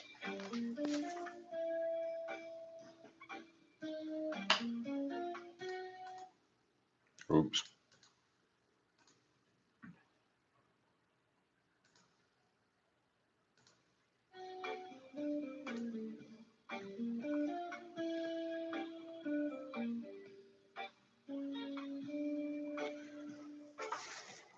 Hmm.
Ooh, what is this indentation?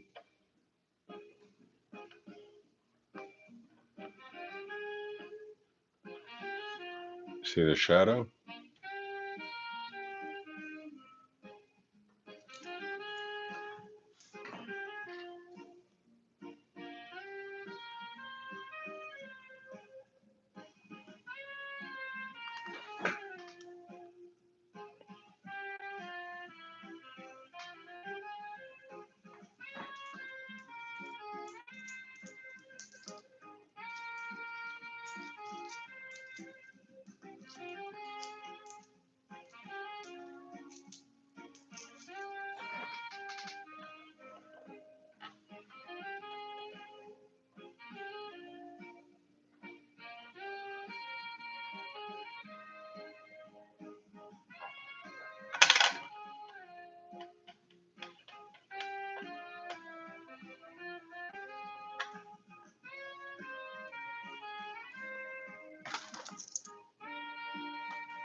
Oh, 2023.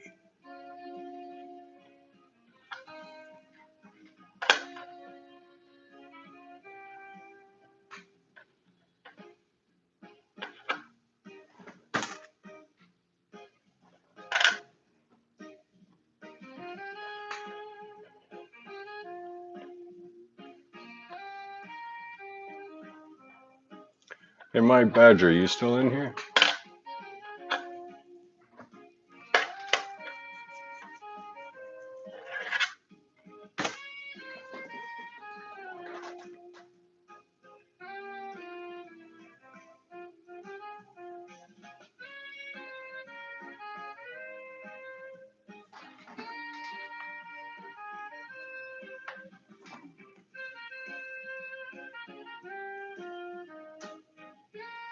There we go, buddy.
Good night.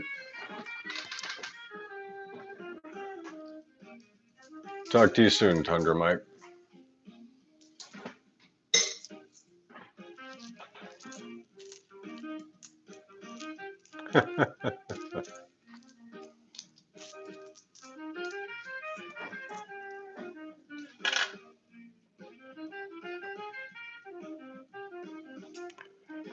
See you next time, buddy.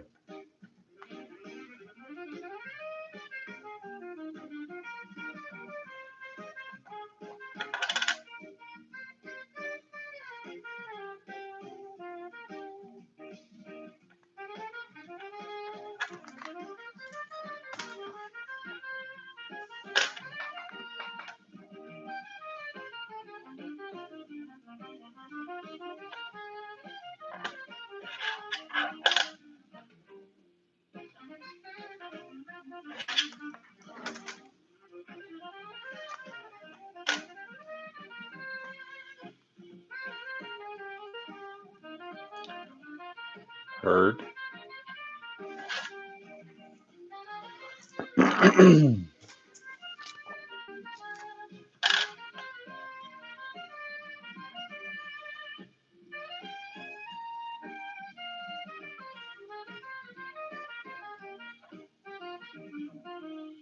Hmm.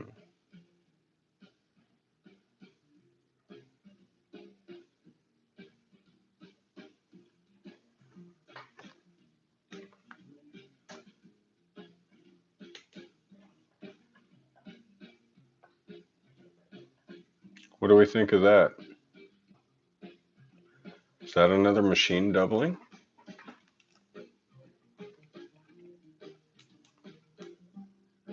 Very, very, very, very slightly. It looks like.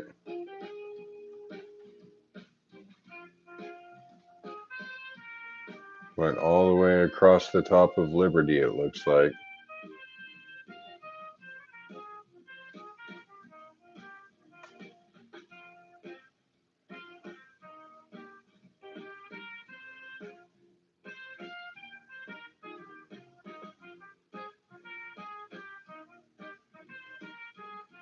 What do we think?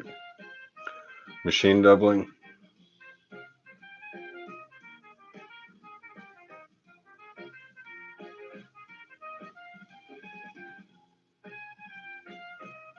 Ghosted.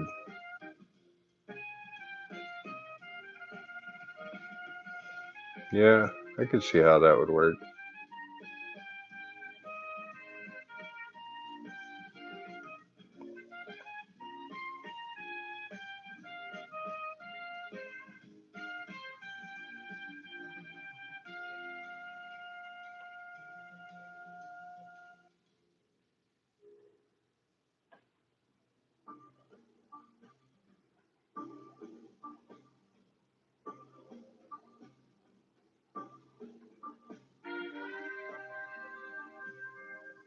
Hmm. All right, so that makes, well, 3 almost doubles that we've found tonight, right?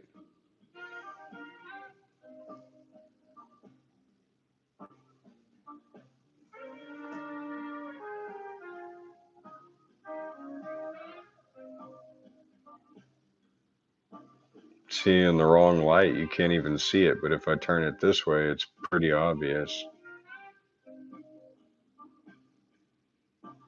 But then this way, it almost disappears. It might even just be a line of dirt, who knows? But that's, I mean, it's pretty go 180.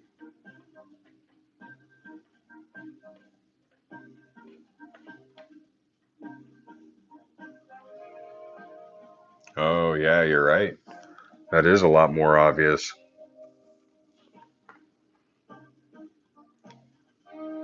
Good call, AJ.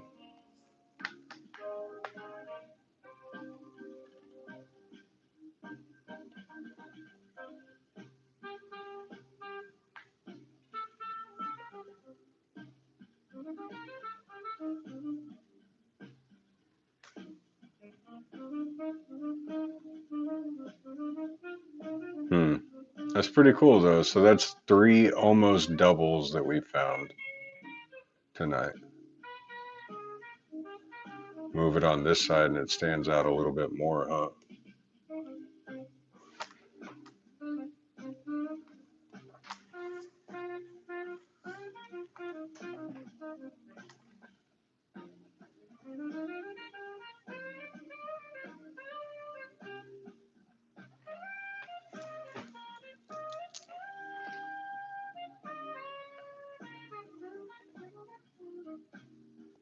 Yeah, it's on the bottom too. I see what you're saying.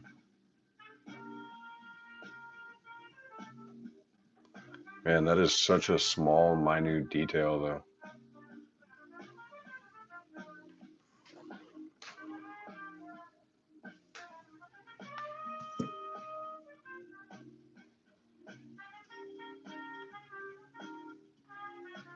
So you can see it in that light, but move it just a little bit to the right or the left. So once I get my next digital scope in and I have the arms with the lights that I can move outside of it, that'll be a lot easier to manipulate the lighting instead of just having to move the coin around to try to find the right lighting. I'll be able to move the lights around to find the right lighting. So that'll be coming in probably tomorrow. If not tomorrow, within the next 2 days. But yeah, you can really see it.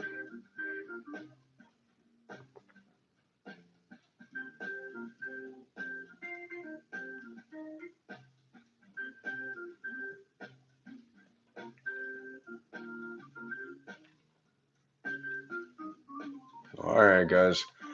I know everybody's getting ready to hop off. It's about 4:47 in the morning here. So we'll call this one a night, and we'll save the rest of this pile for the next time we're live. And then I can't even pick the box up, but there's a box with probably 20 to 30 more rolls of dimes, about 20 more rolls of $50, probably 30 more rolls of quarters, nickels. So we got plenty to go through. And I'm going to put this in another slot. That way we can save it with the rest of these doubles that we found.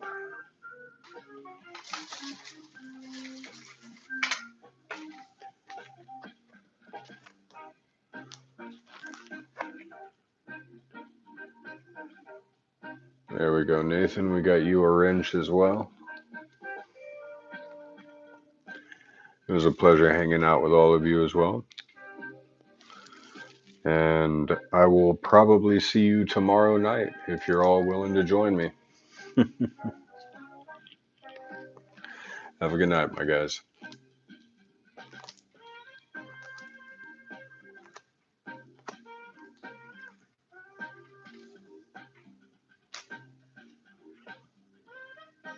Sleep well, everyone. AJ, have a good night.